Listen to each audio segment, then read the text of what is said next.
not entertained? Are you not entertained? Is this not why you are here? Tonight's special broadcast is to commemorate the 10-year anniversary of the OAW YouTube channel. And this could not be possible without everybody that is going to appear on tonight's broadcast, all of my fellow collaborators, contributors, to everyone who has tuned in, to every subscriber, to every viewer, to every patron, to every supporter, to everybody who has pretty much supported OAW through this decade. Tonight's broadcast is dedicated to you. Could not do it without you whatsoever. So I want to take this opportunity to tell everyone thank you so much for all of the support that you all have given. Round of applause for all of you all. This one's for you. All right. So before I get into the formal introductions for this evening, I got a little bit of a throwback for you all. But I think for those of you all who have been here long enough, who might remember it, I think y'all get a kick out of it. So once again, thank you so much. Yeah, let's get this thing started.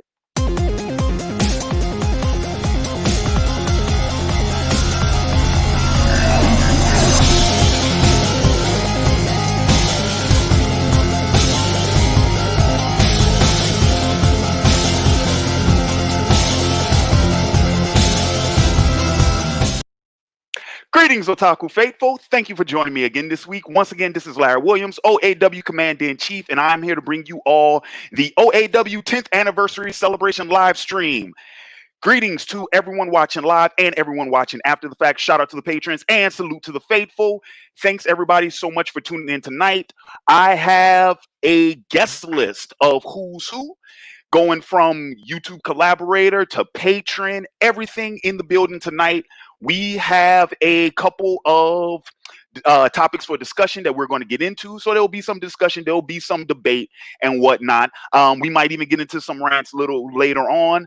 But without further ado, let me go ahead and let me bring you all, introduce you all to who I got. So first and foremost, I got my man.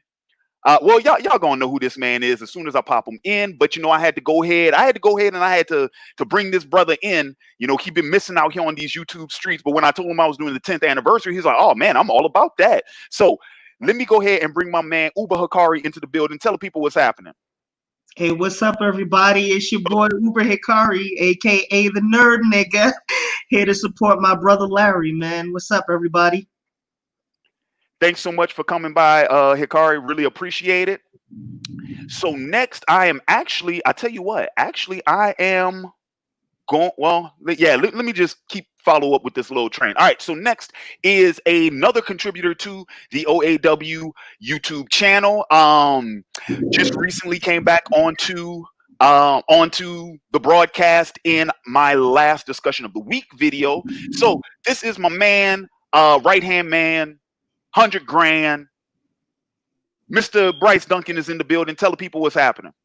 Hey, everybody. I'm here to celebrate Larry's 10 years. Holy crap, man. It's been a long time. Congratulations. I'm looking forward to the discussion. Thanks for having me on. Appreciate that. And following that up is another old buddy of mine. Once again, another contributor and collaborator to the channel for a while now. You guys have seen him pop in and out on multiple live streams this year. And that is my man, the Fighting Gentleman. Tell him what's happening. Now, you know I couldn't miss this one. 10 years.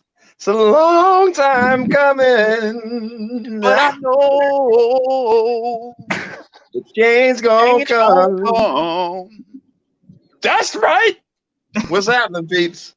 I couldn't miss this from my boy, not for the world, unless I was dead, but you know, in spirit, I'd still be here, even before my funeral. I got you.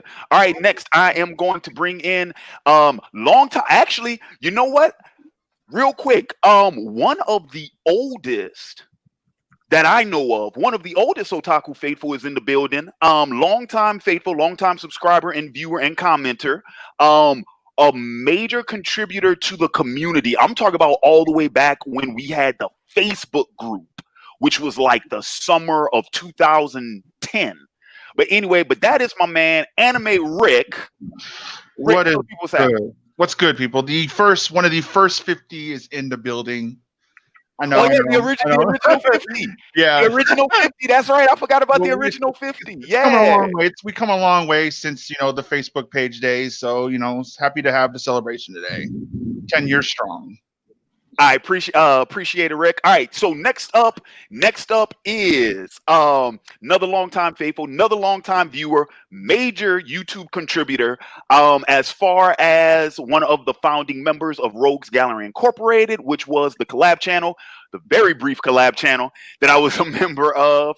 But one of the founders of there, one of the earliest contributors to the channel, as you all saw in the opening cinematic, that's some of his work. He also served as story editor on Totems when that was published, OAW Comics' first published title, and so many other distributions to the channel. I can't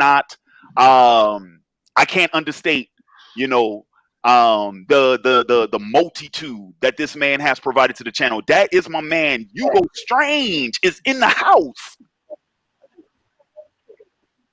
Can you hear us, you? Yeah, y'all thought y'all wasn't gonna do this without me. Yeah. Can you hear me? Am I here? Yeah, we Can you can hear me? Yeah. It was a slight lag. Yeah, man. So stolen internet, man. It ain't what it used to be. No, it's the Tully Blanchard of the Rogues Gallery Incorporated, heir apparent. What's going on, y'all? Good to be here. 10 years. Let's do it. All right. Next up, once again, another old-time faithful, another old-time viewer and subscriber, but another YouTube collaborator, major YouTuber now, man.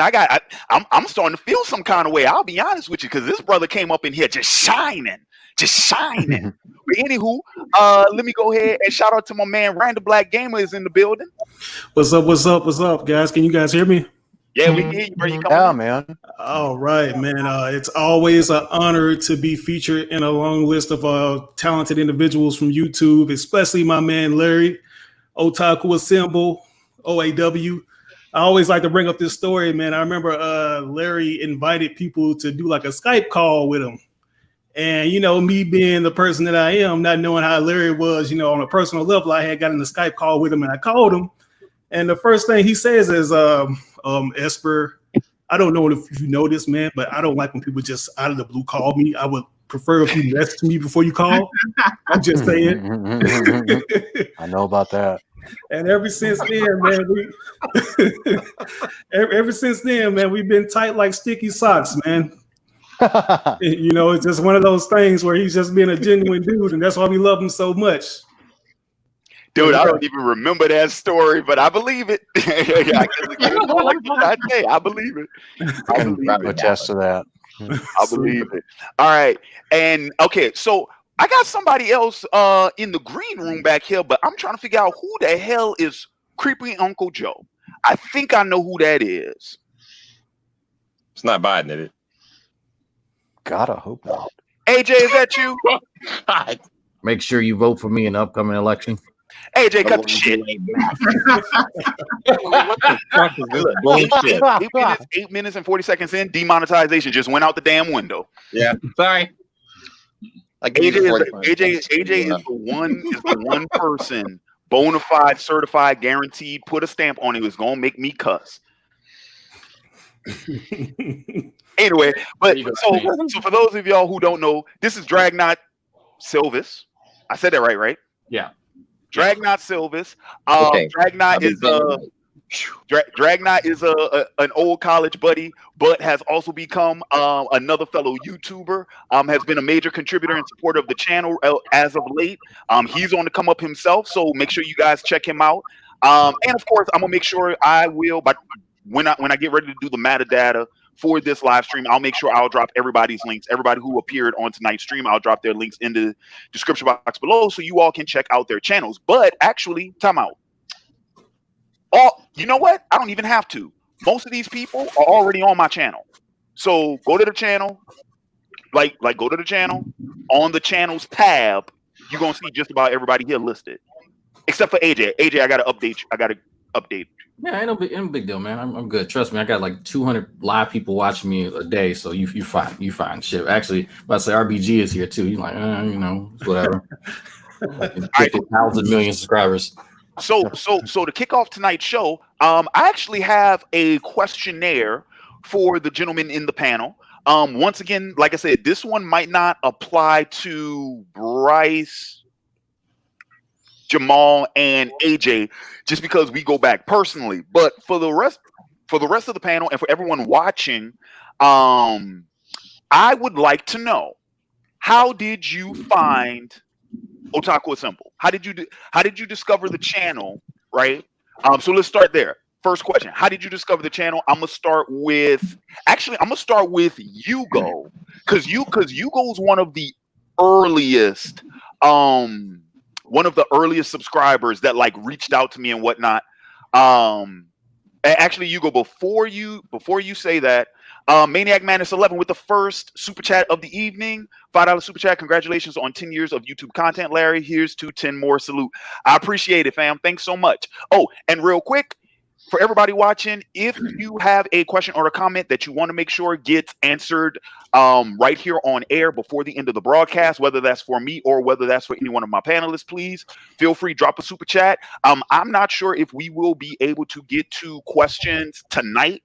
So in the event that we don't, like I say, if you want to make sure yours get read on camera, go ahead, feel free, drop a super chat. You can also support the channel, either Cash App or PayPal. Both of the links to that are in the description box below. So yeah, you go.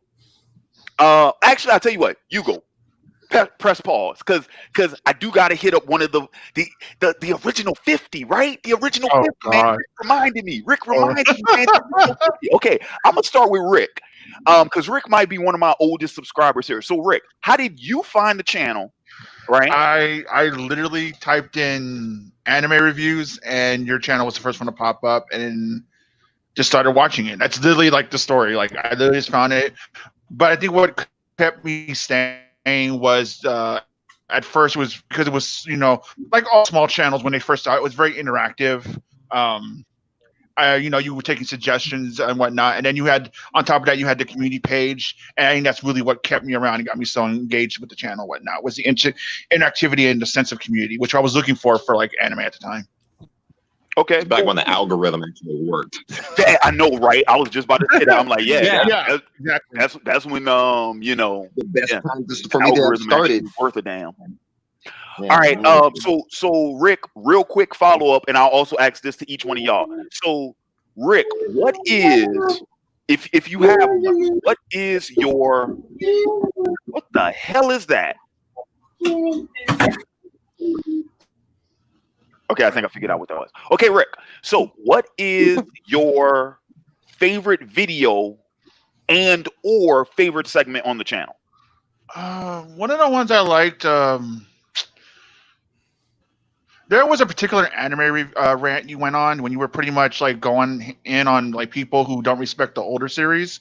I forget what the exact title of it was, but you were pretty much like, you just were going in on people who don't respect older series, which I think is something definitely is serious. Like if you don't know your anime history, then there's a problem and whatnot. And I just always appreciated, that was one of the rants I always appreciated the most. Yeah, I think that's the anime you should be watching video. Yeah. Which is, it was one of those rants too that related. It was the part of the topic of the community that's being stuck on the big three kind of thing, whatnot at the time. Okay, which was a big thing at the time. So that was one of the ones I liked a lot. Cool deal. All right, so now I'm gonna go over to my man Hugo Strange. So yeah, Hugo. So once again, real quick question: how did you find the channel? And then what was your either your favorite video or your favorite segment? Wait, hang on, you're muted.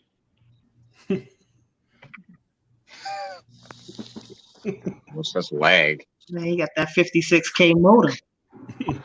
Come on, man. Now you good. Dang it. Okay. Okay, no, so I can't use headphones. All right, whatever, fine. Okay, how I first found the channel. That's the same story as my favorite video. So went through a breakup. That was with my ex, and she was a huge fan of Bleach. And after we broke up, for whatever reason, I was still watching Bleach. I know. And yeah, so I'm like, anime sucks. And no offense to anybody who's still into Bleach. I don't know why, but if you're still into it, okay, whatever. But it sucks. And I watched Larry's video with the original crew. I can't remember who was in that video, but it was you and the original Otaku crew. And yeah, you were basically just laying out all the reasons why Bleach wasn't as good as people said it was. And yeah, I was like, yes, that's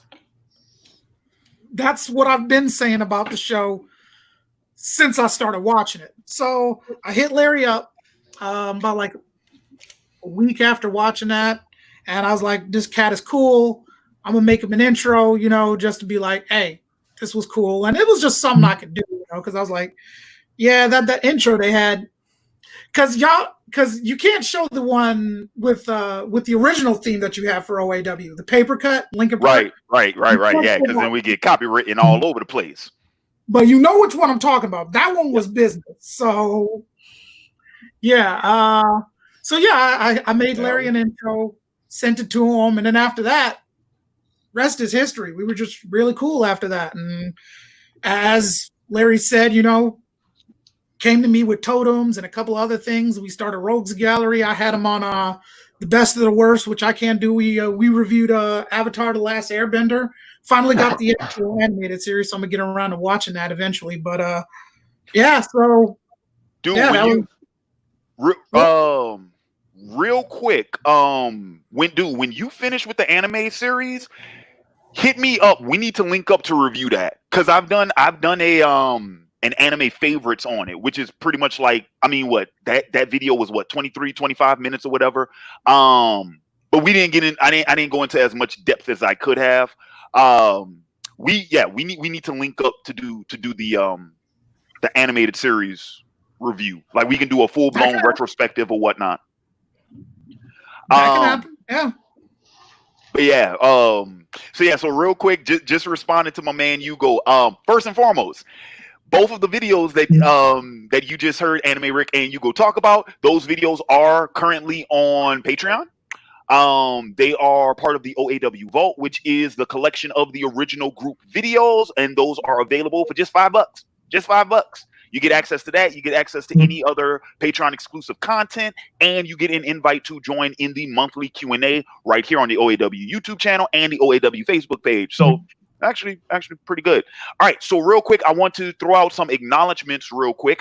I got a $5 super chat, well, $4.99 super chat from Khalil. Man, you know your money's no good here, bruh. But I'm gonna take it anyway. Thank you so much. And then a $5 super chat from Zachariah H. He says, from high school to graduation with a degree in computer science in October. Excuse me. Thanks for the memories, Larry. Also, Uber, do a review of The Last of Us Part 2. They calling you, Uber, man. Uber don't play video games. Yeah, but I watch them. I basically watch them like extended movies. So. And then I got a $10 cash app from, I believe that's Mrs. Dragnot. Thank you so much. Appreciate it. And then, is this 50? Carlos, did you drop 50? Now, Carlos, you know damn well your money no good here either, sir. Now, you know I'm going to take your money, but it ain't no good here. That is from Carlos. Carlos, man, he says, shout out to Uber Hikari and my guy positioned over Anime Rick, which I guess would be, that'd be you, Jamal. Oh, man, appreciate it, Carlos. Thank you so much. God damn, $50. God damn, Carlos. Damn. All right, appreciate it. Much love. We'll make money on you. Say who? No, I said spring this serious gourmet money on you, dude. And then okay, not God, damn it, Trent. Trent with the $5 super chat. Bless you, Larry. It might not wait, I might not be until later. I'm taking a late class. It's all good. I'm actually going to have, so Khalil, I know Khalil, Carlos, and Trent are all watching. Guys, I am going to shoot y'all the link. I am going to have the patrons come in towards the tail end of tonight's stream. So keep an eye out. And then, Khalil, God damn it, boy. $9.99 super chat. He says, congratulations, my boy, on 10 years on YouTube. I've been watching you since you and Uber bully 444. LOL. But he says, first video I watched was you and Uber's Kenshin video. Oh yeah, that was a good one. Which FYI, just for everybody watching, for all the faithful, all the subscribers and whatnot, just so y'all know, I have created a new playlist earlier this week where I've actually combined all of my anime reviews and manga reviews into one playlist. So so if you were familiar with the channel before, like you might have noticed, like I had some reviews that weren't all consolidated, like my month of Miyazaki reviews. The anime favorites had their own playlists. The anime of the month and manga of the month videos weren't even on a playlist at all. So what I did was I went ahead and I piled them all into one playlist. It's called Anime Reviews and Discussions. You will find my like I said, my anime favorites, the month of Miyazaki reviews that I did. You'll find some favorite hero, favorite villains videos on there as well. And then of course, me and Hikari's, it was 3 videos we did. It was 3. It was the anime favorites, Rurouni Kenshin,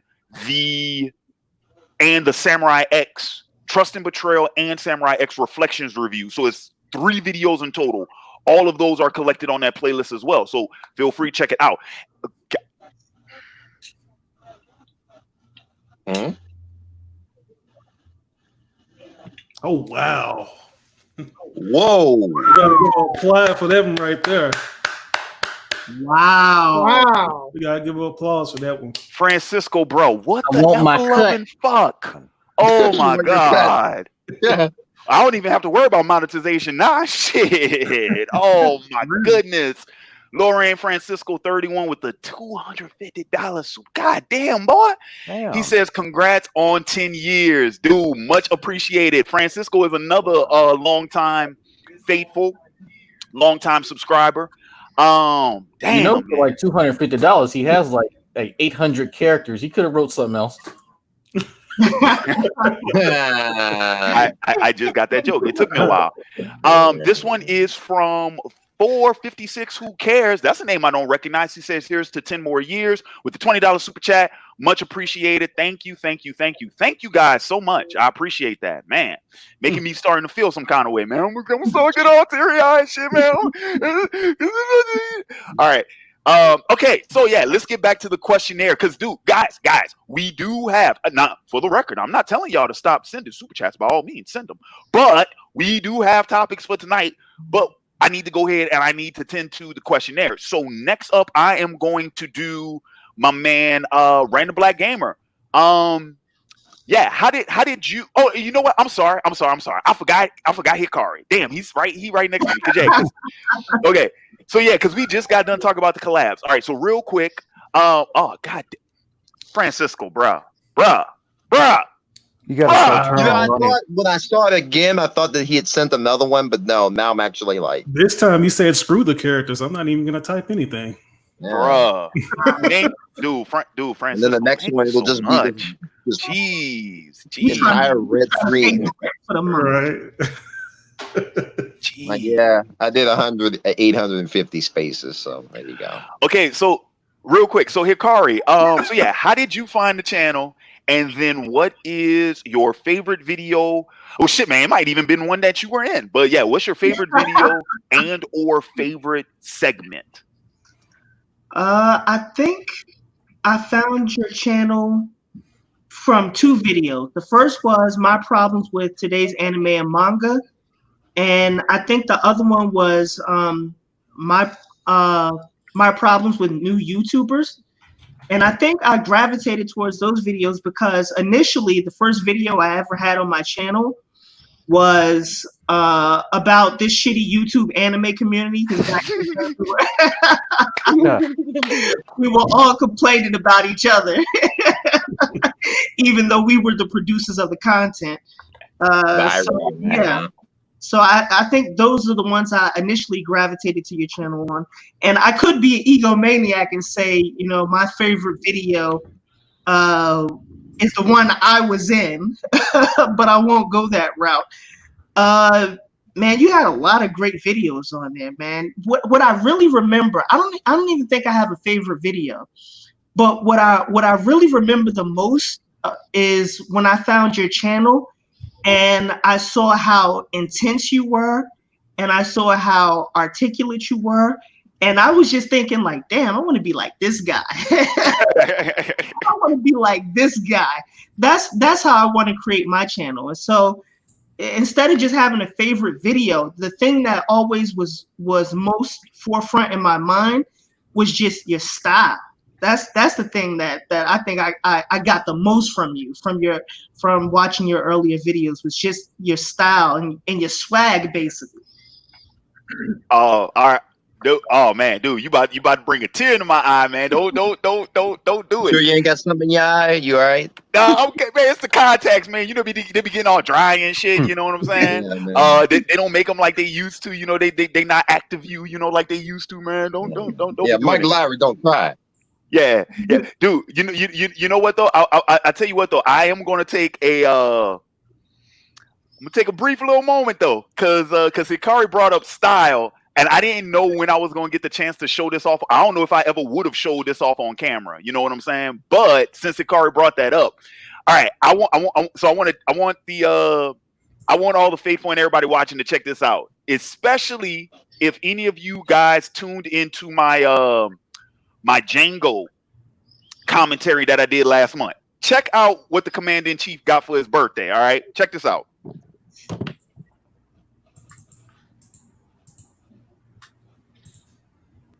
The darkness of the closet he revealed. I would like to use this opportunity to. Oh wow! They don't know style until we drop it on them, baby. They don't know what y'all know about my boy. Larry is an official Larry is an official Come on now. Come on now. Oh yeah, bro. Got the beads and the band on it too, bro. Yeah, man. What you? Come on. Yeah, I think you're ready for Red Dead Redemption 3, Larry. Larry's officially embracing his home of Texas. Now we can get him a better headset. When you're in something like Texas, an look actual mic. behind you. All you got to do is put on a burgundy suit. I do. I'm gonna get the burgundy suit, man, with the 3-piece and the vest. Oh, and the tails. Ooh. Don't do it. Count 6 shots. I count 2 guns. I count 2 You guns. lucky punk.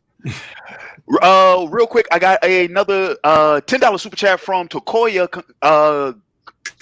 Congrats on 10 long years of hard work, my guy. And man, it's great to see Uber again after all this time. Hope he doesn't be a stranger and come around more. I'm telling you, Uber, man, they calling you out here in these YouTube streets, bro.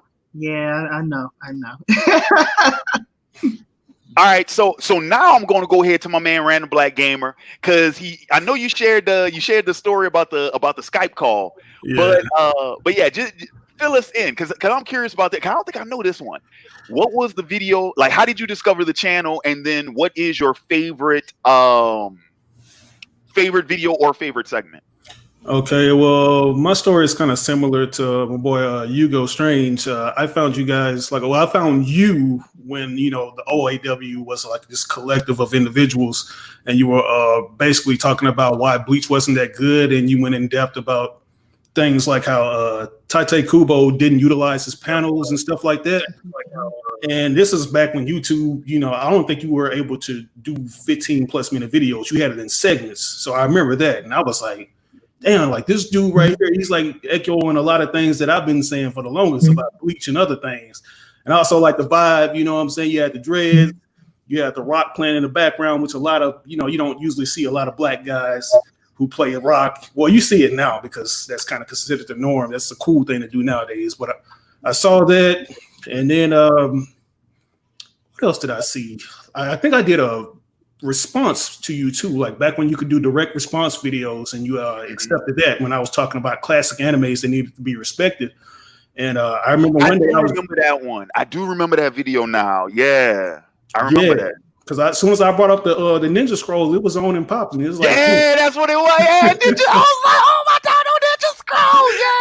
Yeah, I had to bring out the VHS on them, man. I brought out that VHS, and it was on and popping. Akira, I brought out the Akira, and then I remember you were talking about things that new. I think YouTubers shouldn't do. Like it was advice for new YouTubers and stuff, talking about how they, they shouldn't just be forcing people to watch their videos or just constantly putting response videos and stuff. And then you gave me a shout out. You used me as an example. Shout out to my man Esper Review, and I was like, man, this dude. I was starstruck. You know what I'm saying? Like I know I'm in a position where I'm this big guy, but I still get starstruck every time I enter a call with you. But yeah. And the first time you got to call me on Skype, that was like when you kind of gave me that little, that OAW scowl, like nigga, don't enter my call unless you message me first. But Wait, real quick. That's for talking about this one right here. Yeah, it's like you gave me that kick his ass out. That's the Larry face. I remember that scowl from when I could see. Yeah. Yeah. Kick his ass out. That meme is still floating around the internet. The kick his ass out meme is still floating around. I forget where the hell I ran across it recently, but somebody brought it. It was like, oh Larry, man, did you ever see this? And I'm like, oh yeah, I saw that. I didn't know it was still around. That one in the Duck Dynasty meme. Those two are still floating around. Yeah. Larry and I used to live together. He'd probably give me that look at least once a week. Oh shit. Once an hour. Once an hour. Yeah, but that's like every 5 minutes for me. All right, now see. So I'm gonna sorry. No, go ahead, B. Because I'm about to go to you. Go ahead. No, man, I was gonna say one of my favorite videos. I don't know if it's the best video you ever done, but I like the one where you talk about spoilers, Ned dying in Game of Thrones. That now is that the reaction video or the review that followed? The reaction video. Oh, they killed Ned. Yeah. And funny story about that video. Larry knows this, but I called him. He was making that video because you can hear his phone in the background, and he stops a moment. And he's like, "Who the fuck is this?" And he's like, "Oh, I'll call that person later." And he's like, "Anyway, they killed Ned," and it was awesome. And that's how you got really popular. Or it's one of the videos that it's one of your most early popular videos. Anyway, that's a personal favorite of mine. Yeah, I forgot about that. Like I forgot that the phone went off in the video. But yeah, I do remember that. I do remember that. You can hear it in the background. Because what was funny was because I remember after I shot that video, right? I didn't even shoot. Remember, I didn't even shoot it. Wayne shot that video. Shot that video. And what happened was because I was streaming at the time, right? So I had the stream going on Blog TV. For those who remember Blog TV, right? Mm-hmm. That goes to show you how long ago this was. So yeah, I was streaming on Blog TV, right? Game of Thrones had just went off. Wayne came into the room with his camera, and so he shot the whole thing, right? And then I think you called me, and I was like, "Oh, I'm gonna call him back later." So then I finished up the stream because I had to do the review afterwards. So then I called you up, and you was like, "Larry, dude, what's wrong, man?" I was like, "Man, they fucking killed him, bro." He was like, "Who?" I was like, "Oh, man, they killed my man Ned." I thought a family member died or something. Yeah, he was like, "Wait, who's Ned?" I was like, "I'm talking about on Game of Thrones, man." He was like, "A TV show?" Yeah. He was like, "Man, I thought somebody got killed in real life, bro." But feel like that sometimes, man. But even though I knew that happened from you telling me, when I read those books, when I read the books, I pretty much had the same reaction, even though I knew it was going to happen. That's how intense that was, because he's such a good character. And it's sad to see him die. So, okay. So Because like I said, I'm always curious about this sort of thing. Like, because I mean I know it's sort of the case with all the cats that I met on YouTube, but like with my personal friends, I'm like, these niggas don't watch my shit. But we gonna find out. Jamal, what's your favorite OAW video?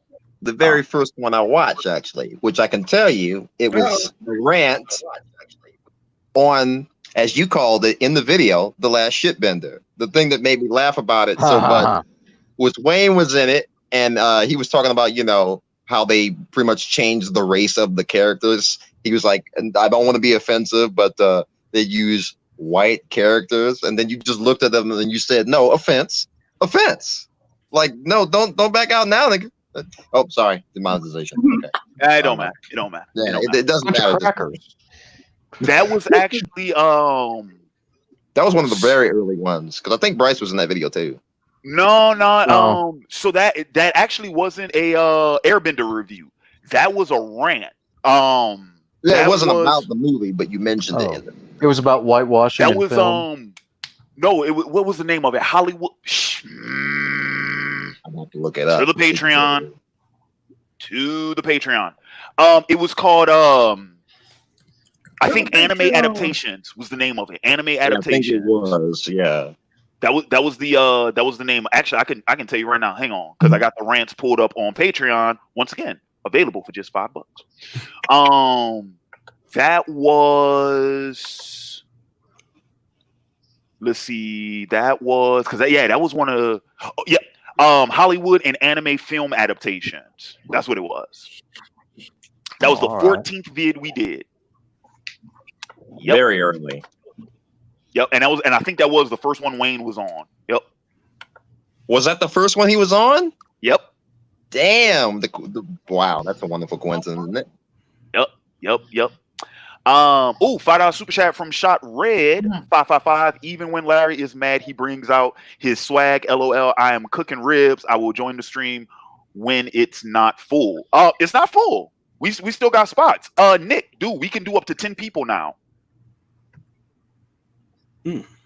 But yeah, he grilling. So whenever, save me some ribs. Man, I could go for some ribs. Yeah. Okay, appreciate that, Jay. So AJ, I'm curious. Can you hear me? Yes. Do you have a favorite OAW video? All of them. Yeah. Fantastic. Recap all of them now. Yeah. He's doing the he's doing the Michael Bolton office space. I pretty much like them all. Earlier this year, and I'm trying to remember what it was, and it's escaping me right now that you put me on the spot. But there was one that you did do, and I was listening to it, and I think I fell asleep because it was late. But let me get back. Let me get back to you on that, because I know you did it earlier this year. Earlier this year. Yeah, what's the earlier? Well, I think you don't watch no videos. It was. I don't think it was last month, but it might have been 2 months ago. It would have been a live stream then. Mm-hmm. Yeah. Okay. I like your live stream better. I'm sorry. I don't like when that's a personal preference. He likes Space Larry. Okay. Well, I will take your word. Larry, what he's trying to say is he liked that one video that you did. That was 1 month ago from that one video that you did, that last video. You remember? Yeah. You remember? You did it on the day, and you was wearing that shirt. Remember that shirt? Basically, what he's saying is all the videos you've done for the past 10 years. Lightweight saying all the videos you've done for the past 10 years are trash, except for the one you just did recently. Yeah, I know, right? And then I took that comment. I was like, this year. We all like Bill O'Reilly doing it live. The Demon Slayer one. That's what it was, and it was a month ago. I'm tripping. Wait, what was it? Demon Slayer. Oh yeah, the Demon Slayer. You did a review of Demon Slayer, yeah, because me and the wife sat down and watched that, because that was before you did the weird one with the Chimera. I think it was something, I don't know, a really strange. I'll say a strange one. Hey man, it's anime. All right, so oh, you know what? Here's another thing too. Since I got you go on the stream, dude. Before I forget, Somebody remind me. I'm pretty sure I'm gonna remind myself because I got to do this. So, dude, I was perusing your channel the other day. I found out you did a review of this movie called Primer. Do you remember that movie? Okay, I got to review that. I got to review that. So we need to link up for that because I don't know what the hell I'm walking into. I just looked it up. I know it's about time travel. It looks like an old indie movie, and I'm like, oh shit. Go in as cold as possible. Don't read nothing. Don't look for a trailer. Just go in. Okay. Just go. Okay. Yeah, that's probably gonna be next month. That's probably probably the first or second week of August. But yeah, I got to review that. So I'm gonna see about linking up for that. Did somebody request that? It got selected off of a wheel. Did somebody request that? It got selected from a wheel. Someone nominated it for the wheel. Yeah. Good taste. Good taste. Whoever did that. Good taste. So this is a good movie then. Easily like one of top 5 best sci-fi movies I've ever seen. Oh wow, that's saying a lot. That is saying a lot. I saw that movie. Holy shit! Shot Red is in the building. Time travel, right? Hey, what's up, y'all? What's up? Yep. What's happening? I mean, congrats, Larry. It's been 10 years. I mean, this is the only time y'all are able to see my face because, I'm using my phone, but I feel like I'm flipping on the computer because it's better, rare footage of you actually on camera. All right. So who just joined? So, oh snap! I didn't know. Oh, that looks odd. Man. Okay. Look like the Brady Bunch for a minute there. Wait, hold on. Right. Yeah, pretty much. Okay, so, but Nick, since we got you on, same question. How did you find the channel, and what is either your favorite video and or segment? Okay, how I found the channel. This was interesting. I ran into all the other people that you were mostly collabed or know with. Like, you probably maybe might know like Cheeto Spirit, King of Lightning, Bonkai's Open Boy. I ran into those guys first, then you. And ironically, the video I did found you from, which the video I do like is, they killed my nigga Ned. So that's yeah, man. Been checking out the channel ever since. Appreciate that. Much love. All right. So, gentlemen, we have a couple of discussion topics that I wanted to get into tonight. Because I figured, we doing the 10th anniversary live stream or whatever, but we should try to, do something that's, content based, right? All right. So the first topic is really going to be for my anime aficionados in the building, and we got a handful of those in here. All right. I'll leave. So kidding.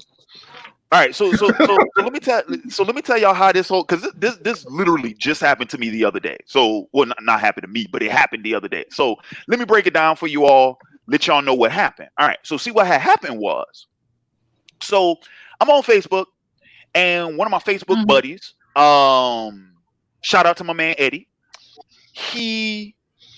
What was funny was, essentially he was recommending anime to other people, right?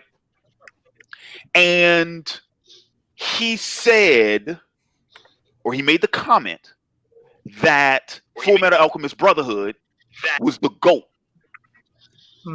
Right?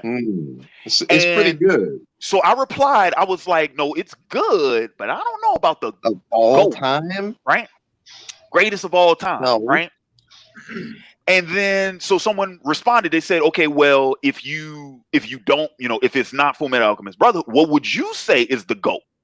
And so I had to think about, I'm like, as objectively as I could possibly be, right? Like trying to take all personal, bias out of it, like as objective as I could possibly be. I said, okay, so-and-so, I'm not going to reveal what I said, but so-and-so is the GOAT in my, as much as I could as my best faculties could help determine, right? But it made me wonder, because in 10 years on YouTube, we have had, how many times have we had this discussion? A few, right? Not counting at this point. A few, right? Right. Now, I can't remember the last time I had it, but what I wanted to go ahead and do is to see if we can actually crack this code. You feel me? Because this is how I felt. I didn't have the time to get into this on Facebook. But here's my first question for you all. What do you think would actually qualify an anime series to be considered a GOAT in the first place? We're talking about series. Okay. Yeah. We're going to do series. We're not going to include film because film. Yeah, I'm about to say because Akira's going to win. I was about to say, I can make an argument about that. Or Metropolis. Yeah, I was about to say Miyazaki's the GOAT. But so I'm for the sake of argument, we're going to keep to series, right? Since that's what the original topic that we were talking about in the first place, right? Me and my homeboy, we were talking about series. But this is what I want to try to find out.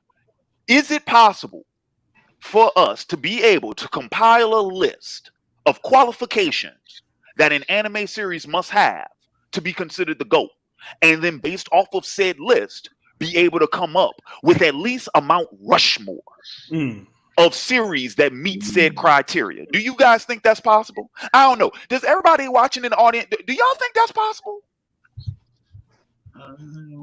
As long as you accept the fact that Dragon Ball's not good. Yeah. Wait, so one thing I have to do, because I've talked to you about this before, Larry, and I think it has to be separate. Are we talking about just the anime or the manga as well? Anime, just the anime. Okay, just the anime. Okay, just the anime. Yep. All right, Dragon Ball Super. Complete series or ongoing series? Is that going to be like one of the qualifications that it has to be complete? I don't think there's any ongoing series that are qualified as GOAT tier. So here's the thing. One Piece. Well, no, wait. Did he say that Fullmetal Alchemist Brotherhood was? Because One Piece came up in the conversation. Not anime wise though. Manga wise, yes, but not anime. I'm trying to remember the conversation as best I can. I'm pretty sure he said that it was either Fullmetal Alchemist Brotherhood or it was One Piece. It was one of those. Either way, I disagreed. But I would say that so number one, it has to be an anime series. So we're not including any anime films, right? Because those are self-contained. And let's be honest about this. Even if we did include anime films, it's not fair to compare a film to a series. Why? Because a film only has so much time. Right. Whereas a series has multiple real estate, right? And then the other thing too is I think that we can only compare animes. We can't include mangas because keep this in mind. There are a plethora of mangas that never get adapted into animes. Mm-hmm. So I would say just anime. Now, whether it's finished or ongoing, I think that's fair game. Because an anime is an anime. Right? Even regardless of length, I think it's still fair game, right? Or am I wrong? What y'all think? Oh no, I feel like characters are constantly progressing in ongoing series, and like they only have like a certain amount of progression when it compares to like a series that's complete. I mean, we should only limit it to complete series. My question would be: what genre are we talking about? Are we talking about shonen? Or are we talking about seinen? Or I think he means any. Honestly, I would for this conversation, I would include any. Truth be told, because I could like easily, counteract an argument and say that, this character is better because he has more longevity. Well, to be fair though, too, there's not a lot of seinen animes that have gotten good animes. There's only so many. Seinen wise, there's some, but there's not a lot of seinen mangas that have gotten good animes. Yeah. Well, no. One of the things I wanted to say is one of the things I wanted to say is this will have to be into another qualification too. I mean, I'd rather it be a finished series because one of the qualifications I would think for it to be a GOAT anime is it had to be something timeless. Yeah. I would say I'd give two answers like yours because if you ask me what the GOAT is for a finished series, I'm going to say Cowboy Bebop. If you ask me an unfinished series that has massive potential and appeal, I'm going to say Gangster. Okay. So, all right. You go. What you was fixing? All right. No, I'm going to jump on the grenade right away. Just because you said you wanted to at least come up with a Mount Rushmore, right? Yeah, those are your words, right? So Mount Rushmore. If we can't at least because the idea is like if we stamp out all the qualifications, then once we start throwing out series that meets those qualifications, then it's like, oh well, this one checks all the boxes. Well, so does this one. Okay, well, if we can't decide on one, at least like 4, right, or 5. Okay. So, and it has to be said, and this is why I'm going to be the one who said it. I'll take the hit. Go ahead. Dragon Ball Z has to be up there. Goku has to be up there. Dragon Ball Z has to be. No. Has to be one of the four. Has to be. No. I disagree. Here's the thing. Jamal, I see where you're coming from, but here's the thing, though. First of all, it was a lot of people's gateway drug. That was the gateway anime. But I have to stay on the drug. In the States, I can start doing cocaine. Oh, no, you don't have to stay on it, but you got to recognize it.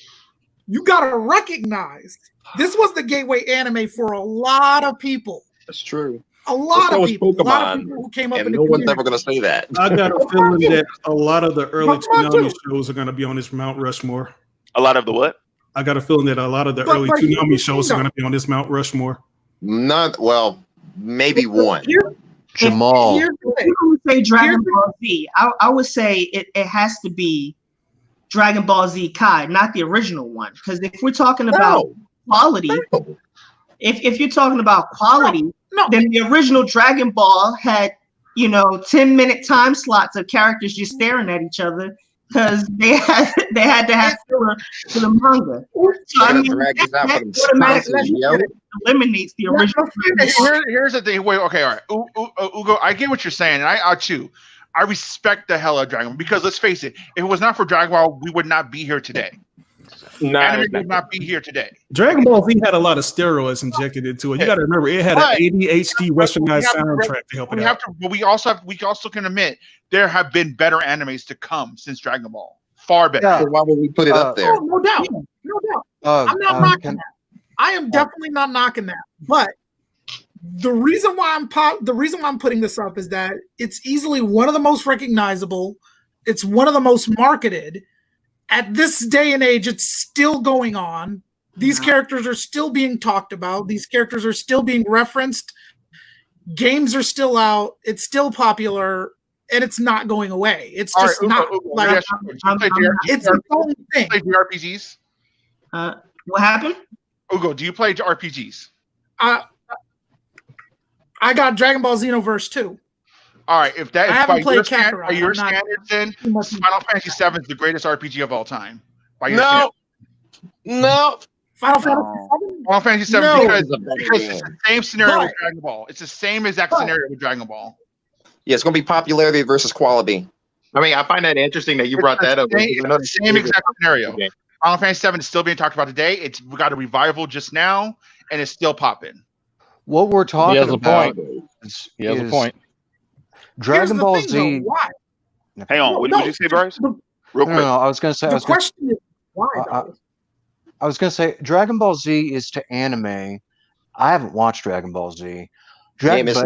But what I'm saying is, all right, Jamal. Well, let me make my point. Dragon Ball Z anime. What Citizen Kane is to film. There are better films after it. It's not the greatest film of all time, but it's important.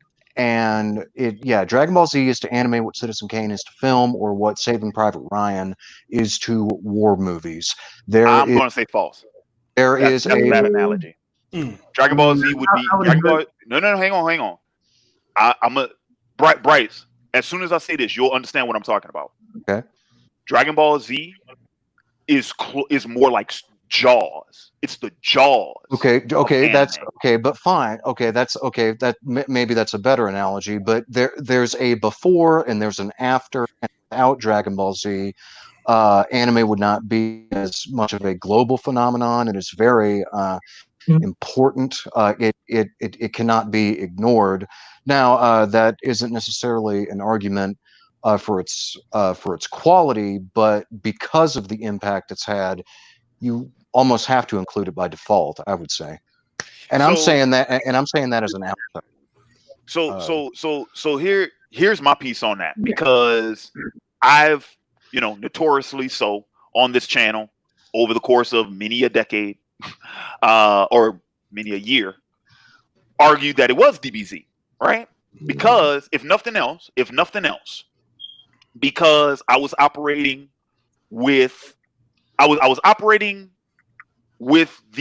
notion, this idea, right? I forget who originally said this quote, But the last person I heard say it was Dave Chappelle in his Inside of the Actor Studio, where he says that the true mark of greatness is when everything before you is rendered obsolete and everything after you bears your mark. DBZ, in that regard, DBZ defined what the shonen genre is. Exactly. Now here's the thing about that though. I'm gonna throw in this caveat. That's the franchise. That's not necessarily just the DBZ anime. Right. So that's the Dragon Ball anime. That includes the manga. That's the whole franchise had that effect. So if I'm talking about just the anime, Mount Rushmore, okay, top 10, sure.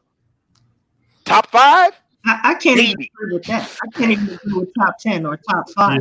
Maybe. Yeah, it wouldn't even make bottom 25 for me. But I can't. You know what Dragon Ball Z is?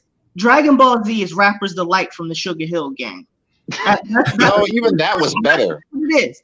Like even that was better. It's incredibly influential, but nobody puts Sugar Hill Gang in the top 10 rap groups. Nobody puts Rapper's Delight in their top 10 rap songs. Right. Nobody remembers the album from Rapper's Delight. We got to think about it too. Like, how many times did it take for Dragon Ball Z to finally just hit its landing and become popularized in the States? We're talking about a series that's been diluted over and over. It's like it never really got a proper adaptation until like. I think that was more because of broadcasting. Like, it's like, but Tsunami was a big part of that. Yeah, hear me out though. It's like, if you think about it, the series was basically pumped with steroids just to make it, globally appealing. It's like you had like a westernized soundtrack. You had a lot of things to give it that edge to keep people's attention span. Because think about it. If we were to watch Dragon Ball Z like in the early 90s, would we really just be focused on it if it didn't have a awesome soundtrack like it did with the Bruce Faulkner score? Probably. Yeah, actually, probably, because I watched a bunch of anime that didn't have that music. I did. So here's the issue that I'm saying. I think we're drawing the cart before the horse. We're talking about examples of great anime and then going back and discussing what makes it great. How about we discuss what metrics we all should use? Thank you, AJ, for bringing us back on topic. Let's talk about that first, and then we'll judge the examples based on the criteria that we seem to agree on. Now, real quick, I just want to let everybody know, Hugo started it. That was his fault. That's fine. Well, yeah, but I did. He jumped on that grenade. He said, "I have to insert in something." Hang on, real quick. Hold that thought, Jamal. Real quick. Okay. My man Carlos just sent me another $10 super chat. He says it's got to be something simple too. One of the qualifiers I feel, unfortunately, is if it's digestible or not. A digestibility comes at the cost of spice. So that's subjective. Not necessarily. Well, of course it is, but. So accessible is pretty much what he means. It doesn't have to be quote unquote accessible. That just has to do with mainstream appeal and whether it's popular or not. That's not an argument to its quality. Yeah, we're looking at the numbers then. Right. Yeah, to me, I get what Carlos is saying. To me, that's more. I don't think that's more of a content thing so much as a marketing thing. Because keep this in mind. Remember with the big three, why is it that Naruto was the one that took off in the States as opposed to One Piece, despite the fact that One Piece is predicated on a Western concept, pirates, right? But and we had the Pirates of the Caribbean franchise going on at the same fucking time, right? So we have the one about pirates, but it's the one about ninjas that takes off. Why? That was marketing. Mainly, but all right, to be honest, mainly because of the 4 kids. Yeah, that was marketing. 4 kids ruined One Piece's start. That was marketing. I got another one here. $1.99 super chat from Dreezy KO. Thank you, sir. He says Dragon Ball Z is the LL Cool J of anime. Yeah. Well, sure. We say that now, but back when LL Cool J was a shit, would we be saying that? Yeah. No. Remember same thing like Neptune's era? Yeah. Right. Oh shit, man. Back in high school. The link is go to the Facebook event page. Go to the Facebook event page. It's in the Facebook event page. Go to that. You'll find and And I just say, I got to get in my man, Shining Otaku Comics. What's happening, baby? You are muted, sir. Hang on. Let me see. Oh, I'm good now. Oh yeah. You can there you go. Yeah, how's everything going with everybody? It's funny. Like I come in here and I'm like, dang, it's like I didn't even know that you could do all this. Where it's like almost like a checkerboard. Where everybody's they just expanded it to 10 like today. Yeah, they just expanded it like yesterday. Oh, okay. So that's the reason. We have the technology. So the topic at hand is what, shonen anime, manga? What's the criteria for anime? Real quick, Irvin, I got two questions for you. Okay. Because I asked this to everybody. Since it's the 10th anniversary celebration and whatnot, I got two questions for you. Number one question. First question is, how did you find the channel? How did you discover it? And then the second question is, what is either your favorite video and or your favorite segment? Oh, okay. This is gonna be an interesting one. So definitely the way I ended up discovering your channel was through your Naruto reviews. For me, back in the day we did the manga reviews, and it's funny when I first saw your manga review. I remember I think whatever chapter we were on. I don't know if it was dealing with like when Itachi first came back, like when he was resurrected or not. But I remember I was like, dang, why is this guy not like what's going on like in the series? It's like during the 4th grade ninja war. So I remember at first I was like a little agitated, but I kept watching and I was like, he's saying some interesting things here. Like you were really detailing a lot of things. So that's how I got introduced to your channel, Larry. I feel like you always gave a really good critique. You're always very thorough, and even if I didn't always agree with your thoughts on something, it always made me think about it a lot differently than I did before. So sometimes it actually would shift my mind a little bit later on. Plus, overall, you're kind of the motivation for what made me decide to really step into comics. So that's one of the biggest key things right there, at least for me, in terms of the whole OAW channel. At that time, Otaku Assemble.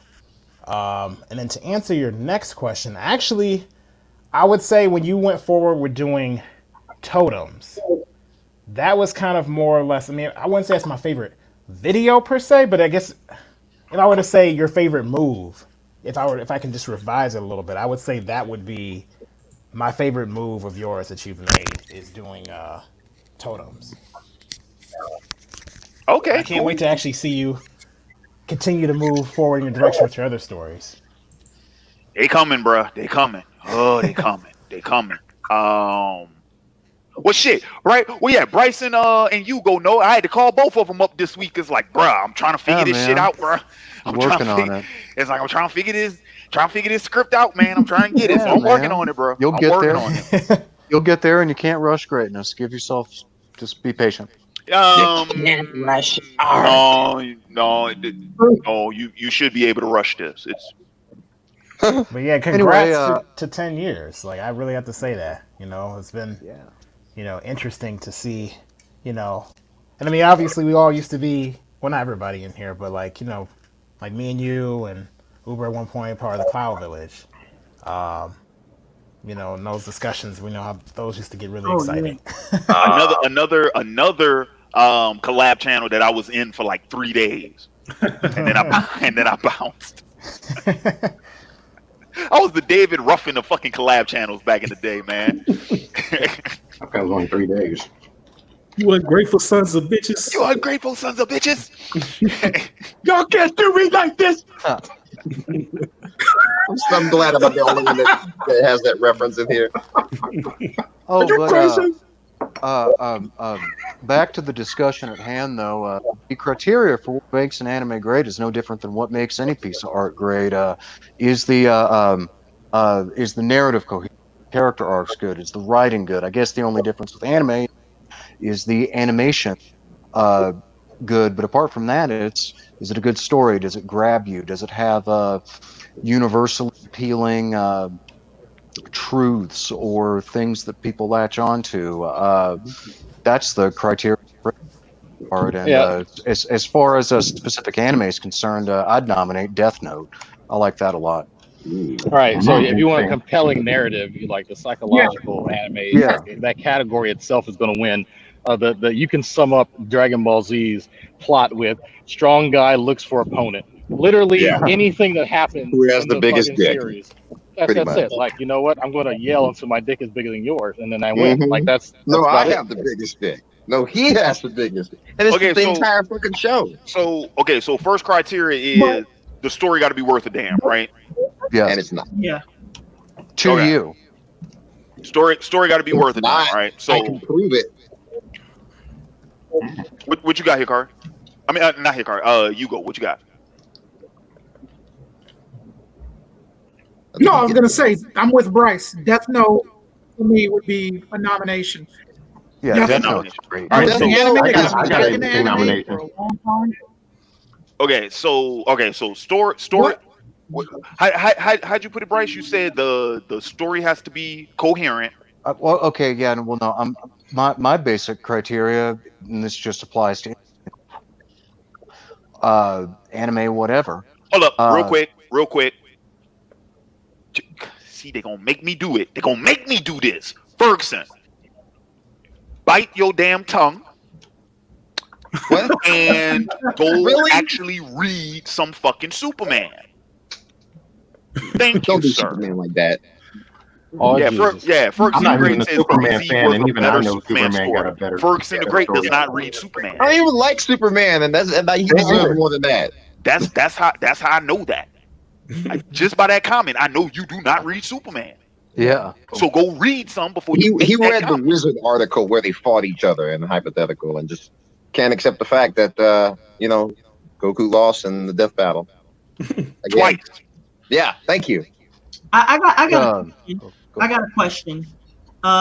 Would Avatar count? I say it would. I would. Yeah, I'd include it. That counts. That's just me. But in fact, I'd probably pick that. So I got an interesting one. Avatar automatically goes on the Mount Rushmore, right? So I think so. We got overall narrative, right? That's one. So overall two, narrative. Two seems to be franchise, right? Because DBZ and Avatar both have their own franchise. They both they both had movie adaptations. I highly disagree. Franchise don't have nothing to do with the anime. No, that's just numbers. Because it should be the anime by itself as a standalone. Because let's be real about this. If we start talking franchises, Boo Saga buries DBZ. DBZ would not even be on this list because of GT. So we can't talk about franchise. But no, I was just saying Say who? I said Gundam probably win the franchise wars even against DBZ. Death Note? I said Gundam. Oh, Gundam. Yeah. Well, yeah. So here's the other thing too. Just keep this in mind. I'm gonna throw this out there real quick. Just keep this in mind. If you start talking about franchises, that means you're talking about Dragon Ball GT.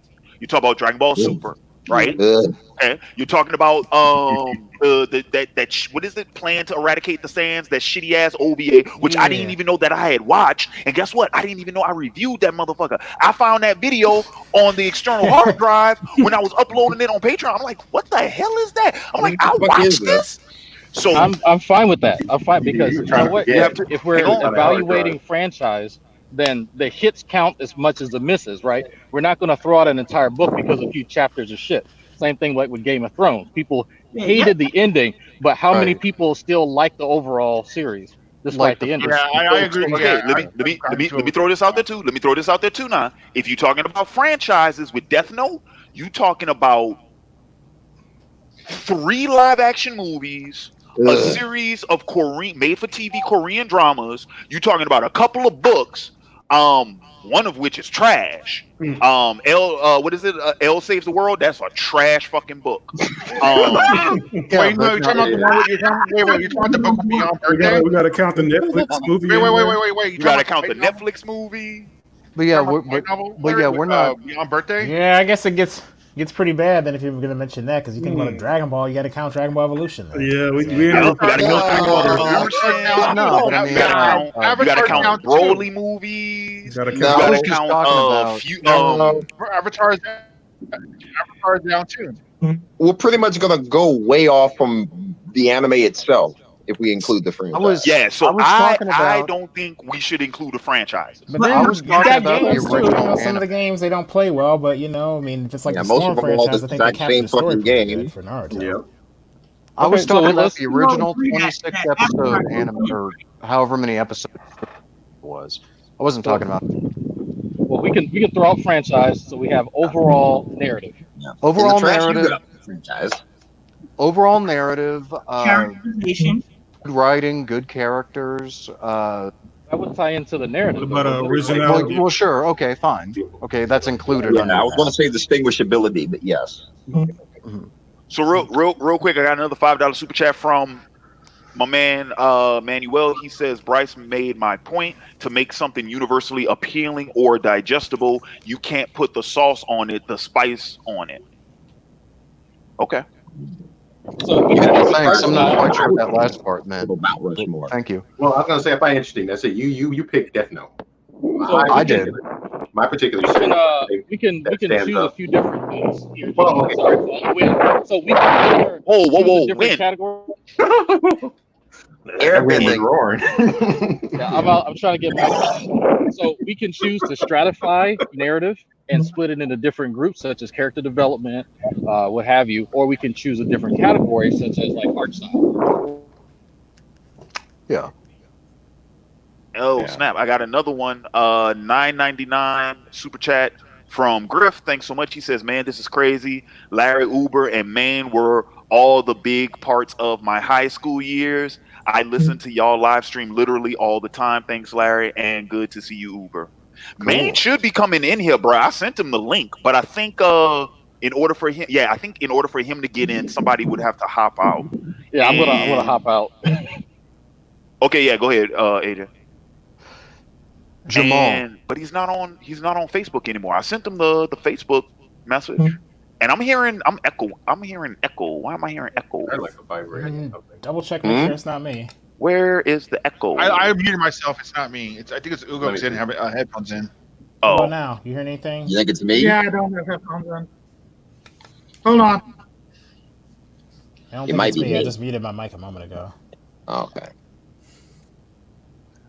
Well, Jamal, what do you like, or what would you nominate, man? Batman, the animated series. Wait, hold on. If That's Avatar counts, then why doesn't the animated series count? This is not an anime. It's not an anime. It's a great cartoon. In the definition. So how is Avatar an anime if it's American made? We know that. No. Okay. It's a cartoon based on a comic book. That's not. Wait. Damn it. Okay. God damn it. Stop. It's because Jamal, because Avatar has storytelling style. Hang on. Okay. First and foremost, it is not made in America. It's made in Japan. Okay. Avatar was made in Korea, just like most of your fucking animation is made in Korea. Just like Batman animated series was made in Korea, just like The Simpsons are made in Korea, just like the Boondocks are made in Korea. So let's get that straight first and foremost. Most of this shit is always made in Asia. Okay. I'll give Batman the animated series this. It did have like some production from TMS, which also does stuff like Lupin the Third. So that's number one. Okay. Number two, I have always argued, and I'm still hearing it. I'm still hearing myself. Interesting. So it's not me. Let me see. Because do I? Yep, I'm still hearing it. So it's not Hugo. Who is it? Where is it? Who is it? Okay. Anyway, so Gotham Knight is more of an anime than Batman the animated series. So going back to what I was saying, here's the other thing too. All right. Because of Avatar's art style, okay, because of the art style, because of the influence, and because of the content. All right, I'm talking about the content. Is practically a fucking anime. Okay. The only difference is the creators are American. Yeah. Okay. So since Batman's off the table, what about the Batman? No. Oh no! I think there is like a. I mean, you got one, Eugene. I got one. Actual like Batman anime. Cowboy Bebop. There is a Batman. There are two. There are actually Cowboy Bebop. In case y'all haven't heard, and I'm not just talking about everybody on the panel. I'm talking about the audience too. There are actually two Batman animes. There is Gotham Knight, which is the anthology anime series that came out, anime film that came out right before Dark Knight, because that was like June of 08. And then there is Batman Ninja. Yeah. Which Very is a good. crazy ass motherfucking anime movie. Watch it in Japanese. I think Madhouse did that one. I think Madhouse produced that one. Yeah. And that came out like in 2017. So yeah, there are 2 Batman animes.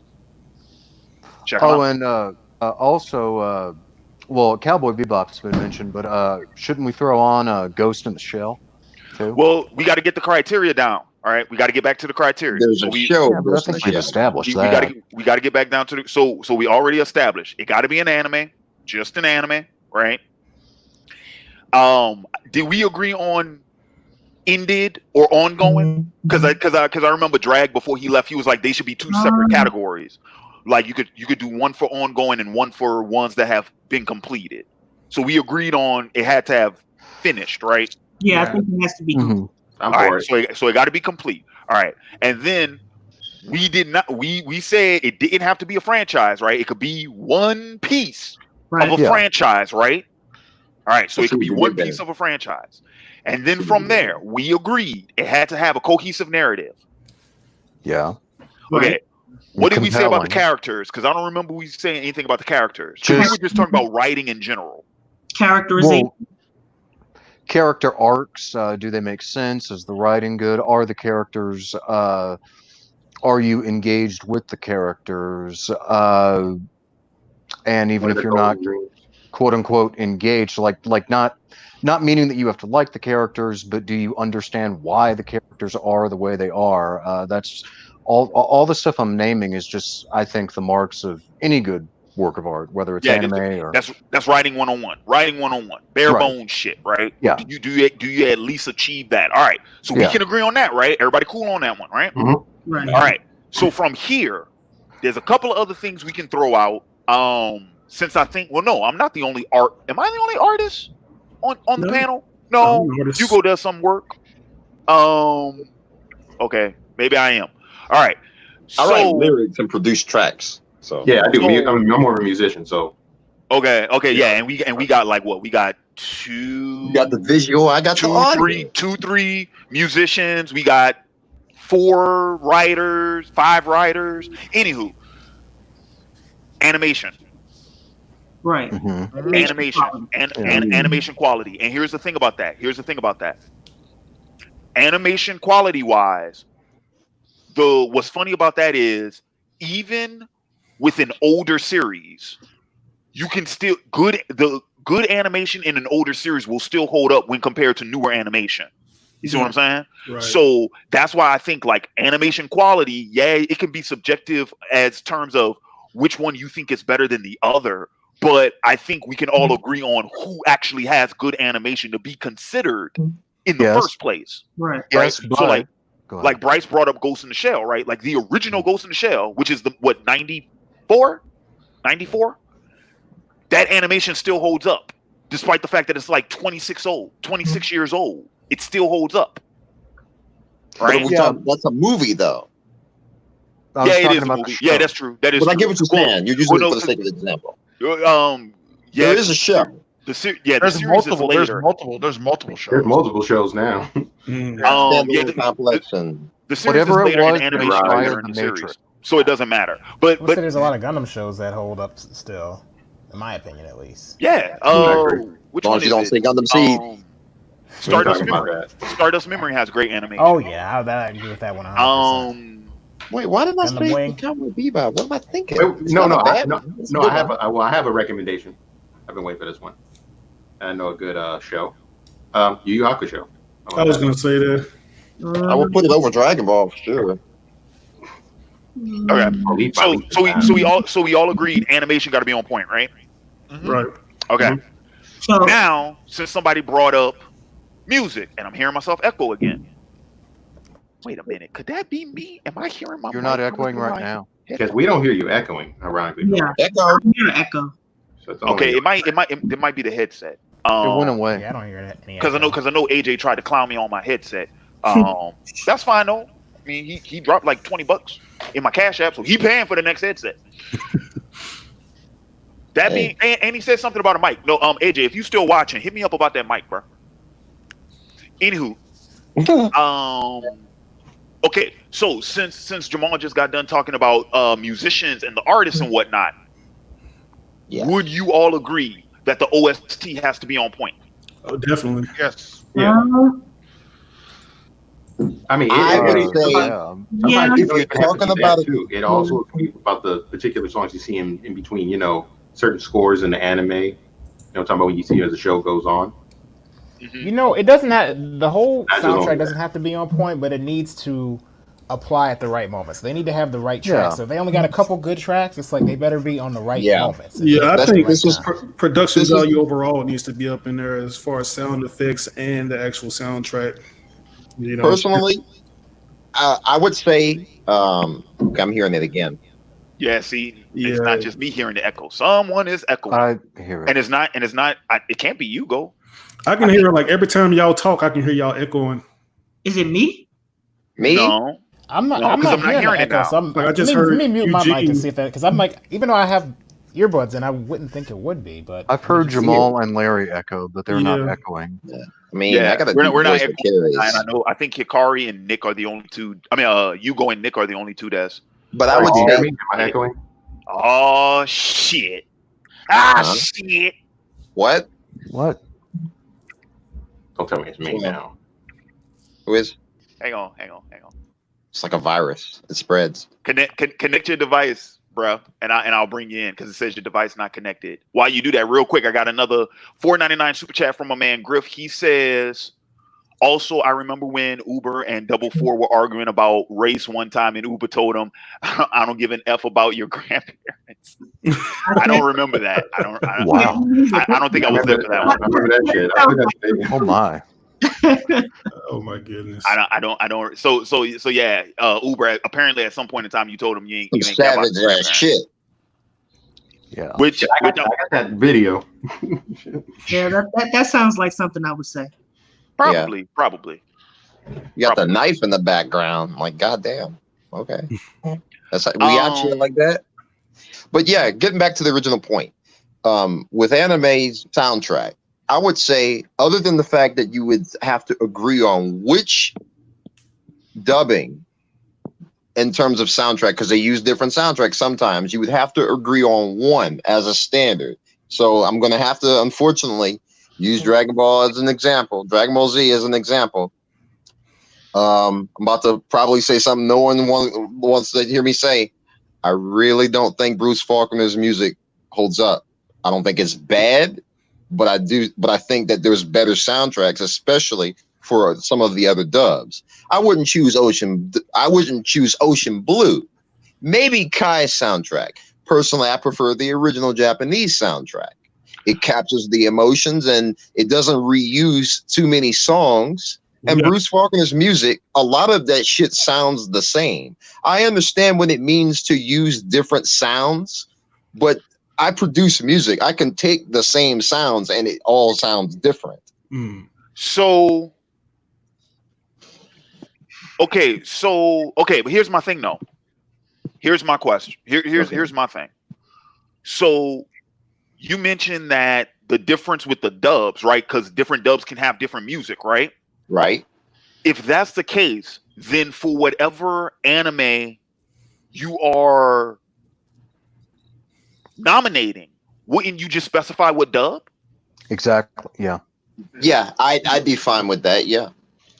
Like that should be an option, right? Like let's say like if it was a Gundam, like take a Gundam series for an example. Like if the Japanese version of that one was better than the English version, then you could be like, oh no, whichever Gundam Japanese sub. Oh, that should be fair, right? Yeah. Right. That makes sense. Because it should be the best version of that series. In terms of soundtrack, yes. Right. Well, I mean, it would just be period. Like whether it was the soundtrack, whether it was the dub, whether it was the uncut or the edited, like whatever is the best version that exists of that property is the one that you would want to nominate, right? Because that's the best contender. Right. Yeah. I think I prefer anime in its most original form. Like I would rather it have the original OST. instead of just some westernized OST. This is a good one. This is a good one. This one, so this is a $4.99 super chat from my man Eric Garner. This one is really good. He says, I think a distinction should be made between best, and in parentheses, he says quality of story, characters, animation, and execution, close parentheses, versus greatness, which is parentheses, impact, influence, and legacy. Here's the thing about that though. Those overlap. That's where I was going. I think that the GOAT would actually have both. Yeah. They can't. When we're talking about music, that's all subjective. They can overlap. They don't have to. But actually, real quick, if we're talking about anime music, whoever the person was who did the Cowboy Bebop music, wow, Yoko Kanno. Yoko Kanno. That's my girl. Yes, legend. All right. So, speaking of legends. Speaking of legends, guess who just joined the stream? Legend. Oh, tell man. them what time it is. Who? Tell them what time it is, man. Oh shit, it's me. Why y'all put me on the spot like this? Yo, you just got well. It wouldn't be right if you wasn't late. Diabolical haters on this side of Mississippi. So man, I don't know how much of the stream you caught, but I've been asking everybody when they join the stream. First two questions, since it's the 10th anniversary and whatnot, right? Yeah, how did you discover the channel? And then what is either your favorite video and or your favorite segment? Okay, how I discovered the channel? Somebody told me that you was beefing with somebody, and they said check his channel out. So I checked it out. You needed blood right away. Yeah. Hey, that's how it started. Somebody said, "Yo, these guys named Otaku Assemble, they beefing with so and so." I think it was was it Luffy Gear 9000 or whatever it was, or Ace Guru Ace or whatever. Ace Guru. I have no idea. That was 10 years ago, bro. It was a few people. It was a few people you was beefing with back then, but it was somebody you was beefing with. They said check the channel out, and I seen it. You was talking about why you don't watch One Piece and Naruto is pretty much on par in terms of fucking animes. Like in terms of good anime, they pretty much on par. So why even have a beef about it or some shit like that? But anyway, you had somebody else on there at the time. Anyway, the best segment, I would think. I don't fucking know. I'm not sure. Well, no, it's your favorite one, not the best one. Your favorite one. So it would be like whatever your favorite video would have been, or a favorite segment. Shit. I like your reviews, like in terms of like movies and shit like that. You know what I'm saying? It was a little bit more in depth than the damn chapter reviews you did before. You know what I mean? Okay. Yeah. Man, yeah, I'm not up, man. Yeah, I wasn't trying to do a best because I'm like, I mean, I'd be interested in what y'all think my best video is, but it ain't Ned. Let's go with favorite. But I mean, everybody's gonna have a different answer. To be honest, even my damn self, because what I think my best video might be, I'm pretty sure a lot of people wouldn't think that. I think you do really good characterization critiques. You know, like your Shinobu Sensui video. You know. Then again, the one I think might be my best video might not even be my best video. I might just be remembering. I always thought for the longest time my best video was my Days of Future Past review. But I don't know. Maybe that was just one I had fun doing. There was one video you made. It kind of like I was kind of taken aback. Like I was a bit choked up when I saw it because you know, the subject matter. I won't say what it is, but you know, I think you know which one I'm talking about too. Maybe. I think the video where you rallied everybody together because you was trying to make sure the SOPA. What was it? The SOPA bill. Yeah, and then YouTube would not monetize that video either. Oh, they said it is not advertiser friendly. One of the most compelling videos. They ain't monetizing nothing I do. Not I cuss now. like a sailor. I don't give a fuck. I just stopped because I'm trying to get this money now. Well, you done messed up just now. It's done. Nah, not right now. This ain't on my channel. Oh, this is free reign? Yeah. I'm straight. Yo, Larry, do you get a lot of people that say, "Hey, you was better before you cut your hair"? No. You do that happens. Anytime you change the way you look, they're like, "I like the old person," or "I like it better when he was fat," or you know what I mean? Yeah. I like when he had the. I've actually had more people comment on my beard than me cutting my dreads. Yeah, man. You were better when you had a worse microphone and camera and lighting and setup and all that. Like those were the good old days. Yeah, I miss like what? My man. I was best when I was working part time. That's when I was best. Hey man, I don't Well, I can barely afford to do this shit. Dude, I don't necessarily miss dealing with that goddamn camera that the battery kept dying on my ass. That old like I had to use an old like desk lamp as my light, and it was that yellow ass fucking light just shining in my face all the goddamn time. Is that why everyone was shinier than they normally are in those pictures, those old videos? Probably. Oh God, I have to put on shades just to watch the fucking video. But whatever, I love it. At the end of his videos, he had to cut the camera off, and he never cut it out. He had to reach around. So one of my videos, reach around. Dude, Maine is the only person pretending to be him. Dude, Maine is the only person that constantly ragged me about that. The reach around, huh? Yeah. Like, and that's why y'all should stop ragging on Inuyasha. Oh, dude, you want to talk about another video I couldn't get monetized? That damn Inuyasha rant. No, they were not about to monetize that sucker. What was it about? Is it the same one I'm thinking? It's the same one you think, probably. Yeah. But they would not let me cut that monetize that. bullshit There's profanity in the title. It's like we can't monetize that. Yeah, it's done. It's done. I have. This is another one. Another $4.99 from Griffey says had to drop a donation for Maine the GOAT.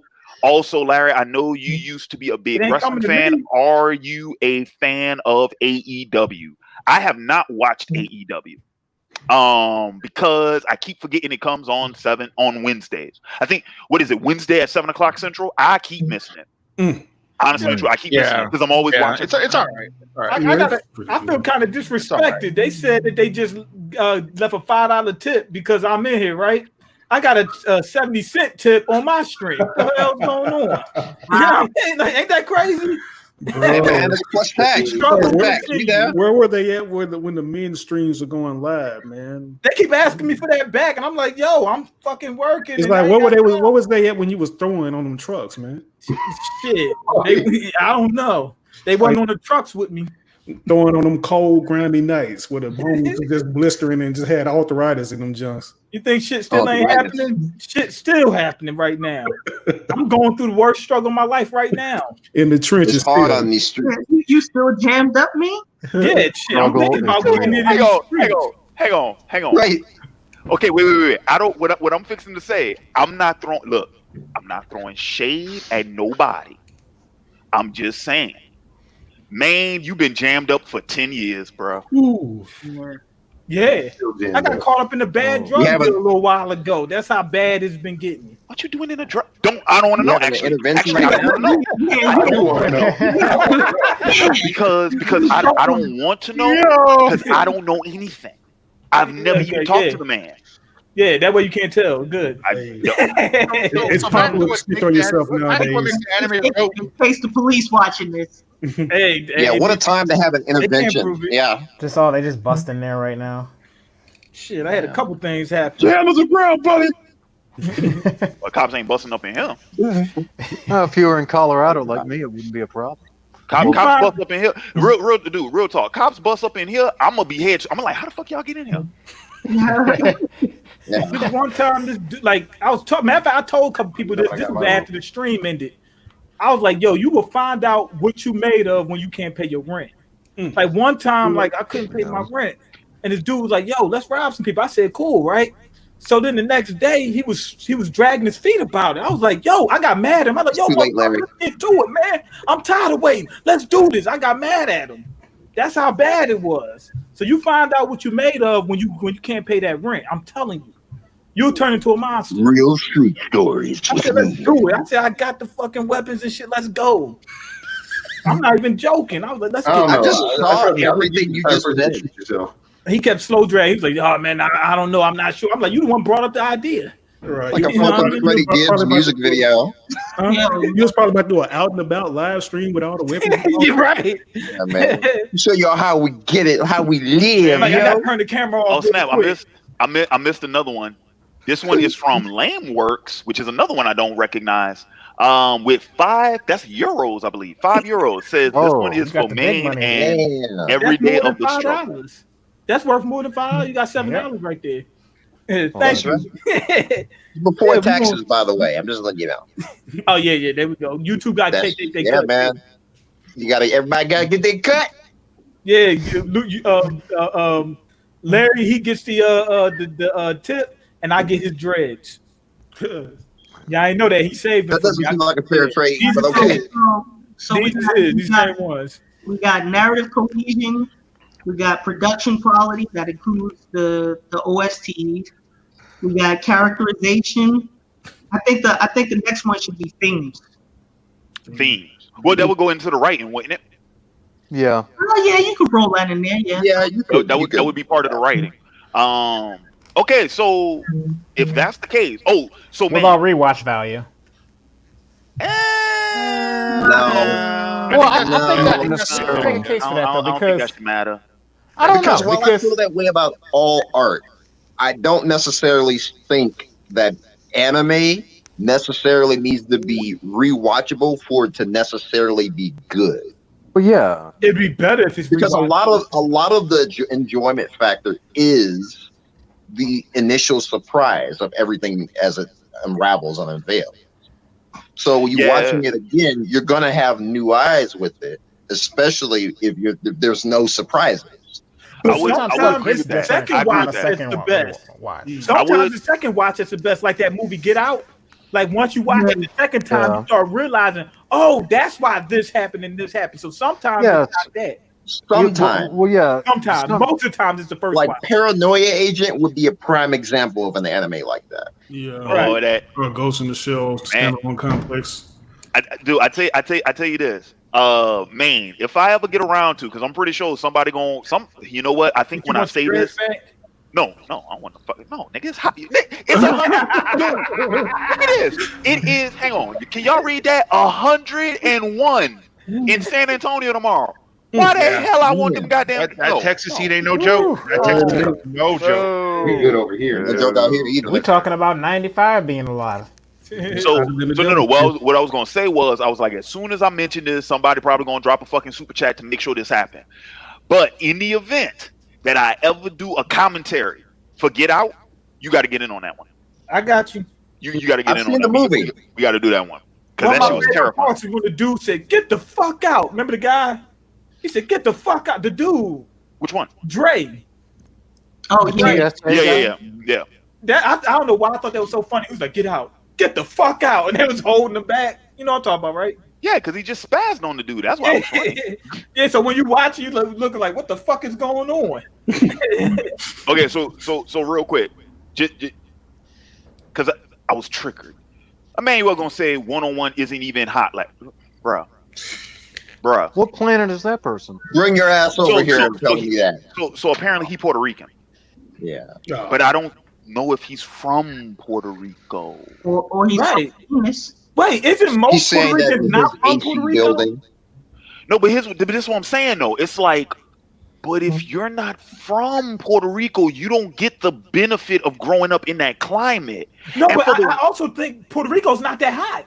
Right, exactly. It's not even that damn hot. Well, I already went there a couple years ago, so it wasn't that bad. Puerto Rico stays warm, but it doesn't go up because it's in the middle of the ocean, so it doesn't go up to a certain level. Yeah. Right. Well, no, and I knew that. No, I went to most. It's equal. It's not more. So how about this? Let's just decide on this. Emmanuel just crazy. He just crazy. He just crazy. That's all. I agree. So those I don't even know who you are, but I agree. No, you know, Jamal. That's Carlos. You know Carlos. You and Carlos don't win some rounds. Huh? You know Carlos. You know Carlos. And in Texas, it's 101 with. Is this the same Carlos I'm thinking? Yeah. Yep. The patron. My patron Yep. Carlos. Superman. Even higher for RPG. Can you keep that burn? BVS Carlos. Okay, this isn't the same Carlos I was thinking. Never mind. Which Carlos you All right. Okay, let's get back on topic. Let's get back on topic. I think we can start throwing series out here. Okay, My first nomination would be Avatar. Okay, so Hikari nominates Avatar. All right. The movie? Bryce, do you have one? Well, no, Bryce. Yeah, you had Death Note, right? Yeah, Death Note. That's real cute. Okay, what about you, Jamal? I gotta go with Cowboy Bebop because as much as I want to see Paranoid Agent, Cowboy Bebop just does everything for me in terms of. Okay, what about you, Rick? You know, for just because you said not to, just because you disagree, and I think I could defend it, I'm gonna go with Fullmetal Alchemist Brotherhood. Okay, that's fine. For the record, I didn't. It is a good One one. nomination? Yeah, no, it's One nomination? Fullmetal Alchemist Brotherhood. I would say one, because if we end up, get into like a Mount Rushmore where it's like 4, then it would be like 1 per. You know what I'm saying? Okay, so I got a trash Avatar. Okay, what's yours? Say you want me to come back? I'll swing back around. Yeah. All right. So then, man, you've been following the stream, like you know what the discussion is, right? Nope. Okay, well, I'm gonna fill you in real quick. No, I'm gonna fill you in real quick. It's good. It's good. So what we're trying to do is we are trying to determine what would be the GOAT anime, greatest of all time, and we said if it's gonna be the greatest of all time, it has to fit, right? It has to fit the following criteria. So just for clarification purposes, we're talking about anime, not mangas, right? Just the anime, right? Number 2, we're talking about series, not movies, right? And number 3, that anime can be one of a franchise, but it doesn't have to include the whole franchise, right? Right. So like if you're doing Gundam, it can be one of the Gundams. It doesn't have to be all of Gundam, right? Yeah. Okay, so all right. And then we said it had to have a cohesive story. It had to have good characterization. So Dragon Ball's out. Thank you.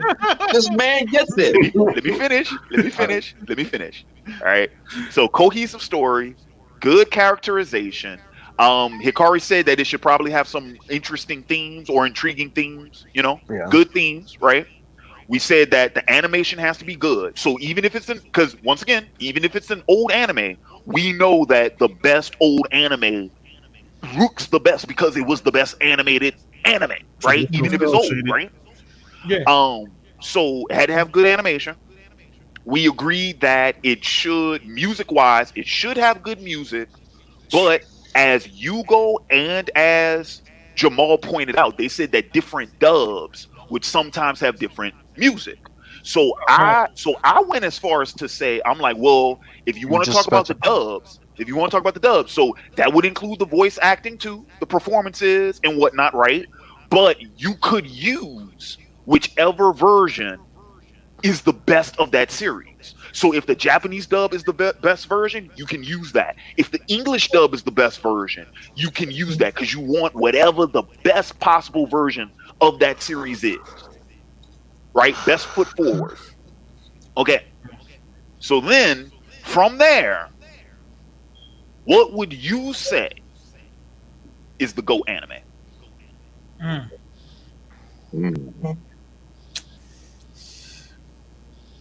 You come back around to me. Come back around. Okay. Come back around. Okay, so real quick, let me take a pause because I got 2 super chats just came in. $5 super chat from Saidu Fofana. Did I pronounce that right? He says Uncle Man and the $5 Uncle Man in the struggle. And then another $5 super chat from Trent. He says, I'll hop on in a second, Larry. Did you send patrons the link yet? Also, you're echoing back. LOL. Yes, I know. I'm hearing myself echo. And no, I haven't sent the link to patrons just yet. So okay, so Irvin. Ooh, okay. This is a tough one because first time I said, you know what, maybe I'll say Yu Yu Hakusho, but I was like, no. I'm like, we're talking about animation. Funny enough, I thought of another Togashi series, Hunter x Hunter. Because we're just talking about animes here. That was my backup, but I was waiting for someone to say Hunter x Hunter. Yeah, I think I'm gonna go with Hunter x Hunter 2011 on this. You know, I think one, I love everything Madhouse does, and I think they animated that very well. Very good choice. Very good choice. Yeah, but the animation was on point. Every arc, even though it didn't completely, well, they didn't really focus on Gon like in every arc. They kind of switched around between the cast, but I feel like each arc focused on like the main, I guess you could say, main cast very well and developed them in different ways, especially the Chimera Ant arc when it comes to Gon. Like, I really thought that was really good for him. And then the way it even ended, to me, felt really complete. Even though the manga goes on further, that's kind of my reason for picking that. And not to mention, I think when it came to establishing an antagonist like Hisoka, for example, right? You know, you really feel like it didn't feel like it was an easy obstacle for Gon to just overcome. Like, you know, when you're watching, that's one thing I think Togashi does really well. Like, when you're watching a series that he's doing, a lot of his antagonists almost feel unbeatable for the main character to defeat. But when they get to that point where they actually can either fight or defeat whoever it is that they're fighting against, you know, it really feels well worth the while, as opposed to, you know, a lot of other shonens where it's like, oh, they just get a friendly anime power up and that's pretty much the end of it. So that's my reason for Hunter x Hunter. Okay. And the endings were really good too. Like, as far as the music, the endings are really good.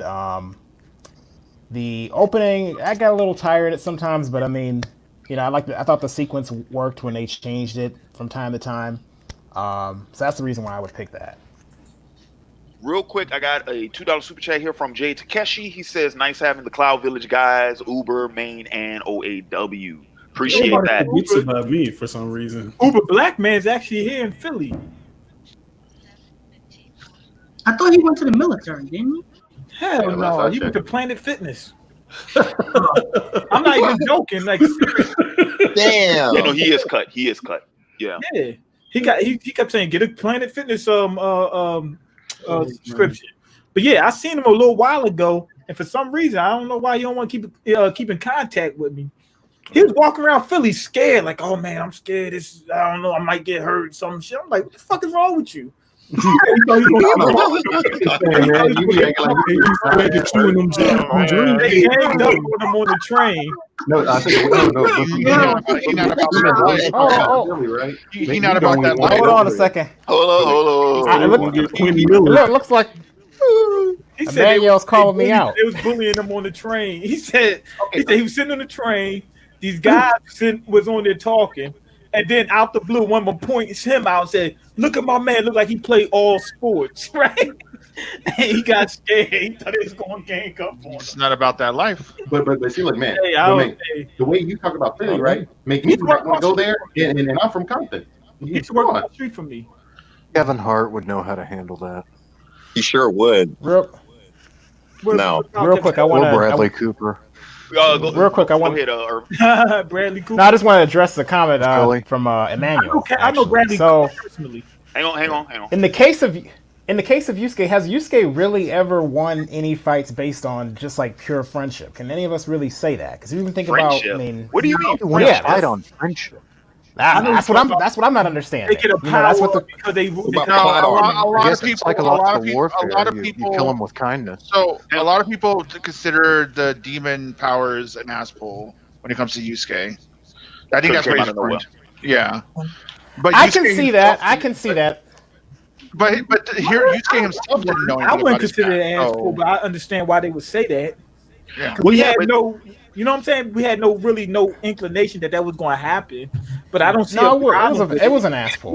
Even though I liked it, it was an ass pull. But but we knew that demons lived in this world, so why couldn't he have been a demon? Wait a minute. You know what I'm saying? I don't see a reason why he couldn't have been a demon. I don't think it was an ass pull because there was always something off about Yusuke. Right, that's true, but they never really gave you any type of foreshadowing that he might be a demon. The biggest foreshadowing that we got is and the explanation is kind of the explanation comes out of nowhere. We need Yusuke to win, and here's why. Yeah, so I get that one. I agree with that. Yeah, the demon thing did come out of fucking nowhere. But prior to that, let's be real about this. Prior to that, though, most of Yusuke's victories were just luck. Yeah. Most of them were He just barely luck. skated away. Randall you think about was the fight luck. with Randall was luck. Hiei was luck. I think was Goki? I think was the other cat. That was luck. Yeah. A lot of his fights were luck. And the last one, I think he lost. And he lost to Yomi. And he lost to Yomi. And Tagoro was trying to make him beat him. Yeah. So that wasn't even luck. That was just him making that happen. It was also it was like a combination of luck, but also innate strategy. So he put himself in a position to be lucky. Wait, who? Oh, Tagoro put Yusuke. Yeah, but you have to understand what luck is. I disagree with that. I would say that Yusuke is great at improvising. Yeah, that's better. He knows how to improvise, but strategy. Yeah, that's what it is. Innate strategy. Oh, I get what you're saying. Okay, yeah, that makes sense. he didn't even win his fight against Yomi. If I'm walking down the street and a dude start whooping my ass, and I find a rock on the ground and I just lob it at him, that ain't strategy. That's usually your environment to your best of your ability. What Yusuke did was based on just his innate strategy. I mean, no, Yusuke was more of a brawler. Think about the fight with EA. Okay, Like a lot of stuff with Yusuke is just preternatural instincts of him just knowing how to be like just a straight brawler. He's a brawler. Right, yeah. Yeah. But yeah, The most I remember him really doing is like you think about, for example, him when he used the mirror when he fought against Hiei. He had the spear gun bounce off the mirror. Like when he fought Sensei, he used his part of his shirt as like a and that's not consistent. Remember, he was running away from the guy and got him in the hallway. So when he used the shotgun, the guy couldn't dodge it. That was another time he used strategy.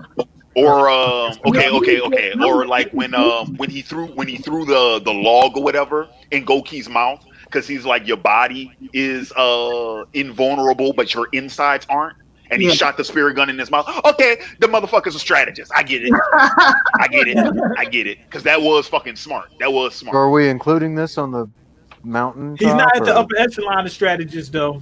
He's at the gate. Right. Okay. He got a foot in there. Okay. All right, so we got Hunter. Yeah, so this is the tally so far. Death Note, Cowboy Bebop, Rick, you said FMA Brotherhood. Irvin said Hunter. All right, so Nick, it's your turn. Your GOAT anime nomination. Well, here's the thing. I mean, mine would have been Yu Yu Hakusho, but I'm pretty sure Esther, you got Yu Yu Hakusho too, also. No, I'm going with another one. Okay, so well, I can add a different one, and I could pick this one instead since Irvin already cast that one. If you allow me, I was thinking Samurai Champloo. Okay, that's what I was getting ready to say. Really? It is a good one. That's what I was getting ready to say. And I can break it down easy, story and all that stuff and everything. Okay, so Samurai Champloo. Espo, what's yours? I mean, the music wins automatically. Yeah, that's what I was going to say. That's one of the easier ones. Well, this one right here is an ongoing series, but since we're going on, like, I guess, individual parts, I wanted to go ahead and put in JoJo's Bizarre Adventure Part 4. Damn it. Wow, JoJo? I knew someone was going to I was going to put in Part 4 because it not only does it have like a stellar soundtrack, the visuals look amazing. They had to find a balance between like what the manga's art style was compared to the later part of the manga, which is like this kind of super machismo, hyper masculine look to a more sleeker look, and they just had to come out with a balance. So I like that. The color palette was always diverse. They would always change the skies and the colors of the characters and stuff like that. Not only that, but it also introduced newer generations of viewers to old school music. And the villain wasn't your traditional mustache twirling villain. It was just a guy that wanted to go about killing, but he wasn't like a big name. A very good villain, too. Yeah, it's a very self-contained story that doesn't, follow the cliche shonen, plot or story writing. Whoa! A bite to the dust. Not even that. He didn't even die in an epic way either. Right. And the main character didn't even kill him. And that actually kind of touches upon too with the lore of stands and whatnot and how they came about. Mm-hmm. So there's a lot. It's pretty good. Yeah, it stands alone on its own. So let's get into the wall. So now I'm gonna come back to Hikari. Do you have one? Yeah. It was between three. It was gonna be either Gundam. Well, I really couldn't include Space Runaway Idion because the animation wasn't really that good, and the OSTs wasn't that good either. But I'm probably going to say Legend of the Galactic Heroes. Okay. Old school. I see you. I see you. And then, Maine, do you have one? It's between two. I'm leaning towards Samurai Champloo or Totems. I see what you're doing. Nice. Well, if that's the case, if that's the greatest of all time off of a loose concept pilot, then the next shit just gonna be hot. I'll nominate Totem. I felt like Samurai Champloo, but it didn't feel like just your average battle manga. I mean, anime. The real threat that was like so beyond human was at the end, which is the very last dude, where he was like just an unstoppable force. You know what I mean? Not only that, I really felt for the characters. Like it was a point when I was crying. Remember when they did the reveal of what you call him? What's his name? What's my man name? How did I forget his name? Not Jin. That's my favorite character. Mugen. Yeah. When he was getting ready to die, did y'all not cry when he was drowning? Yeah. I was crying. Like I really had the lump in my throat and everything. Like I could connect with the characters. And that song too? Yeah, I didn't know what they were saying, but I knew what they were saying. You know what I mean? Because it wasn't in English, but you was crying because you knew what they meant. Yeah. You know what I'm saying? The music was incredible. Yeah, it had a lot of tear-jerking moments. Huh? Yeah. I thought Mugen was just a piece of garbage. Then you find out, no, he a victim. That's why he making other victims. Wasn't he like a gangster pirate or something? Yeah. And they got like people keep thinking, oh, he's the badass, so he must be the most powerful. No, Jin was the real gangster. Yeah, like Mugen had too many weaknesses. Like if he's refined in a closed off area, he can't even put up a good fight. Right. Jin was just that good. Jin was if Jin would have fought Mugen, he would have won. That was just point blank period. People just like the way Mugen, they just like Mugen's style. Plus his steam bloom. So we missing two, right? Who else didn't go? Oh, real quick, can I nominate Powerpuff Girls? Does that count? No. Cute. That's kind of no. Larry, you muted. Larry's muted. Thank you. Thank you. Yeah. That was quite entertaining to see you yell and nothing cares. He's just very expressive. He's just like, okay. So yeah, I know. I just had a moment. My bad. It was great. He's gonna boot himself next. What were you yelling about? Out of curiosity, were you saying one at a time? I figured out where the loop is coming from. Irvin, that's coming from your mic. Because see, I got you muted right now. That's why I'm not hearing myself. I'm not hearing. Wait. What about second? Yeah, there it is. Hang on. He just unmuted himself. Yeah. So see, do you hear it? Nope. Hikari, speak. I heard it a little bit. Well, is it me? No, that's what I'm saying. He's saying it's coming on Irvin's end. It's coming from Irvin's side. Yeah. You were doing all the stuff or whatever. Yeah. So now we're on here. So yeah, Irvin, hop out and come back in and see if that fixes it. Okay. Oh, and before you do, make sure you disconnect and connect. Oh, you know what else? Since you're using mics and earbud, one piece, go to your audio settings and make sure that they're both the headphones. Oh, okay. See, I've been using this. I don't know if maybe that's playing a role with it or what. Is it hooked up right now? Because it might be picking up. Dude, go back and double check your settings. Okay. I'm using that too. The blue dildo. Yeah, the blue Yeti. All right, so who else we missing? Okay, real quick. I got another $5 super chat from Jay Takeshi. He said, "Good to everybody." I'm sorry. Okay to everyone. Which technique do you prefer? Spirit gun, Dragon of Darkness Flame, Rose Whip, or Spirit Sword? Choose and explain why. Spirit gun. Spirit Sword. I mean, I would also go Spirit Gun, but I love the dragon. I'm sorry. I like Dragon, Spirit. Dragon, I like Dragon Dragon. the Darkness Flame, but only when it's actually controllable. Like once it's mastered. I like the Spirit Orb. Or the Spirit Wave. Yeah, which would be Spirit Gun. Same thing. Because like I read this question and I'm taking it to its like farthest, possible conclusion. So like Spirit Sword would also include the interdimensional sword. Yeah. Same thing. I would rather have the Spirit Gun. It's more versatile, in my opinion. I like the Dragon. I like the Dragon Darkness Flame just because it sounds cool and it looks cool. I think that if that Spirit Sword was in a different hand, this was in the hands of a human. If it was in the hands of a demon, it'd have been a rat. I don't think a demon could have done it though. Yeah, I'm saying like competent hands. You got a regular human able to compete with some demons because of that. What he got up to A class? Cool bar. Yeah. With the Spirit Sword, he got up to like A class with the Spirit Sword. He was like A+. Yeah, but he also lost that power. Right, it was almost like he was forbidden to use it since it was. I'm saying if he had that power brought him up to that level. Yeah. So I think they were all A+ except Yusuke was S, right? No, like the other one. S too. No, the other guys. I'm pretty sure he had S, right? All the demons. All the demons. But Kubar was not on that arc.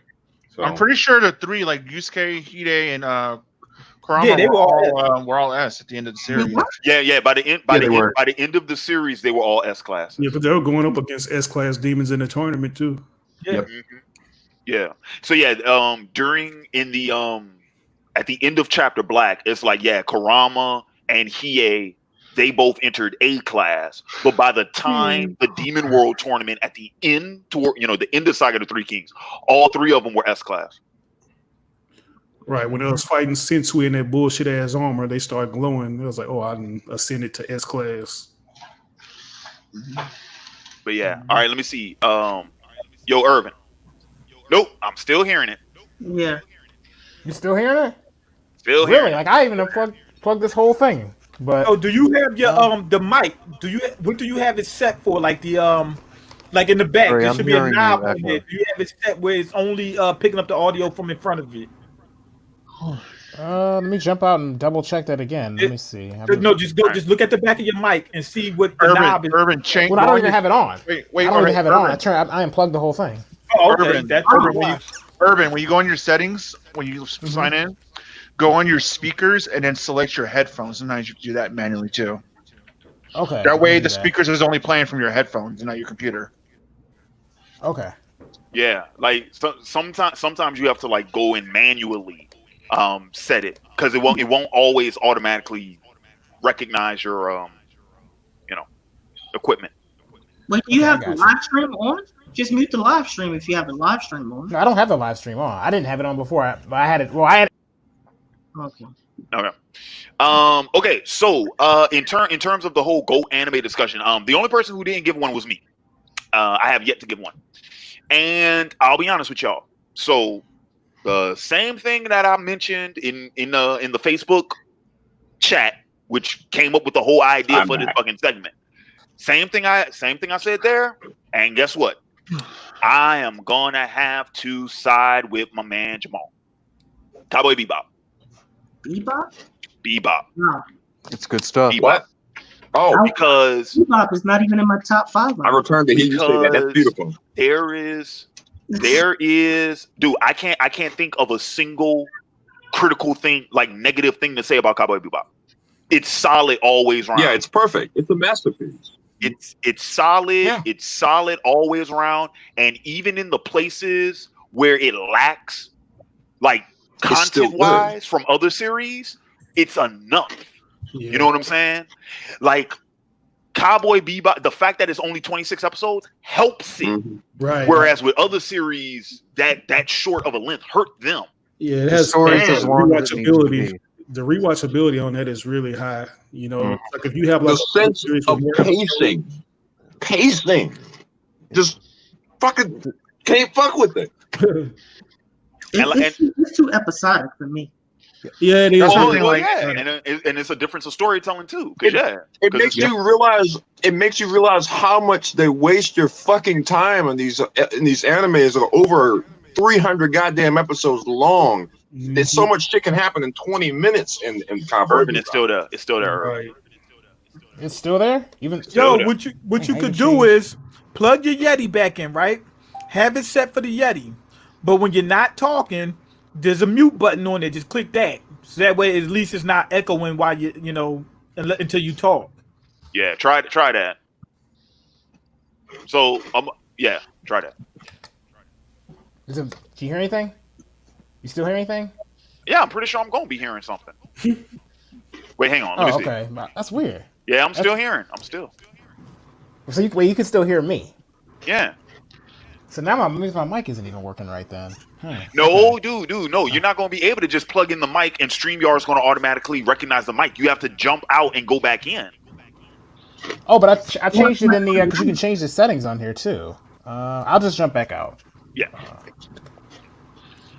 Anyway, but yeah, technical difficulties, peeps. That dude, I gotta say, Cowboy Bebop. That's the one that comes to mind. It knocks off every one of them. It knocks off every checks off every box on that list. In some ways, it is sort of it's kind of unfair in some ways because, like Hikari pointed out, it is episodic. So guess what? It can touch on multiple fucking themes throughout the series because every episode is about something different. So yeah, another series that's episodic too is also Samurai Champloo. Yeah, it's based on the same formula. Case Closed is another one. A lot worse. Yeah, but serialized versus episodic storytelling both can be great. I mean that shouldn't one isn't inherently better than the other. That's just difference in storytelling. But no, what I'm saying is, but one can be an advantage to one. Well, yeah, if it fits the story, yeah. Depends on the format. Yeah, that's what I'm saying. So, but yeah, man, I gotta go with Bebop. Is Bebop my favorite? Of course not.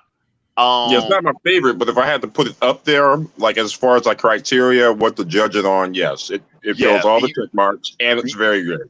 Bebop's the only one that checks off all those goddamn boxes. I gotta give an A for originality too. You know what I'm saying? Because Bebop's not even based off a manga. It's an original series. It's like a space opera. It has westernized and different culture. None of his works are based off manga though. That Watanabe, Kids on a Slope, Terror and Resonance. He that's all he does is original works. So. And it was supposed to be marketed for toys, but it ended up being this big juggernaut. Really? Yeah, that's Transformers in reverse. Right, basically. Yeah, it was produced by Bandai. Wait, what'd you say, Hikari? I said I can't believe nobody said Gundam. The original? You know what I think what it is. You had the opportunity. You know what I think what it is though, Hikari? Like Gundam is it's a franchise, so it's really hard to pick like specifically which one, and then like the best one, favorite one to figure out. It's either the original one or Zeta. I think those are the best ones. Yeah, but don't those cross over into other series though? They're not just one self-contained series. Yeah, Gundam. The original Gundam is self-contained. Zeta is self-contained. Well, Beta has a little bit of relations with the first one, but yeah, it can be its own thing. But here's the thing though. They have Alpha Chad Gundams, for me, like, because Hikari was like, no one mentioned Gundam, because in order for me to do that, I would have to say like Gundam over one of the others, not over it.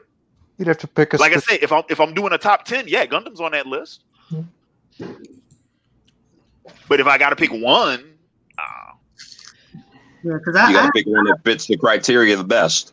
I have. Yeah, that's true too. Because the animation wasn't that hot, and neither was the OST.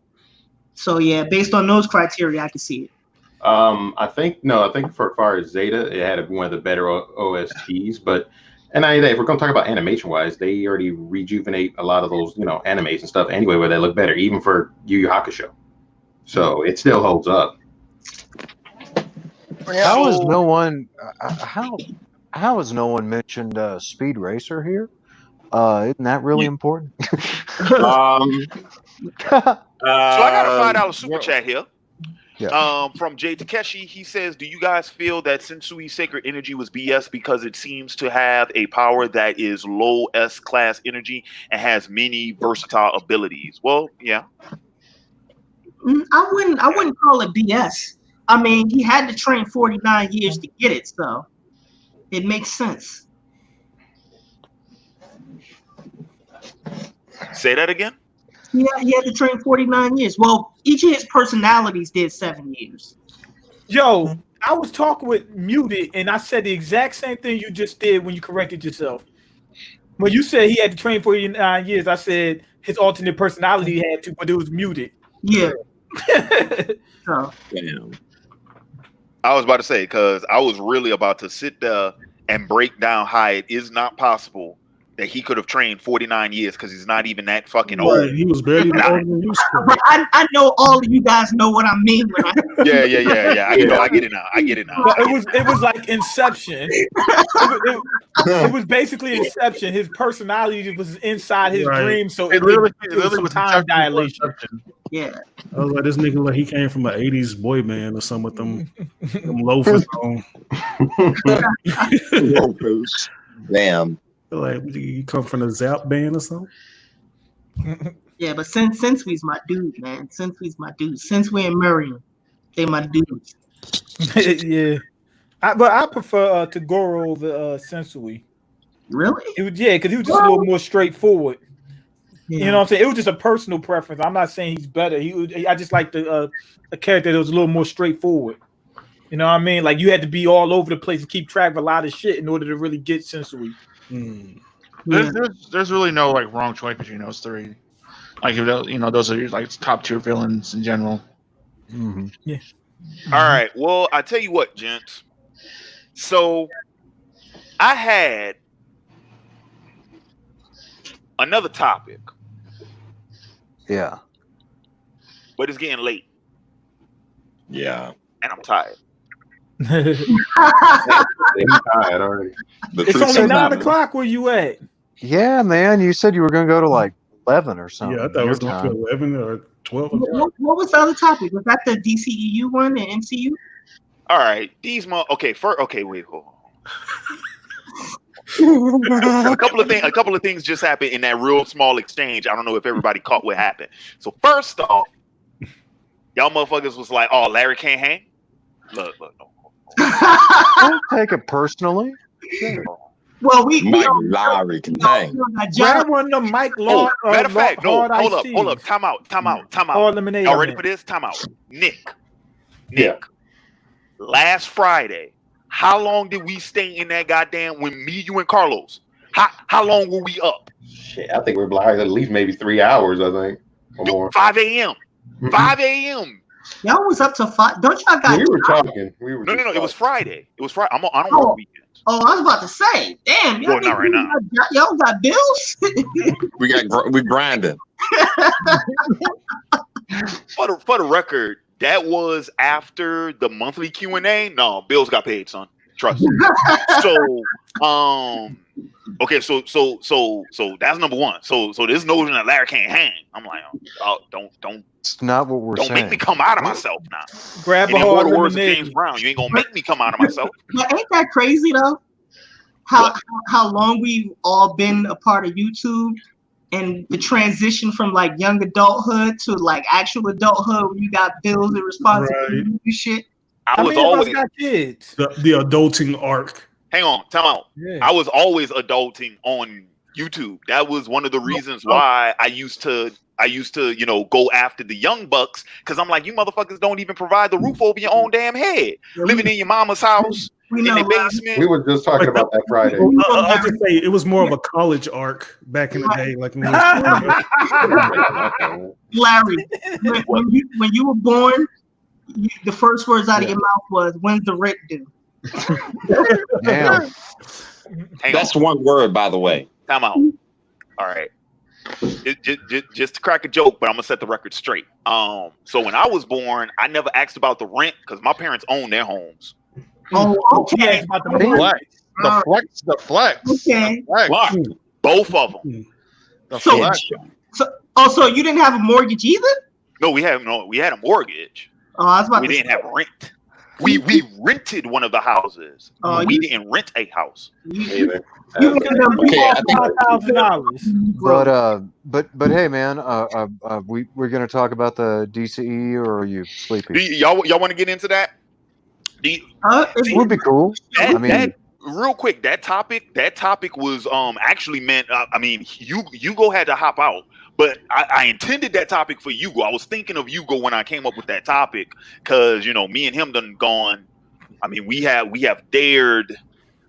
Dude, this whole fucking DCEU ride, man. We were there from the beginning, man. We were just like, what the fuck? We watched it all happen. We chronicled it. There is no DCEU. Yes, there is, Rick. might be on the comeback. Wait, Rick, you haven't been hearing what's So been I going understand on? the Flashpoint. I understand the rumors about Flashpoint and whatnot, but that shit's in. They don't even have a director yet. Yeah, they do. Yeah, today, next week it'll be like, oh, this director like for the 5th time. This is the one they've held on to for a while, though. The one they have now has been on the project for a while, since last year. Since Shazam. He's been on the project since Shazam came out. Wait, the Arrowverse is being brought into the DCEU? No. Well, technically yes. It's all connected. Technically, it's all connected now. But we don't know if they're gonna incorporate any of that into the So what they did was they connected it, but then they set it up to where it can't intertwine because how people can come from other Earths on Arrow. Well, doppelgangers can't survive on Earth Prime. They set that up, so like they literally can't live because the doppelganger they were counting each other out, so they can't like cross over no more like they used to. That's stupid. Being lazy. That don't make no sense. They did it the way they did it for the wow effect of wow, it's all connected for infinite Earths. But then they set that up so that we don't expect crossovers with the movies coming. They did it for the sake of. Yeah, but that's not what the people want to see, though. They want to see all that meshed together. I ain't like how they brought Black Lightning into it. It seemed like they just ham boned him in there. It was cool. The movie ham boned. What they did was when they recreate the Earth Prime, they put all the shows on one Earth. Yeah, that's what they did. So like Black Lightning, Supergirl, they're all on one Earth now. Here's a question I want to ask you guys: do you think the DCEU can be saved? I think there are certain elements that has already kind of. I'm saying no. In the race, going to anyway. I think they just got to stop trying to play catch up with Marvel. They came in way too late. And they keep trying to play catch up. Oh, we're gonna catch up to them, and we're gonna have this. How they could be saved, man. I feel like they just got to start all over. Well, I will say this: whether you like them or not, from a critical perspective and from a box office perspective, the last couple DC movies have set them in the right direction. Yeah. Okay, so real quick. I'm gonna step away for a few minutes. I'm gonna come right back. Uber in charge. Esper, you're in charge. Esper's in charge. Okay. I'm pressing buttons. No, because Esper's gonna start kicking everybody out. Oh, no. He is a mod, so behave yourselves. Yeah, you're gonna come back. Gonna be 3 people in here. But I think Rick was saying something like you were saying. Whether you like them or not, from like marketing's perspective and like from critical financially, they've been making bank. Yeah, Aquaman and Shazam and Wonder Woman all set them in the right direction. A good thing about those 3 though is they kind of stand alone. Like where they don't. So it was under the impression that they were not going to try to do the whole connected universe thing anymore, and they were just going to have them like they exist together, but they're not the focus of them. Like Green Lantern. I feel like they should, but they could have started over from those points. So like Superman exists in the Shazam verse because he shows up I think a post-credit scene. Right. But they don't plan on doing like another Justice League at this time. Yeah, they didn't even shoot that movie in Philly. They're kind of getting that Kevin Feige on where they're kind of planting seeds just in case Cavill just comes back to reclaim his role. Well, Cavill said he is open to it. Like he's not against it. It's all a matter if they want to write. Well, actually, one thought I have is that because like they've had Wonder Woman, Shazam, and Aquaman, and that's like these are just more standalone films. We're not doing the DCEU, but now with the Snyder Cut coming out, like they could have it be the Snyder Cut type stuff, bring back the DCU, but then they still have the other part of that universe where it's just like the Joker movie. You know, so maybe they could do both, like kind of have their cake and eat it too, in the sense of like have the two I don't different know. sides of the same. I wouldn't really consider the Joker movie to be a yeah, it's part of their DC Black Label. Oh, okay. Is that what it's called? Yeah, it's DC Black Label where it's like rated R or whatever. Rated R. No, Marvel used to have something similar like that. But I think they but need it to could start be. on. It would be nice. Like they should just say the DCEU starts from Wonder Woman, right? Right. Shazam, and then Yeah, that would make sense. I'm and thinking But Green Lantern though.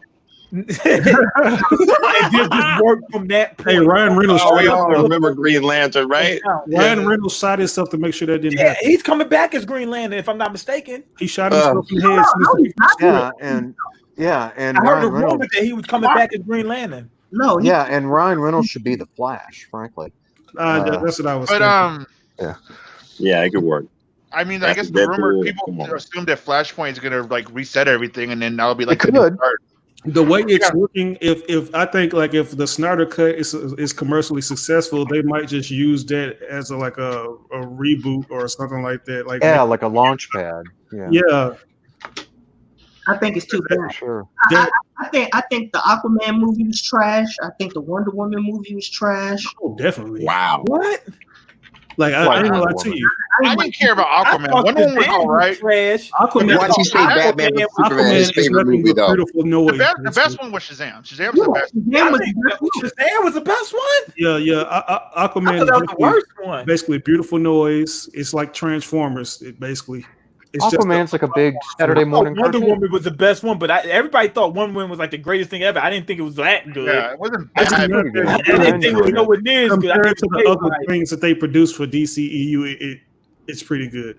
I still think Man of Steel is the best out of the whole DCEU, but people think I'm. All right, if you're going that far, I would agree with you. I like Man of Steel. I thought I was the only one who liked Man of Steel. If you're going all the way back to like Man of Steel, I enjoyed I agree with parts you that. of Man of Steel. But in terms of when it was officially Ideas within it. DCEU and like It's the post Justice smaller League, I think people that like Shazam was the one I had the most fun with and I enjoyed the most. So that's why. Oh no, Shazam kind of reminded me of Power Rangers. I was like, did Saban produce this shit? That's probably why I liked it so much. And I'm gonna go ahead and say first off, I'm kind of entertaining. I'm kind of biased because I'm looking at Shazam. I'm like, okay, take place in Philly. I'd have recognized not one of these places. But on top of that, it seems like over majorities live at. Yeah. I'll say that Shazam is one of those self-aware kind of movies. It's like a third person, like a meta movie. Right. It seemed like way too cheesy to me. It's the same thing with like people want to like Deadpool. Like Deadpool's not deep or thought-provoking or breaks. It's just a fun zany experience. Yeah. And people love the shit out of it. Right. But it didn't seem cheesy to me. Like Shazam felt like Deadpool was hella cheesy at times. But it was adult cheesy. It was cheesy on purpose. Huh? You know why I felt too cheesy? Because it's contradictions in the tone of the DCEU. Right. Shazam was so different than everything that came before it.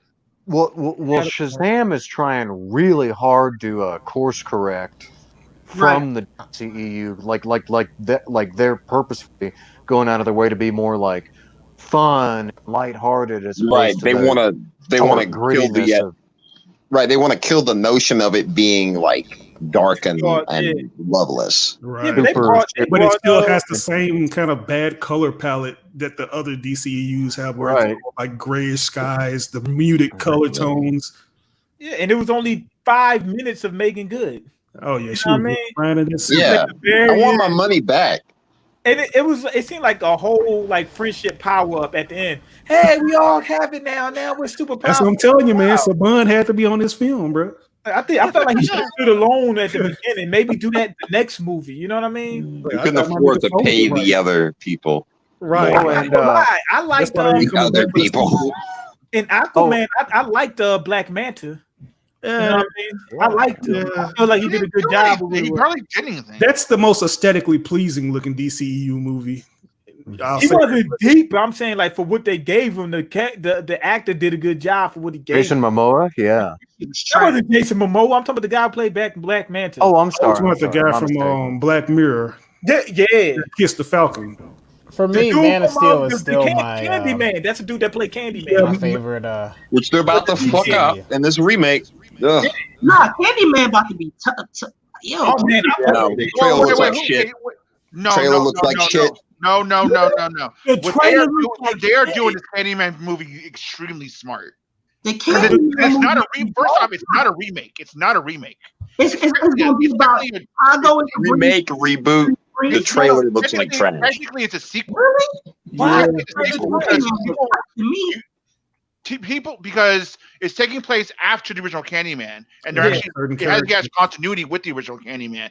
The main character is the baby that gets kidnapped in the first movie. Right. Like with Candyman, there's like you might as well say Candyman has already had like soft reboots within their own universe because like some of the sequels kind of like redo. No, because all the original Candyman sequels take place in order. Like Candyman Farewell to the Flesh takes place after the original Candyman. They do, but still, like they kind of try to set up certain elements that weren't established in the other one. You know, it's like Candyman Farewell to the Flesh goes more in depth. All right, so you find on the first Candyman that the main character, that was haunted, she was the reincarnation of Catherine. Right. In Farewell to the Flesh, they were descendants of Catherine's family. That was their family. That was the secret that Mom was hiding. Oh shit, he's back. That's why I went more in depth with his origin. Long ass time, and then when I didn't rewatch it, but I read through the script, and I'm like, yo, this shit black as hell. Right. Yeah, I seen the trailer. The tone was good. Seeing the guy, go from. Have you seen the Shadow Puppet trailer? The Shadow Puppet trailer was really cool. What's Shadow Puppet? Yeah, they did this like puppetry trailer that for it, and with like the original Candyman theme was really well done. Really well done. It's almost like a little short film. Hey fellas, I'm gonna hop off a minute or two. I'll be back in a minute. All right. Wait a minute. We was talking about Candyman. Megan Good was in Shazam? Yeah, she was at the very end at the last 5 minutes. She was gotta have some black people in here. Right. Hey, Megan Good still look good. I'll take Nia Long over her any day, personally. But me too. Me too. That's right. Me too. You know what's up, mean. Right. Yeah, what you call Megan Good's eyebrows on. are fake. You know they did her eyebrows are tattoos. I mean, who isn't fake as shit nowadays? But yeah. First female actress I had a crush on was Angela Bassett. And after Black Panther. Angela Bassett? Is that how her name really pronounced? Bassett. I thought it was just Bassett. Yeah, I don't. That's why they picked her to play Black Panther's mom, so it could be like in line with Bass the goddess. Right? Yeah. Like glory to Bass. I am in good health. Look, the point is, she was fine then. She's still fine now. She's still playing everybody's mom. This has nothing to do with what we were on earlier. I'm hearing that they getting ready to replace Black Panther with his sister Shuri, right? Which does happen in the comics. What? But I thought that was going to be too soon. Like I'm hearing it's going to be like the next movie. Like it should be at least another couple movies before they do that. I haven't heard anything. I haven't heard anything about Black Panther 2. I've heard a little bit about apparently. The sister is getting ready to replace him. I thought they were trying to get Beyonce. I think. Yeah, replaced. Oh yeah, take that back. I heard Beyonce. I don't have a problem with her replacing him, but well, then it definitely will start then. We only had one movie. I don't want Shuri as Black Panther. Right. I'm more interested in the next Blade movie. That's what I'm interested in. Fuck it up if it's a PG-13 movie. Well, the thing is, I'm more for Eternals. The reason why the Shuri thing would be odd, in Black Panther 2, because like Maine said, number one, it's too soon, and number two, because this Shuri isn't a warrior like she is in the comics. She doesn't have any other combat capabilities like They need to give her. It better not be another feminist hit piece. That's all I gotta say. They did show in the movie that she could fight, but she was still wet behind the ears. They need to give it I would say at least two more movies to give them some development to get to that point. So that it would make sense. And to be honest, real quick, be honest, Black Panther is somewhat wet behind the ears in terms of being king too. So why would they do that?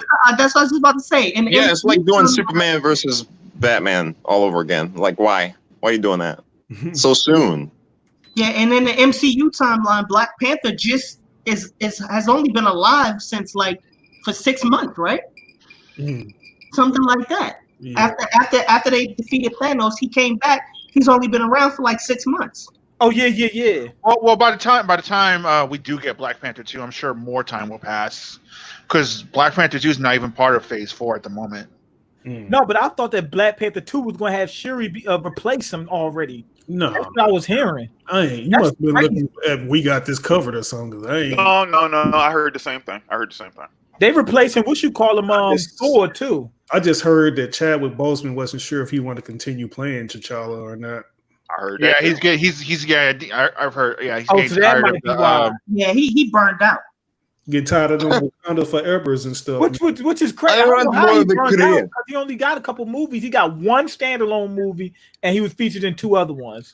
It's the fandom that's burning him out, not that role itself. No, but Chadwick Boseman did an excellent job as Black Panther. That's probably why they burned him out. Yeah, like when I first heard about it, I was like, I don't know. Then when I saw it, I was like, yeah. You know what I mean? I was like, yeah, see the movie itself to really have an opinion, so. I wouldn't put him on the same level as Captain America. I think he's on the next step down. Like you got the upper echelon of people that you do not want to see anybody else play him, like Iron Man, Captain America. Then I would put Black Panther underneath that. I won't see anybody but Chadwick Boseman play T'Challa. You gotta make him another character. I don't either, but I'm saying like I wouldn't put him on the same level as Iron Man or Captain America. I would put him the next step underneath that. What I was thinking about is who you think is going to be the next villain? The next villain? Who you think is going to be the next villain? I don't know. Everybody Black Panther. No, for the entire MCU, like that. I hope it's Dr. Doom. But I heard it might be Dr. Doom. Yeah. I've heard it's rumors of Galactus, though. Yeah, I would like. They'll probably do the Galactus arc. Suffer for your enemy. You know who I wanted to see? I wanted to see Annihilus. Yeah. Because they can include the more expansive MCU with the cosmic characters like Nova Prime. That's what I would want to see. Yeah, you're gonna see. Oh, we already got some. We already got the Celestials. Like they showed that in Yeah, but they're not really characters though. Well, we're probably gonna get like Adam Warlock and. I'm saying that we have foreshadowing. They need to bring them in at some point.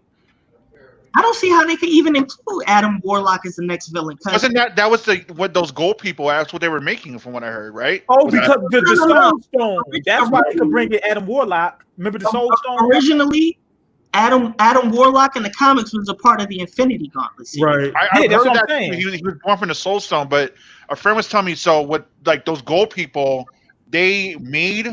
I forget their name, but they made Adam Warlock, and that was what they were trying to make. In the Guardians version Volume 2. Yeah, like they've already done historic with Vision with the whole Soul Stone thing, but I'm thinking that they're gonna do something else with them. Like they might just use a different genome from what they've been made. You know, all of them are born from birthing tubes or whatever. Or you know what they could do? They could do Beyonder. Yeah, Beyonder. Yeah, Beyonder would be cool. The cosmic cube beings. Yeah, right. Matter of fact, they already had like something. Well. I remember Beyonder from the original Spider-Man, from the original 90s Spider-Man. That's when I got introduced to him from Spider-Man. Yeah, I remember him and Madam Web. So real quick, Jay Takeshi with a $2 super chat. Thank you, sir. Says Uber and Larry, did you like Thanos' character in MCU? I did. I did. Yeah, I did too. Yeah, I thought it was awesome. Yeah, I liked Thanos. And when they revealed why he was doing what he was doing, I was like, that makes sense. I mean, you knew it was meme worthy, and also, and everybody else liked his character. I mean, I am in the crowd though. I wouldn't mind. I would wonder would have been like though if we got like the insane Thanos, like the Mad Titan, like something like that though from the comics. He was a Mad Titan. But he had reason, like in the comics though. He just does this shit to please death. Like he's really insane. Yeah. But like, what's weird is though, even though he are in the movies, yeah, he's insane, but he's like he has a code like he's grounded. I don't know. Yeah, no, he was more he's like he has a legitimate reason why he feels like he's doing what he's doing, as to where in the comics he's just doing mass genocide and killing to please an illusionary goddess that will never recognize. It's like in this one, he was a psycho though. He didn't want to see the same thing that happened to his planet happen to the rest of the galaxy. Yeah, better than me. Infinity Gauntlet, instead of like killing off half the population, couldn't he have double the resources? Yeah, that's a lot. Yeah, I've heard that. He could have, but I don't think that would have been consistent with his character, because his character was about self-discipline and equilibrium and balance. Like he wanted to force people to live by his standards. He didn't want to create a situation where people could live by their standards. Because that's the funny thing about it. It's like, if you really think about it, it kind of goes back to that whole, like, you ever heard anybody make the argument about like the whenever they talk about like financial equality and all that type of shit, where they're like, you put like you can go ahead and give everybody, right, like equal amount of money or whatever, and the money will still end up in the same hands of the people who had it before, because the opportunities aren't equal. So the notion of just like doubling resources, that wouldn't have fucking worked, because then you would have just had people who had an abundance of resources and some people who didn't have any. That makes sense. So yeah, that makes sense. Yeah, but Uber had a real good point, because at the last movie, before Thanos got wiped out, when he came back, this was the younger Thanos. This was the one that didn't fight against them. He says, okay, now that I know you guys are still trying to fight and bring back the old universe, he said, what I'll do is just strip everything down so nobody even knows. Yeah. So that way I can make sure that everything I'm doing is going to happen. There's nothing you can do about it.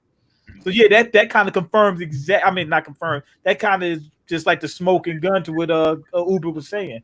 That's kind of a horrifying concept when you think about it, to make sure that everything that's going to lay out.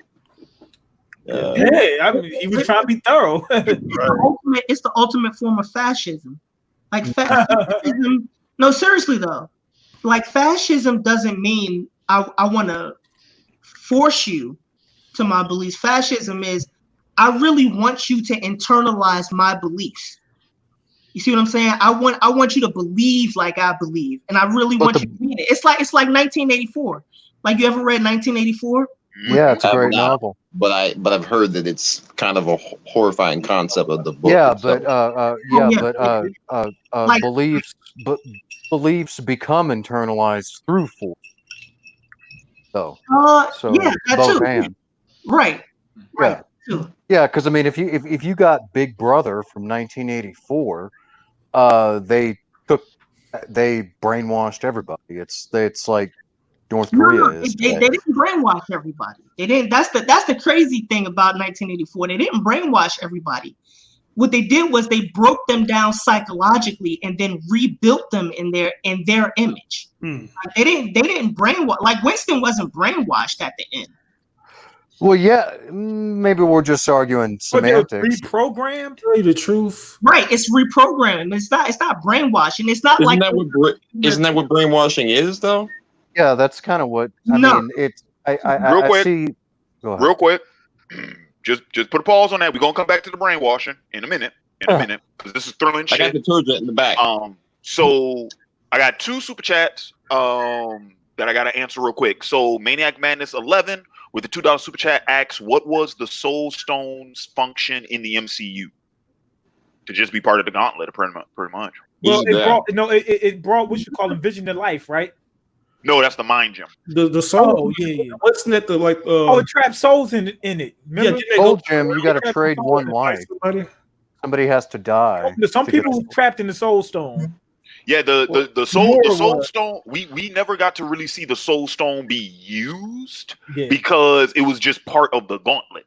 We didn't get to see it used like independently. Yeah, we need a green stone to be there. The only thing that there is a green stone. The green stone was the originally the green gem. The green gem is supposed to be the Soul Stone, really. Oh, yeah, that's the gem is in the the time is the green one. Yeah, at the time the green Oh, God, in terms of the MCU, the Soul Stone pretty much was just the plot device to kill Gamora in the movie, in the first movie. Okay, I'm trying. So, yeah. Oh wait, is that Jimmy? Yeah, it is, man. Yo, Jimbo, what's happening? Jim, hey man. What it is. Chilling. I thought you wasn't coming, bro. Greetings. I mean, I wasn't, but then I want something like long story short, I got the day off at work, so I was like, okay, so yeah, it's So you off for the rest of the night?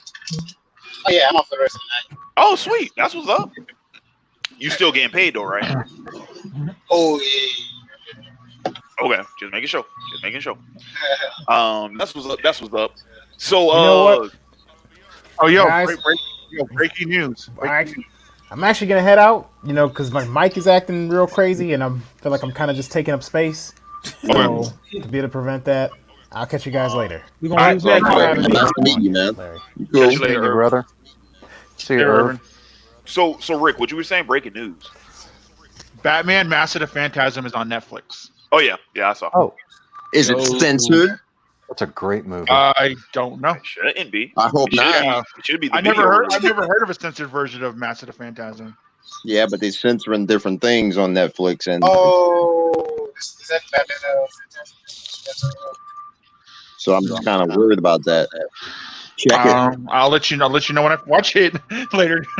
So back to the end game. Was anybody as bothered as I was, like that they never really elaborated on certain aspects, like why Gamora didn't go back to her home planet if supposedly it was thriving better than ever after Thanos wiped out half the population, or like the fact that Peter Quill was on Earth and you never really got a reaction that he was back on Earth. Like certain things like that kind of bothered me. Well, I mean, he went to so many different planets. It probably was just like another planet to him. Well, I mean, Quill went back to Earth. Where? When? He was at the funeral. What funeral? Tony Stark's funeral. Tony Stark. Oh, was he? Yeah. I don't think he has any family on Earth or anything. Well, but even still, we wouldn't have seen that reaction then. The reaction would have already happened. Well, he was like when he did come back to Earth when they were on the battlefield, because the battlefield took place where the Avengers building was. Remember? Yeah, but there's a war going on. He ain't gonna be like, oh, hey, look, I'm back on Earth. I thought I would have got the reaction. Yeah, but I mean, like, think about it. They might shooting at me. They might touch upon it in Volume 3, because Volume 3 is the final Guardians movie, so they might tie it into that there somehow. Yeah, but what type of reaction would he have though if he was only there when he was a real youngin, and then he grew up? I was just about to say that. Yeah. And he grew up going from planet to planet. He probably seen so much stuff that just looks mundane to him. Right. Outside of his mom, you say that when he still walks around with a damn. But I would say, like, outside of you got a point. Yeah, he has no attachment. That's what always doing pop culture references, and he, for some reason, he mentions a Bowflex when he wasn't even on Earth when the Bowflex was invented. You got a point. Right, and it's not even clear that he knows really where Earth is, because remember when they was fighting the Maul in the ship. And then Tony Stark was like, aren't you from Earth? And then he was like, oh, I'm from Missouri. He was like, yeah. That's on Earth, dipshit. right. Well, that's just Tony Stark being just getting frustrated because they're arguing with each other. That's funny, though. And Quill seemingly not knowing what Earth is, even though he was born there. Yeah. Okay, so real quick. All right, so we answered the Soul Stone. What's question, the other super right? chat? Yeah, so there's another one. So falling behind. We got to pick up. All right. So next super chat, $2 Euro from Lame Works again. Thank you so much. He says thoughts on Shaman King and the anime reboot. I did do a whole video on this, but for those $2 Euros, I am excited. Shaman King is one of my favorites. Which, if you have not had the chance to check it out, my anime favorites, Shaman King. It was the 5th one I ever did. Go check it out. I'm pretty sure my opinion of it still stands, even though that one was what was that, 2012, I think. Anyway, I'm pretty sure my opinion still stands. Great anime. I love it. The fact that we're getting the Hunter x Hunter treatment, full-blown remake, more faithful to the manga, I hope, because there was a lot of stuff. Well, shit, the whole second half of the series, right? So there was a lot of stuff that the anime didn't really get right with the manga, but particularly in the stuff that they did adapt, like hopefully we get a more faithful adaptation of Faust's fight in round 1. Hopefully we call Hal by his real name, which is Hal, not Zeke. Like HAL 9000 and 2000. No, Hal, like a wolf. Oh, Hal. Hal. No, because they kind of. damn it. Wait. So what's the production on this? Like, who's doing it? We don't know. Oh, We don't know any of that yet. All right. I'm definitely gonna check it out though. Yeah. Hopefully they do something with what's your boy name? The black cat. Choco Love. Yeah, do something with that, please. Do something with that. I made Or a just- that was just crazy racist. Yeah, do something with that, or don't even include them. Oh, trust me. I think there's gonna be people watching. And he had the big thick lips. Yeah, they did a black character in blackface. Right. Dragon Ball did that, right? Well, not really. You about That's more Indian. Popo. Yeah, they did kind of do that with Yeah, Killer. but Popo's like an is alien, supposed to be. Y'all- Yeah, he's supposed to be like Indian. Y'all remember? Yeah, more He's Indian. supposed to, Popo is supposed to be a genie. Right? Yeah. I was just about to say he's Ain't not no fucking wishes granted though. Yeah, he's supposed to be. Because Popo's not even human. He's like a genie. What about? Yeah, he's beneath human. No, I don't think not all Jins. Yeah. What about your boy Killer from Boo Saga? Killer, like they had a black dude named Killer that spoke in jive. In the Boo Saga tournament, like on Bro, I don't even remember the Boo Saga, bro. All I remember is Can we not I don't remember who Killer was. like because he was talking. I actually don't remember either, to be honest. So anyway, but to answer the question, I'm thoroughly looking forward to the Shaman King remake. Dude, who knows? I mean, I understand. It's late. I'm tired. I started drinking, but if the series is good, fuck, y'all might get episode reviews on this motherfucker. Who knows? Y'all might. Just might. Gentlemen, anyone wants to share? No, I mean, we don't know anything about it, so that's the idea of it. It's all we can go off, and I'm Definitely looking excited. forward to it. Yeah. I grew up watching that, waiting every weekend. Like, okay, is it coming on? Is it coming on? So yeah, I'm Never waiting. did watch Shaman King. Maybe I should give it a try. To be show, man. Who's the dude with the thing? With the wooden sword with the thing? Wooden sword. Wait, Ryu had a wooden sword. He had the hair like this. Yeah, Ryu. Yeah, that was my man's. Yeah, I got to see him. That was my man. I think that might have been my favorite character or second favorite. One of Ryu and what was Ryu's spirit? Why can I not remember his name? Oh man, it's gonna bother me. It's gonna come to me when I'm not thinking about it. But yeah, Shaman King's a good show. All right, and then let me get to this other super chat, this $5 super chat from Jay Takeshi. Everyone, do you think we could make a super soldier enhanced human like Steve Rogers? I've been thinking about this for years. Hell what no. do you say, and explain why? Could Not we? possible. Yeah. Could Yes, we? we We can. could. Should Not we? possible Fuck yet. no. Hell no. It's like, should we make Jurassic Park real? No. Can we make a Can super we? soldier? Absolutely. Well, If they're saying can we make a super soldier, yes, but the super soldier would not be on the level of Steve Rogers. Yeah. Steve Rogers, plus they'd have like a surgical implant to reel his ass in case he gets out of line. like We I'm have the, thinking like we you might don't get have the somebody that's, capability to now, but we maybe should. 3 times stronger than the average person. But for somebody to be like Captain America wasn't like 2 or 3 times stronger than the average person. He was like maybe 20, 30 times stronger, something like that. He was a beast. So now I don't think He he's stopped the helicopter from flying away. Yeah, he was basically on the same level as The Rock in Fast and Furious. I mean, Hobbs and Shaw. And we could make a super soldier, but we wouldn't need a formula to do it. All we would need to do is manipulate his genome. We would need CRISPR. Yeah. What is this? Metal Gear Solid? What are we talking? No, we would do like the Universal Soldier. We would do like the Universal Soldier program. I mean, when you said genome, my mind just goes Metal Gear Solid. There's a chemical called CRISPR, right? And what it does is your body has a natural way of cutting out certain genetic components in it and replacing it with other genetic information. And if they can harness that, then they can rewrite your DNA. So let's say you might be twice as strong as a regular person, twice as fast or something like that. I don't know how, to what extent they can take it, but they'll all be like a super person. It'd have to be something like stem cell something or other, probably, that can plus some, like, it'd have to be stem cell something plus some adrenaline plus some PCP or something. I don't know. PCP. How would they be stem cells? I believe I can find where soldiers used to be coked up or used to use methamphetamines.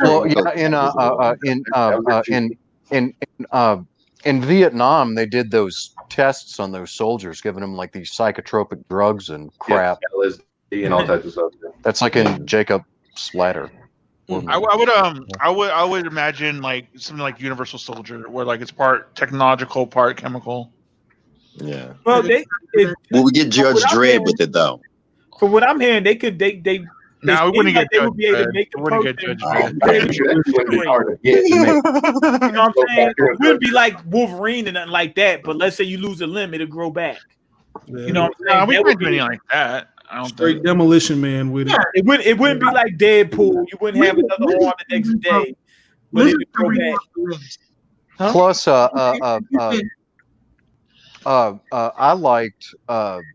liked in the Incredible Hulk when Tim Roth gets that stuff. The dude gets the stuff and then he runs up on the Hulk because he thinks he's a badass. He's like all super.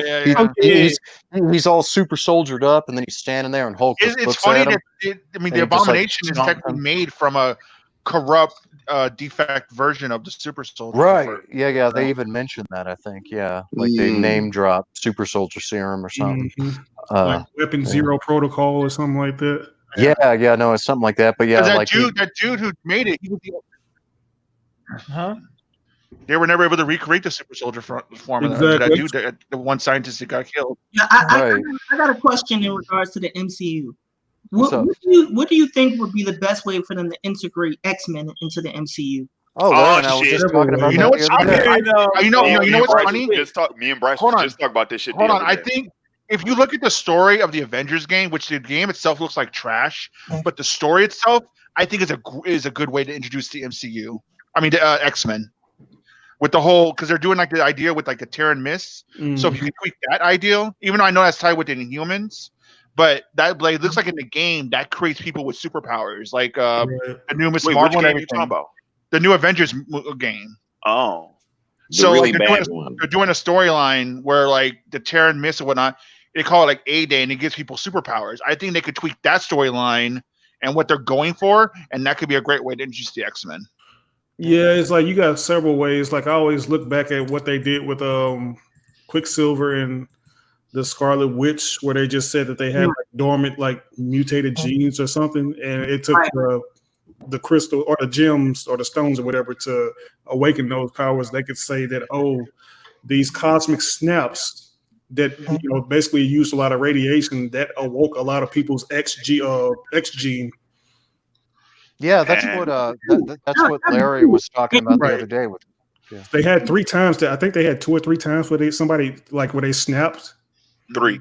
Yeah, 3 times where Thanos, Tony, and Hulk. And then, from what I heard, the Eternal fits in with Deadpool too. Because remember, Deadpool, he had his latent genes, and they had to put him through stressors to activate the gene. So maybe they could do something where like the snap puts them through some sort of stressor that activates the X gene. Okay, so they was already there. Yeah, that would be cool. I like that. Well, yeah, that or in Doctor Strange, we're going to get the multiverse, so you can just have it be like, like they're from a parallel universe, and here they are.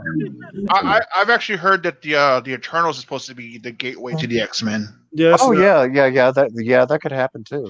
Yeah. My question is that how do you? Because in the MCU for so long we've had people with super abilities already.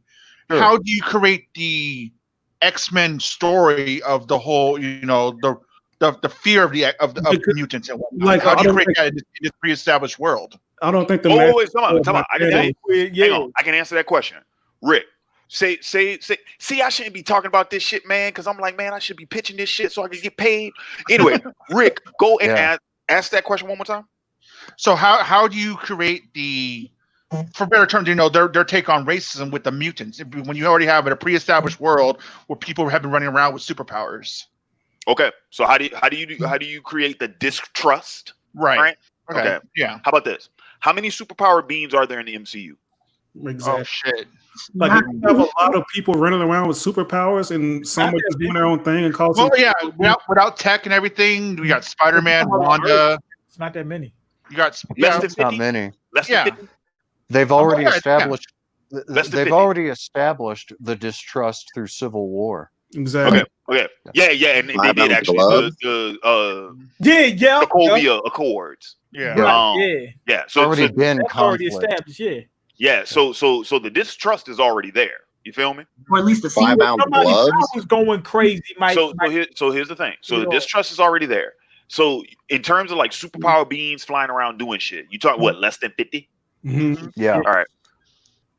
So what do you think would happen when a third of the people on Earth are superpowered? I was just about to say that. I wouldn't think it would be that out of nowhere. That's completely different. It's completely different from having like 50 people who defend the Earth to now people of the population of Earth. But not only that, remember, so far, like I said, it's only a few people, and most of them is good. If you got, let's say not even a third, let's just say 1/10 of the population, and let's say out of that 1/10, let's say maybe 30% of them is using their powers for bad. That would be more than enough for people to be alarmed. Freaked out, yeah. Well, consider this, dude. Consider this. People don't trust people right now to begin with. Right. Yeah. You see what I'm saying? I can't even go, dude. I swear to God, Lord, I swear to God. I swear to God, dude, if I go up in this gym one more time and see a motherfucker without his face mask, I'm throwing a dumbbell at him. So how would you rather do it? Would you do it through an event with someone with a mutant goes evil, or would you do it with like a Friends of Humanity kind of thing where there's a hate group? You can do it like you could do it either way, but what would you prefer? I would prefer you do it suspicion. Yeah. You do it kind of like Spider-Man, where that makes more sense. There's already like an inherent suspicion, and then something happens. Guess what? Didn't we just frame Peter for murder at the end of Far From Home? Right. Yeah. That could be the thing. You know what would be a crazy insert? Yeah. If and plus, they had activate somebody's X gene, and that person turned out to be Legion. Oh. They would be fucked. There's still some trickiness to do though, because with characters like Xavier and Magneto have been fighting for so long. I was going to tell you. I was going to say go for it. What they time out. Who's talking? Wait, it was me, Jim. Oh, okay. What you say, Jim? Yeah, all right. Y'all remember about the new recent storyline on X-Men, like the new Children of Adam, where Xavier is still alive and stuff like that? Why not they use that? That's what I was thinking. Because there's so much material. Yeah, that's something that I thought that I wouldn't be surprised if Kevin Feige, as soon as he got the keys to the complete kingdom, he just went to what's my man's name? That's doing it, Jonathan Hickman. Oh, y'all talking about House of X, Powers of X. Yeah, House of X, Powers of X. So here's the thing with that though, because me and Bryce was talking. House of X. My bad. Yes. Me and Bryce was talking about this, dude. As much like because we went ahead and we threw in like every which way you could do it, right? Truth be told, dude, I don't know if y'all know this. House of X and Powers of X, the Jonathan Hickman run that's currently going on in X-Men, is the best-selling X-Men run since like hands down. It's beautiful. And it's good, dude. It would not surprise me if they just did that because it's what's popular right now. Exactly. And Hickman, not only that, he tied a lot of stuff down. But here's the thing. Though. It's like he made sure that people. Whatever.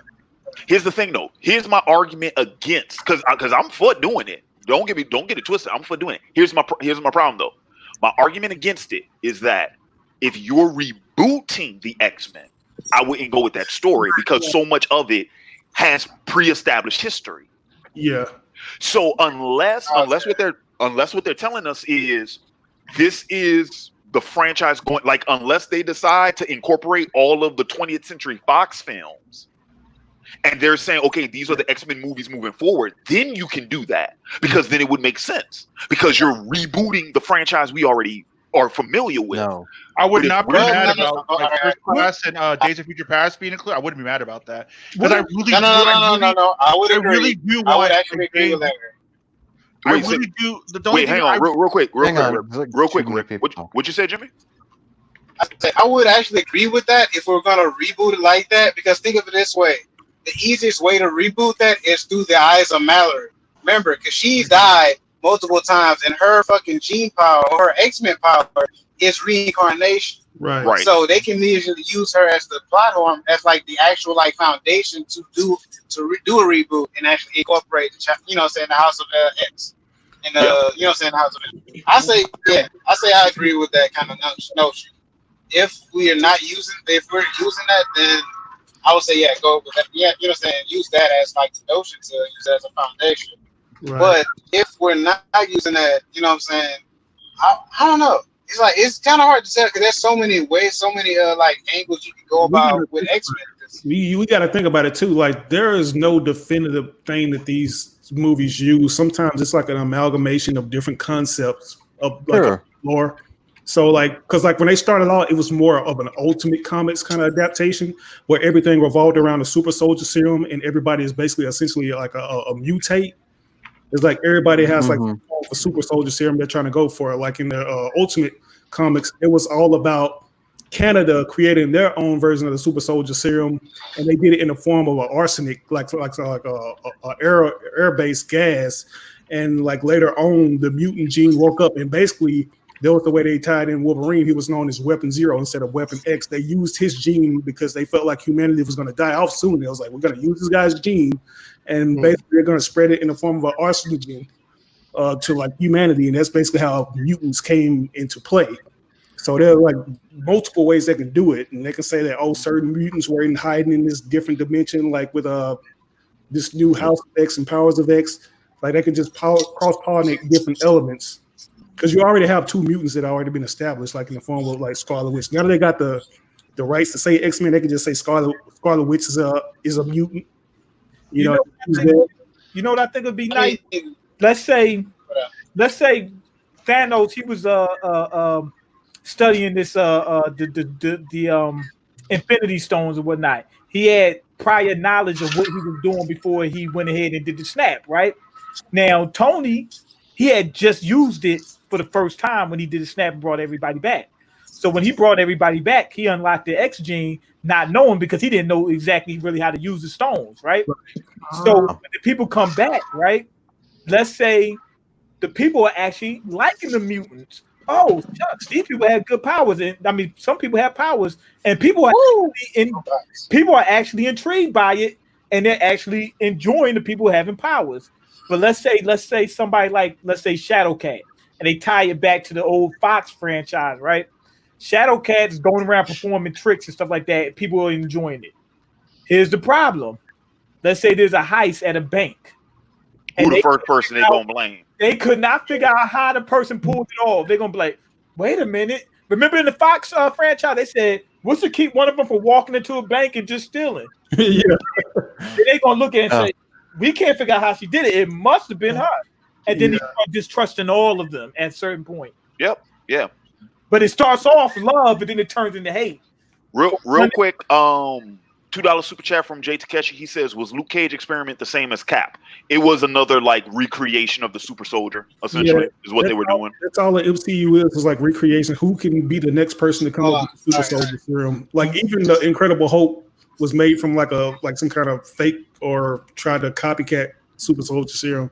Mm-hmm. Yeah, that's how Abomination. Everybody wants one. Right. Everybody wants one. Like they even have the Red Guardian who has his own version of the super soldier. We got two. Call me crazy, but All right, so I think the X-Men are important for the longevity of the MCU going forward, but I think for the immediate important, especially if they're going to Galactus, they need to introduce the Fantastic Four soon. Yeah, Yeah. and they will. And I think that with the Fantastic Four came too, more important things will come that we need now, like Doctor Doom, Galactus, Silver Surfer, other things like that. I actually Can like we not get a bad Fantastic Four movie, Four. I actually like that one. I ain't like none of the other ones. Wait, which one? The one that came out 2004. Oh, the first one. Yeah. Oh yeah, like the that. one with okay, correction. The first Tim Story one. Yeah, that's why I didn't say the first one, because the first one came out, what was like the 60s, 94. 70s, something like that. 94? Yeah. 94, man. But That was just a way for them to keep the rights to the franchise. No more Ghost Rider movies. That's what Sony doing with Spider-Man. 4 years. Yeah. I don't know. No more Ghost Rider movies. No more Fantastic Four movies. I can't take another bad. We can Fucking do train wreck. Fantastic Four is going to be done right now. If it's Marvel got it. Yeah, we'll see about that. Look what they did to Star Wars. I'm kind of worried. I know it's different franchises and all that, but it's all under Disney. Disney's still involved, yeah. Well, Yeah. we'll see what happens because Marvel's been under Disney for ever now. There hasn't really been any corporate interference with Marvel movies unless Kevin Feige. Yeah, I say technically speaking, Marvel films you still have their own like they can still play around and do whatever they want still in Marvel Studios. It's just that they're pretty funny about this. It's like Disney sometimes don't have sometimes a lot of times they don't really have play in it. It's like in it whatsoever. But they have a hell of a lot of play in Star Wars. They bought it out as a franchise license. Like George Lucas gave them that rights. So that's why I think they have a lot more play to make it more child friendly for Star Wars. Well, yeah, and who's got Disney? Bob Iger isn't looking over Kevin Feige's shoulder. Exactly. Yeah. Darth Vader and Matt They did have Gibbons. that Spider-Man fiasco though. That was Disney. Yeah. Are you talking about with the Civil that War was shit? Sony. When they said they didn't want, they was gonna get rid of Spider-Man from the MCU because Disney was having a problem with Sony. Well, yeah. No. All right. Now They figured that out, issue though. was the issue with that They was wanted more actually money. Disney wanted more money. Well, because they only got 10% of the first day box sales. That's a fucking shaft to me in my opinion. They was being That's what I think I Disney got got. like 25%. That was it. Think about it That's from still this. low. It's below 50%. If But I'm that was what you call it? Was it Disney getting money from the sale of toys? Yeah, they got merchandising. And that's one of the Yeah, they biggest. have That's one of the merchandising. biggest money makers is the toys. Right. So they did get some money. If Sony's already putting the money on the budget in the advertisement, why would they want to give a huger cut? Real quick. No. Toys and stuff goes wait, straight let Sony, Larry don't it? talk. What's up? No, I'm sorry. merchandise. I'm sorry. I want to get in on this too, but I'm sorry. Real quick. Another $2 super chat from Jay Takeshi. He says, "What are you, Jedi or Sith? Pick everyone here." Oh, Sith. They got capes. That's my explanation. They got capes. Jedi. I'm a Sith, no. I can go gray. That would be cool. Let me make sure I understand this question correctly. Are you asking what would we be? Yeah, what would you be, a Sith or a Jedi? Oh, one or the other? Damn. I like Sith, but Sith tend to be more deformed as they progress in that way. I'm going Sith because I want to shoot lightning. Like that's I want to shoot lightning. Yeah. Jedi have lame ass fucking powers anyway. Fuck that. No, but I want to be the Jedi because I don't want to be stuck I with want to just chill red niggas out and shit. You know what I mean? Morality. Yeah, my morals would make me stay a Jedi. I would be a Jedi. Yeah. Sorry, Why me. not I'm vote? going to the dark Hey, side. you I'm already there. If you're Why a not vote? Jedi, you're not in it alone. If you're a Sith, you just in it not knowing whether your friend is, well, not your friend, but your apprentice, whatever, is going to kill you. Friends. You don't know that. Oh, the powers of You two, ain't got man. no The powers of friends. two. Wait, I don't know. I'm not sure if I'm looking at Green Mane. He says, "Why would you be a Sith?" I'm assuming he asked me. Like I said, Siths have capes.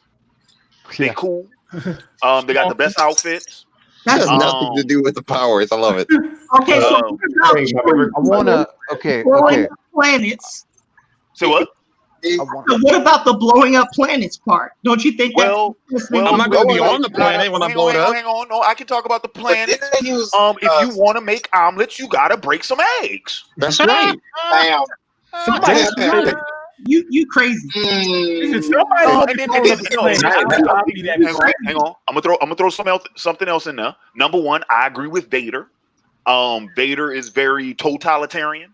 He's very authoritarian, and he's all about order. Yeah, I agree. I was gonna say, and he wants to enslave the What about your Do I sanity? give a damn? No. Right. What about wiping out? What about going into like what's it called? What about killing like 20 kids? What about this? No. Well, see, so here's the problem. Oh. Hey, I got food right up here on my wall. Here's the problem. And you're saying the problem with killing. You do a walk. I have a suggestion. A lot of you people in here, I'm not going to name no names. I'm just saying you might want to take the psychopathy checklist. That's all I'm saying. You know, figure out, if you're all there or not. I mean, I would like to pick being a Sentinel, but you said Sith or Jedi. Come on. My answer is. Did you just call me crazy? I'm just saying what you saying. You saying you got to crack a few eggs if you want to make some omelets, and you don't have to be on the planet when you blow it up, though. You might want to check to see if you're. I've always asked this question. I never got into the legends now, but if you weren't an enemy of the Empire, was living in the Empire that bad? Because we never saw any examples of that in the movie. You know what? He got a point. Yes, it was that bad. Yes, it was bad. It must have all been in the books. I'm just going to bring up a minor point that maybe you perhaps missed when the Death Star blew up the planet. I'm just saying you might have missed that. It was a minor plot detail. I think that's pretty bad to live in the Empire if we just going around blowing up planets. I don't know if I had what was it? But do you know why we blew up planets, right? Hang on, but you remember why Alderaan got blown up, right? You know why Alderaan got blown up, right? Why? Because their princess was stealing shit. She had the plans. Yeah, and it doesn't mean you got to wipe out a whole race of people. You got to let them know they mean business. We needed them plans. She had them damn plans, and she wasn't giving them up. So guess what? Boom, there goes your people. I'm not going to give it. Okay, well, you're going to have to give it up. Who was the Skywalker who had some disabilities, but he was still a Jedi? Which one? Which Skywalker was that? The guy who had some Sith abilities, but he was... hold on, let me get his name. I think it's Skywalker. I think you're talking about Cade Skywalker. Yeah. Okay. I'll be Cade. Anyway, I do have a little bit of a dark side, but I would still be a Jedi. Well, see, the problem is we know a lot of people choose middle. We know a lot of people choose gray, but Okay. So the compromise is, I want to be a Jedi, but I want to dress like a Sith. How about that? Luke already does that, so yeah, you got it. Oh yeah, it is true because Luke is black. That is true. I just want the cooler power. I'm being really superficial. I just want the cooler powers. There's some Jedi that do that. And I want a double-bladed lightsaber, and I want red face paint like Darth Maul. So I want a black lightsaber. They exist. Red. Yeah, and a white. They got white lightsabers too. Red, double hilt, or they're called flashlights. Orange, the dark yellow, saber. Purple. The yellow ones are for the Sentinels. That's what I would like to be, but all right, okay. How about this? How about I want to be? I want to be as small as Yoda, but I want a Sith robe, but I want a double-bladed lightsaber. I want a double-bladed purple lightsaber, and I want to talk like Mace Windu, but I want red face paint. So there, I just combined. Wait. Okay. What do the lightsabers? Darth diverse, huh? Yeah. I just picked all the coolest aspects of the Star Wars universe and combined them into one person. Mace Windu is on that list. Yeah, Mace Windu, man, he's cool. Over Darth Vader's voice, really? Well, I don't know. I like Mace Windu, but I don't want to talk like Darth Vader because I don't want to be in a metal box. You don't have to. I mean, well, technically speaking, it ain't his fault that he dumped and dived into a volcano right there. It's not his fault. Not knowing he got where he stepped there, fam. I mean, language and shit. by all means, he did get where he stepped. Was I the only one that laughed at that part when he got, dismembered? And it was fucking funny. I'm just sorry. It's just fucking terrible. Your amount of face disturbing. I have the high ground. It was funny. It was funny because it's Sam Jackson and it's a PG-13 movie, and his expression in any other Sam Jackson movie, he would have said "motherfucker." He couldn't say "motherfucker" because it was PG-13. Are you talking about when Vader got dismembered? Oh, I'm sorry. Oh, my bad. That was funny. You're my brother, Anakin. I love you. Yeah. No, that was. I thought it was funny when Count Dooku got his hands cut off.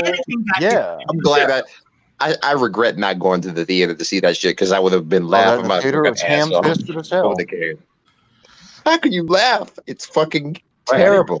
Sometimes I see people get killed in movies and I'm just like laughing hysterically. It's so bad. Hey, bro. I think the funniest thing I've ever seen was in Death Race when Tyrese kicked that dude out of his car and he hit that pole. It's like, get the hell out of my car. I ain't like how they try to turn him into a good dude at the end. No. Death Race, yeah. They should have just kept him as an asshole. Right. Man, didn't you say one time you laughed when Tina Turner got beat up and what's love had to do with it? Oh, what's love got to do with it is a comedy. Yeah. The entire movie. Lawrence Fishburne is a fucking comedic genius. No. Anime, I got it. Hey, what's part of he got this crazy ass look on his face. He's like, remember when she said, all your music sound the same, He looked up, he said, what'd you just say? You knew it was coming. So for me, that movie is two movies. So real quick. All the way up to the top of the couch. So real quick. So Ike had problems when he told Tina when she was in the hospital. He said, "If you die on me, I'm gonna kill you." No, that wasn't when she was in the hospital. It might have been where Bad Boys got that line from. It's like, we get killed. I'm fucking you up. I'm gonna kill you. It's like she already dead though. It's like I'm already. It's like I don't leave me just like everybody else did, huh? I don't know. Maybe he knew something. Hold up, man, you remember this? It's like, I'm sorry, Ike. It's like, oh, you sorry, huh? Yeah, you sorry. You sorry, all right? You're sorry, motherfucker. You sorry, motherfucker. I don't know why people keep saying that movie wasn't funny. That I was laughing through the whole thing. If you didn't laugh at that fucking movie, you my had friend, a terrible childhood. My friend, he was laughing so hard at the end when he came back. At the end, when he came back and put the gun on the counter and said, "Oh, the nigga like me was gonna let you get away, huh?" Yeah, but he didn't do anything. For me, though. that movie, You called his bluff though. That movie for me, like, go ahead. Well, no, I mean, I've laughed to death plenty of times in movies. I mean, case in point, Marvin getting his head blown off in Pulp Fiction. That's hilarious. Oh God, it's the beginning of the movie. It's fucking hilarious. It's not the beginning of the movie. It's not the middle of the movie. You gotta have an opinion. I mean, do you think that God came down from heaven and stopped? And then he had pieces of brain in his Jerry curl. Oh God, yeah, I love those little. You gotta get this car off the road. We're covered in blood, man. He said, "What the fuck am I doing back here picking up pieces of brain?" And this is after the "You will know my name is the Lord" speech, And the thing I love about that scene is that you have John Travolta in the background. He's kind of like lighting a cigarette, having pretty much no reaction. So you can just tell, yeah, he's doing this again. Okay, well. My favorite dude, when he's standing in front of the couch and he's asking the guy what the shit is, what he does is he pulls his jacket to the side so you can see he got the gun on the side. And he says, "Where's the shit at?" And the dude getting ready to tell him where it's at. And he turned around, he said, "I don't remember asking you a goddamn thing." That was funny. Yeah, for real. I was like, because he wasn't talking to him. That was the point of it. It's like, yo, everybody just shut the fuck up. So real quick. So real quick. So real quick. Jay. Hey yo, real quick. Hey, nigga, I'm talking. Jesus, gotta bark at these motherfuckers. Woo! Okay. Anyway, my man Jay Takashi has another $2 super chat. He says, "Do you guys think the dark side is stronger?" That's a fact. You already No. It's faster. Well, not the dark side is stronger, but the people who are on the dark side are stronger. It's less of them. That's because they're the power is divided among to find the full amount of the Sith are stronger. Like one individual Sith is stronger than your typical Jedi. I agree. Yeah. I agree with him. I slightly disagree. Even overall, I disagree. I agree. I agree with Maine because the way he broke that down, and that is true. The Sith is so formidable, despite the fact that it's only 2 members against the entire fucking Jedi council. There were more Sith than that. I have to slightly about movie wise. I'm talking about movie wise. I'm talking. Yeah, I'm not. Okay, yeah. If you're talking about the whole universe, no. Okay, it's gonna be kind of even. No, because consider this. Movie wise is the only point where both parties were at their weakest. Because in the movies we saw the Sith render to 2, and we saw the Jedi render to 2. So that's when both factions were at their weakest point. Is at the point in time of the movies. That's why I'm talking about the movies. Okay. For a fair comparison. Okay, well, I'm bringing up what they said from the movie. Yoda said this. He said the dark side is faster, not stronger. Faster? What? Yeah, but he says that. He says that in Empire Strikes Back. So he's saying that the rise to power is faster. Yeah. But that So they're like steroids. Yeah. Oh yeah. It's not yes. I mean, it's quicker. It's quicker for you to rise to power, compared to. I thought you meant. Well, the reason why I say that I would disagree on that point is because, like, the people that usually are Sith Lords are the people that are still trying to figure out the full spectrum of the Force. But it's because they got tainted and they constantly kept diving into the dark force side of the Force. Of course, they're going to get tainted. Of course, they're going to rise to power because they've been digging and they're constantly did the research, basically. But as you notice, like, some people that come from dark, they go straight into light. But you know what I'm saying? So that's why I figure out that's what's for powerful. Yeah, I feel like some of them will be a few Seths, but I believe the majority will be like a regular order. You know. I mean, Darth Plagueis kind of influenced Anakin's existence, so you know. That's his dad. Nah. He pistol with that dude. He pistol with him. They already was on Maury. Yeah, they was literally on Maury. It's like, yo, Dark, this is your son, right? Like, yeah, you are not. You are not the father. Son, bro. Yeah. What, really? And Yoda at the same time. No. Dog, please, like, boy, you gonna burn your son alive? What? I'm gonna burn my son alive? Yeah, you gonna burn your son alive in front of me? What? That's literally how he was like, what? Why would I want to burn my son? Because I said it's rule of 2. It's a cookout. It's one of those, like, it's a rule of 2. It's only me and you. We can't. He said we can't have a third. You gotta die. Was Anakin supposed to be was he supposed to replace Darth Sidious? Because if Darth Plagueis made him, he was making him to replace Sidious, and that's why Sidious knocked him off. Really what it was to like offset the balance of the Force to be in the Sith's favor. Is really what it was. Yeah, that's what it was. He tried to manipulate his own midichlorians, and as a result, the Force left him as a result when Darth Plagueis did that. So as a result, Anakin's existence was influenced by him messing with the fabrics of existence through the Force. Hang on real quick. Can y'all hear me?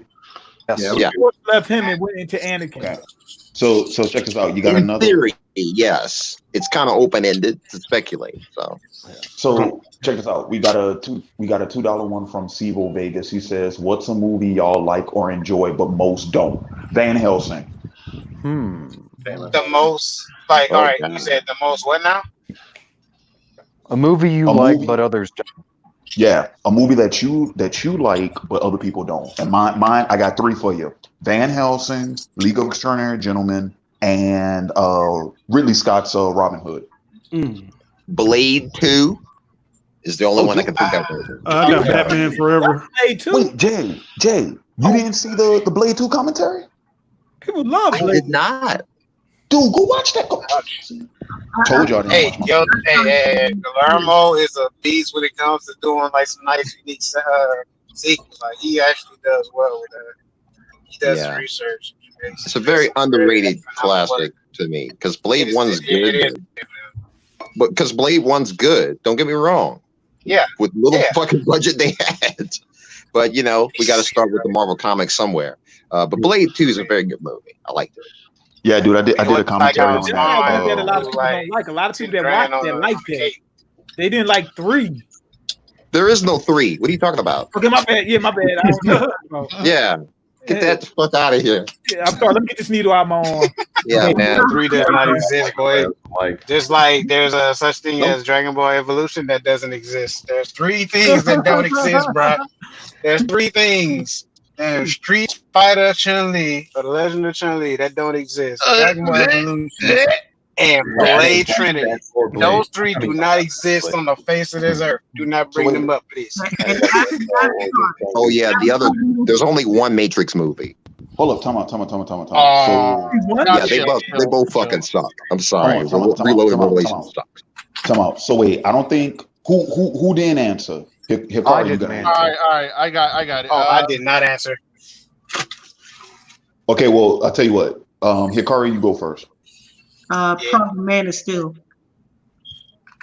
Yeah, I like that. All right. I can understand that. I got Batman Forever. You know what? Hang on. With Hikari, I totally agree. You and Carlos are the only people who like Man of Steel. I like Man of Steel. I like Man of Steel as well.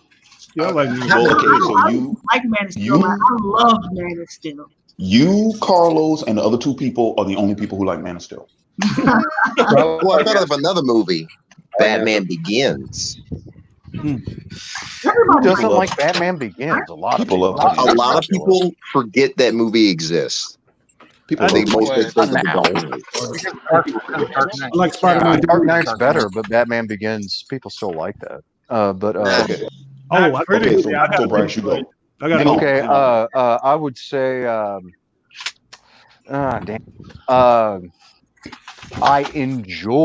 understand criticisms of it, but I enjoyed Last Jedi. And I would say I guess Watchmen, that's kind of controversial. A lot of people didn't like that. I could understand that one. Watchmen wasn't that bad. It wasn't bad, actually. With what they had to work with, I mean, I suspected they were going to cut something. I got one for you. That's the reason why I say I enjoyed it. They had to work with a lot of shit. So wait a minute. Go ahead, Esco. Oh, I was going to say the Amazing Spider-Man. What? I like those too, actually. I enjoyed those. I watched the first one. I didn't see the second one. The first one. I kind of like the second one too. Like I like the web swing. The one with Jamie Foxx. Yeah. Yo, Mid's oh on. my What the God, hell? that's the one I hate the most. I couldn't believe it. I enjoyed the Amazing Spider-Man. Get ready for his Mike Tyson movie. Oh yeah. I mean, kind of like, yeah. So wait, Jamal, did you have one? I said Blade 2 and I said Batman Begins. Yeah, Blade 2 is very good. People like both those movies. Yeah, I was gonna say. I gotta pick another one. Critically, after Batman Begins, people might have. Wait, it has 3 or just 2? Liked it. Yeah, it's hard for me. I can't find a crappy movie. Oh damn, 3. I like. I don't know. Rick, okay, I'll come back. Rick, did you say one? Rick. Okay, Rick's not back. Yeah, Nick. I have 3. The Masters of the Universe. God, I forgot that existed. No, I was. Can you hear me? Yeah, we can hear you. Yeah, the Masters of the Universe movie, the Nightmare on Elm Street remake, and Freddy vs. Jason. I like Freddy vs. Jason. It's better than Rob Zombie's Halloween.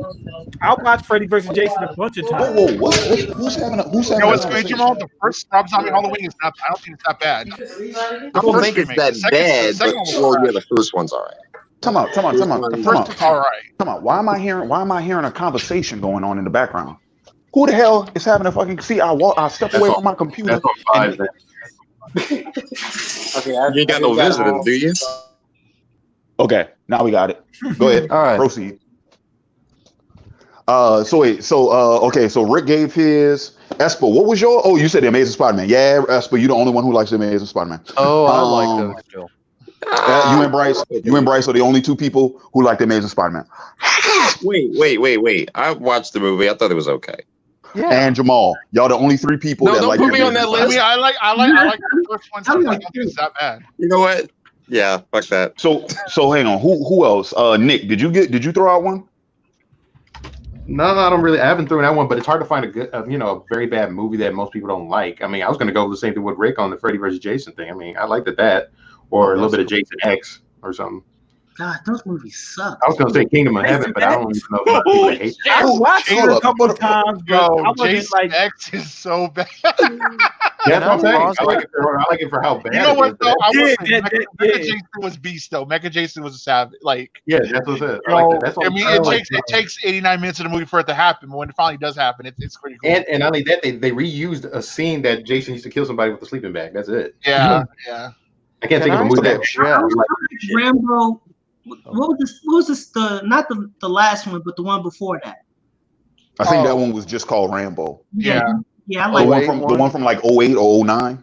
Yeah, I like the Rambo. All right. 2013 Friday. The latest one, you could see that he was old, like he couldn't even run. Y'all see that? We got. He couldn't even run. So real quick, so we got two super chats. All right. The first one's from Sniper Jones. He says, "Does a Static Shock reboot sound like a good idea?" Yeah. I would say yes. I would say yes because by now there's a lot of stuff they've done with Static in the comics that has not been adapted yet. So we got a lot of material we can work with. Right. And with the Joker Harley Quinn animation they have going on right now, they could do it in that same style with Static Shock as a reboot.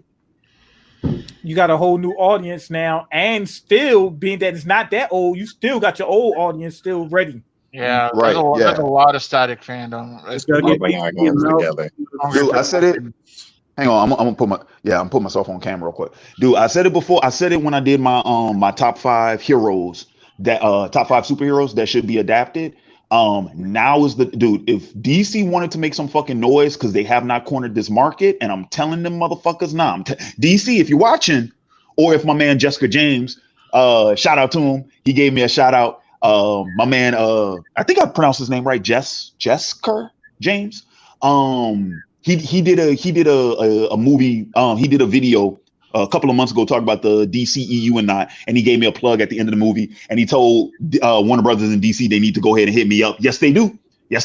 They need to hit me up. But no, here's the thing: if you want to corner the market, especially now with African American youth, keep this in mind. Marvel has already got your ass twice. They got you with Black Panther, and they got you with Into the Spideyverse. Yeah. That Miles Morales and Rhodey. No, Bryce. No, let me tell you something. Niggas wasn't nobody talking about no Rhodey. All right, motherfuckers was talking about Black Panther, and they was talking about mine. War Machine, nigga? No, they care. They was talking about I'm saying they're prominent side characters and they're black. They're side characters, but they're not leading characters. They're not Black Panther big. I get it. Yeah. Anyway. Well, shit, they didn't get their own movie, Bryce. Is what we're trying to say. That. Oh man, I'm gonna do that later. I was about to pull out. I was about to pull out the Miles mask, but I'm not gonna do that. I'm gonna say that for later. And Into the Spideyverse was amazing. Yeah, I mean, it was best Spider-Man movie ever. That was an amazing. Wait, hold up, time out, Jimmy. What you doing with them dreads, man? I see you, nigga. I see you. Oh, he's shaking them on. He's shaking them on me. He's shaking them on me. I see you, son. I see you, bro. You shaking them on me. Oh shit. Oh man. Going out that hang time. You gotta understand, when I first met Larry, he actually had dreads. Like he legitimately had dreads. That's the reason why I'm like. That's why he's by the trip video. I'm like, what is the way trip? No, it's because I really. Oh man, he's shaking them on me. He's shaking them on me. Ah, headbanger ball, baby.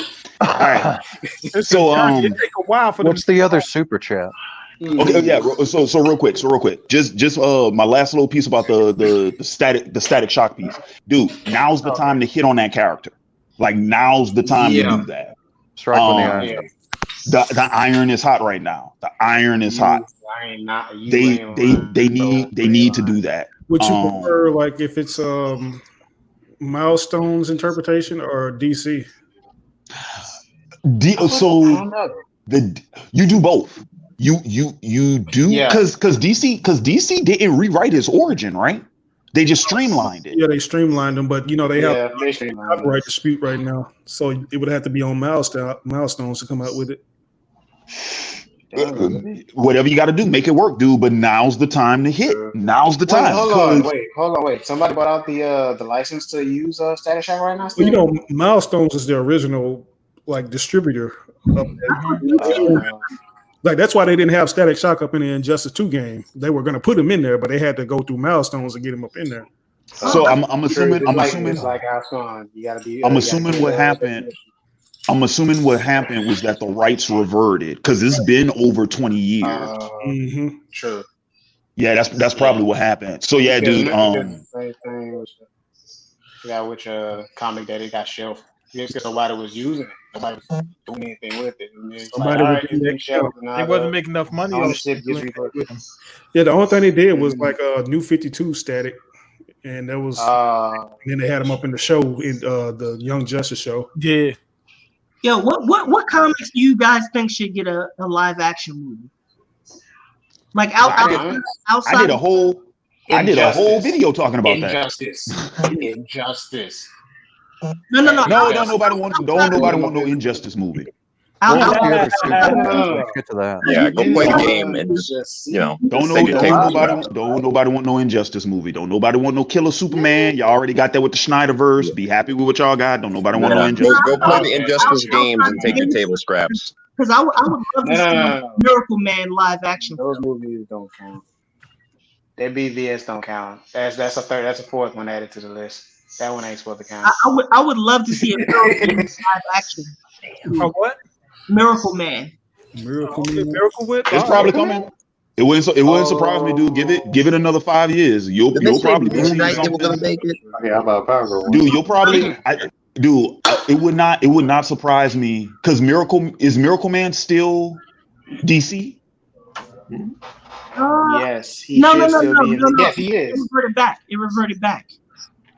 Wait, what? Really? Oh no! Wait! Time out. No, I thought he was DC because wasn't he in the Constantine Dark movie? Isn't he the part of the new guy? No. It reverted back. They found out that the original author still had. Okay, no. That was that. Because initially he was Marvel Man. Oh. That is true. So real quick, here's my piece on the whole Miracle Man thing. It would not surprise me if that was going to happen. It would probably look like this. They would probably partner with Warner's, right? And they would probably either do a straight to. It's going to be an HBO Max thing. They're going to try to make. They're going to make it exclusive, right? So it's either going to be like an HBO Max thing or a DC Universe thing. But it would be like lower. It would be lower budget, if not an outright TV show, and it would be, it'd sort of be like their Daredevil. Think about it like that. Some shit like that. You know what I just read? Marvel has it now. Marvel bought it from Nick Hero. I wanted to say, but try again. Jimmy, mute your mic. Jimmy, mute your mic. Oh, my bad, yo. Yeah. Thank you. So you said Marvel owns it? Yeah, they own it. Yeah, and they planning on fucking adapting everything before long. Okay, real quick, before no one wants a Power Girl movie. You just want to look at big ass titties. Nobody wants a Power Girl. Big titties. Okay. So real quick, I got 2 other super chats here, and I want to make sure I get to them before before I lose track. So Jude the 4th, with a $5 super chat. Thanks so much. He says, "Are any of you guys fans of Arctic Monkeys?" I think Bryce is. I think Arctic Monkeys. What is Yeah, that? Musicians. they're a band. I've Never heard of Arctic Monkeys. You're not missing much. Oh, okay. All right. I've heard some of them. I wouldn't call myself a fan. Overrated. I don't like some of the songs. And then it says, and then Jay Takeshi with another $2 one. He says, "Best I've seen a Jedi is Yoda, Revan, and Starkiller." Revan was a good Jedi. Well, it's Jedi Sith, whatever. Starkiller wasn't really a Jedi though. Starkiller was a great idea, but they didn't do much with them. Yeah, he wasn't really a Jedi. Starkiller was training. I mean, in the end, he went good, I guess you could say. But in the end, he was trained as a Sith. Right. Wait, I don't get Trent. What do you mean by that?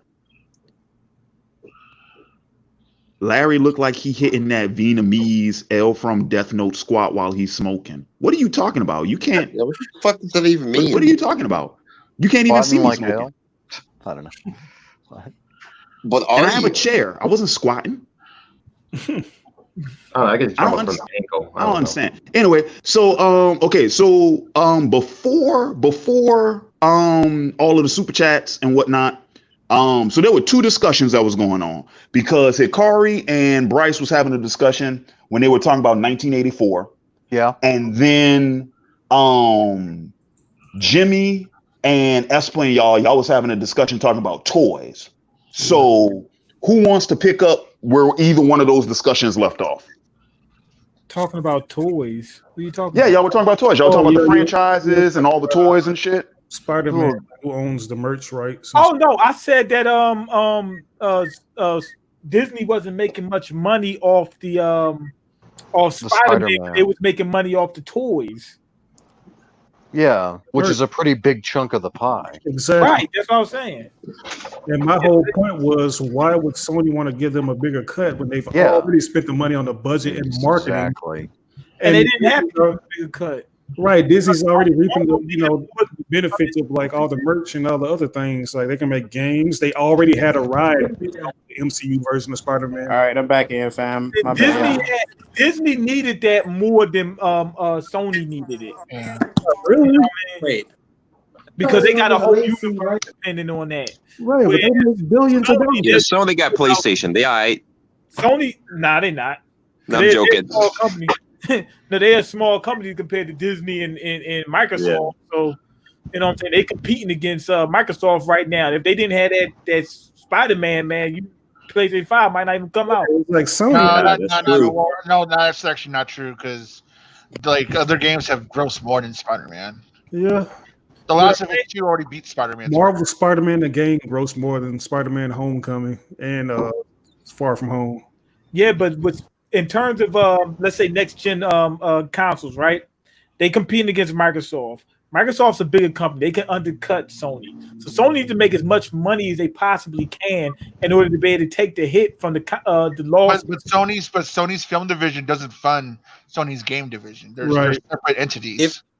I would say if that was the case, then why didn't they buy Spider-Man after they bought Warner Brothers material? I mean, they bought everything off of Fox to get all their rights back. I mean, Sony still. Sony might not want to partner with it. That's what I'm assuming. That'll make it even worse, though. Like if they're only using the money from the game sales, right, to fund the PS5, and they're competing against a company that can undercut them. You know what I'm saying? But man, Sony's winning right now, so what does it matter? Right. No, but that's why they limiting the amount of consoles that's mainly because of COVID. That's not because of COVID. Yes, they're not pulling in a Nintendo. That's why you can't find no consoles period in stores right now because of COVID.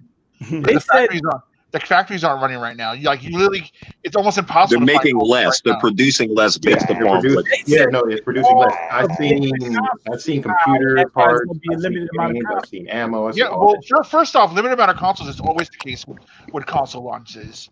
But the main reason because of that, and we already said that, is because of COVID. The factories are running at full capacity right now, and that's why you currently can't find any console anywhere else. Like Switches, the Xboxes, PlayStation, you cannot They find all it. sold out. Yeah. Actually, they just I think they came out with a couple more Switches. That's going to be going quick. Sure, they're already gone already. Man, I was running around like, looking for a console. I kept saying, "Y'all got this, y'all got that." Nobody had consoles. Yeah, but COVID is the main reason for the shortage. But limited consoles are always the case with the console launch, though. Yeah, but if I'm not mistaken, PS5 is going to be really limited. Mm-hmm. Yeah, they have they said we don't know to extremity, but they have already said it. Yeah, it's going to be sending with Microsoft too, though. Like Jimmy, mute your mic. but not a super. Okay. All right, guys, I'm about to head out, man. It was good seeing you again. Congratulations, Larry. Head out too. Here, man. Yeah, man. It's good talking with you, Hikari. Appreciate it. Take care, Gary. You put on some weight, didn't you? A little bit. All right, peace out, man. All right, take it easy, bro. Man, we got to hang out one day. You keep hiding from me. So I did send out the link to some of the patrons. They might be hopping in a minute. I know Trent and Carlos, and actually I want Carlos to hop up in here so him and Jamal can go at it again. That shit was funny last time. Oh, what were we going at it again for? What was I don't know. Y'all was saying some dumb shit. Y'all was going. Hey, I think on the even discussion we had last week, we were just talking about dominoes. Remember on that last week? Wait, so what? No, remember after stream, we had like a good discussion just talking about dominoes for like almost an hour or more. Nothing about Superman. Going back to like the whole comic thing about like adaptations, it's not DC or Marvel, but what I want to see adapted more so in animation form would be better. I want to see the Power Ranger comics adapted. Oh yeah, talking about the Boom comics. Yeah, that's what I want to see, and it's a possibility because Boom Comics has Boom Comics has a deal with Netflix to animate their stuff. So I think that's why we're getting like War for Cybertron. Oh yeah, stuff like that. So I'm hoping Hasbro plays July ball. 30th. Mm-hmm. I really hope Hasbro plays ball. I mean, they made all the right decisions so far. So please give us this. Oh yeah, sure you might get your. But I want Power Rangers to go in an animation direction. Yeah, that'll be better. Well, do you think it's better on an animation direction compared to live action? For Shattered Grid and stuff like that, yes. The tone is a lot darker. They could do a lot more, but what they really need to do is get away from Nickelodeon, though. I don't blame you. Get away from the corporate master. Nickelodeon is doing Power Rangers dirty, like freaking. So you want the Power Rangers to be dark? But well, the comics are dark. Right. Yeah. But it's dark and it's dark not in an edgy way. It's dark in it's aged with us kind of way. Like it's a story for fans that grew up with Power Rangers in that sense. Yeah, I remember like Kamen Riders. Yeah, it's in more of a tone of Kamen Rider. How Kamen Rider's more serious than Super Sentai. Yeah, right. In one of them, there was wasn't they finna X off? What's her name? Corone. She played astronomer. Oh yeah. I heard the Psycho Ranger comic wasn't that good. Which one? The Psycho Ranger one shot they did, the novel. Well, they always been an uninteresting pair. Like, no, I love the Psycho Rangers. They were too overpowered for me though, and they wouldn't die. The Psycho Rangers were the shit, man. No conflict means no entertainment, huh? Right. I like Power Rangers. I watched that so much when I was like 5, 6. I was the Red Ranger for Halloween when I was 6. Yo, my boy, what's his name? Andros was the man. You remember when he was up in at that party when all them evildoers got together? Mm-hmm. Andros was about that life. He wanted all the smoke. You remember that's a phrase I haven't heard in a while. Evildoers. When I was a kid, we had got this it was like basically like a stuffed animal or whatever, but it wasn't like an animal. It was the yellow Power Ranger, right? Mm-hmm. I mean, I cut that bitch open, shook all the shit out, and jumped in it and became a fucking And that's Power your Ranger. costume. I couldn't see out of it. I was walking around blind, but I was having the time of my life. Oh man, Hey, that's funny. I mean, at least you got that. Most of us have got what, man? Just the mask. You walking around with a fucking mask. Coming out with another Ninja Turtles reboot movie. Yeah. Okay, I'm back. What'd you say? They're coming out with another Ninja Turtles reboot movie. Yeah, I heard about that earlier. Okay. Yeah, they announced that. Yeah, so yeah, Like through Nickelodeon, I think, or that's what I was fixing. Nickelodeon owns Ninja Turtles, so yeah. Keep Michael Bay away from that shit. I was getting ready to say that. Yeah, seriously. I'm just saying, I'm just saying, man, that the original OG is still the best Ninja Turtles movie. Yep. Real quick, Jimmy, if you're listening, dude, you had background noise. That's why I said mute your mic. You good? You still in the stream? yeah, Just, dude, it wasn't like a. Okay, Trent's in the building. What's happening, Trent? I'm good for now. You find you sound a little modulated. That's all. Somebody send me a friend request on Facebook. Who this? Frank Castle. Oh no, somebody follow me on Twitter. Frank Castle. Frank Castle, the Punisher. Catch another body. I know that sounds familiar. He related to Frank Earth. Penny and dime. Khalil in the building. What's happening? Yo. What up, everybody? What's up? Oh no. Hello.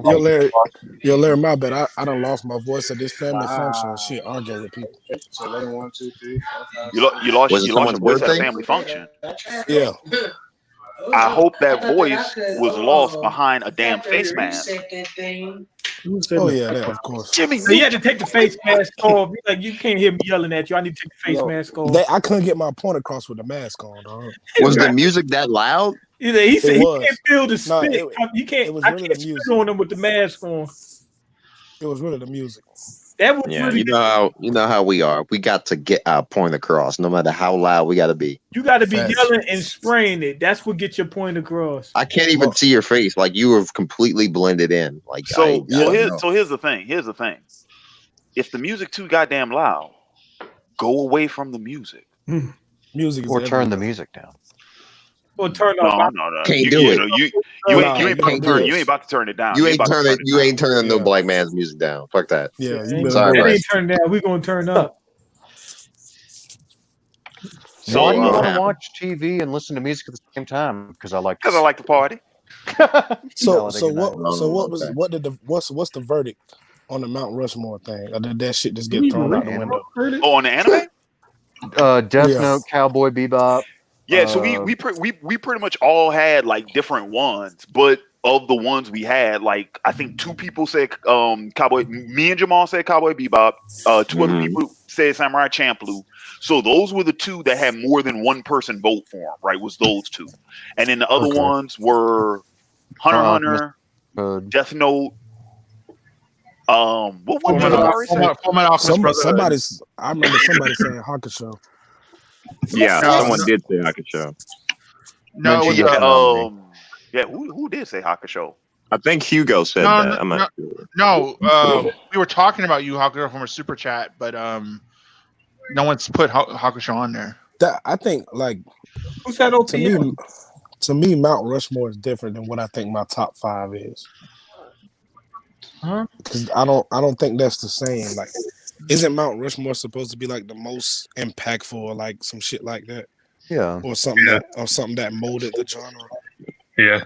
It could be. Well, yeah, that's that's why we had that That's what I long was discussion thinking of. about Dragon Ball Z earlier. But that's what we were saying. Because we wasn't saying it was our favorites.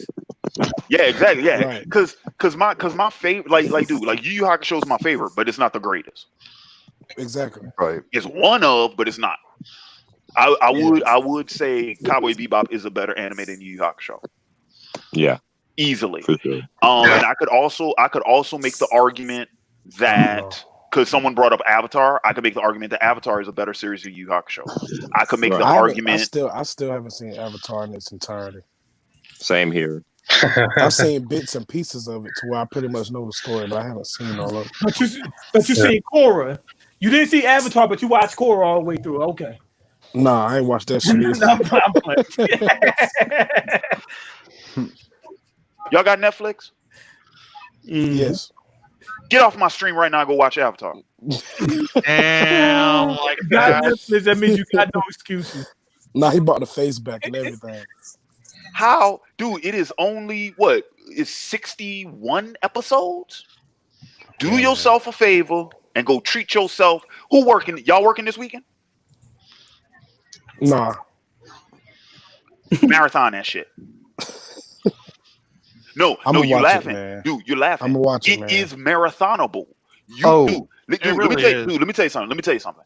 I remember when I was still in college, right? I was at my homeboy's crib, right? And I was just supposed to be there for a visit. I ended up spending the night just because no, Bryce, you might not remember this. Because I don't think he was on campus. It was the weekend I ended up the first time I went to Micah and Michia's apartment. Oh, okay. And Jarrell was with me. And we was just supposed to be kicking it. And Micah had the box sets. He had season 1 and season 2 box sets. And I had season 3 on my laptop. So that shit was not planned. Micah just put that shit on and we was playing games and talk about wrestling, and drinking was involved. And we was just kicking it. And then next thing I know, we wake up the next morning and we on season 2.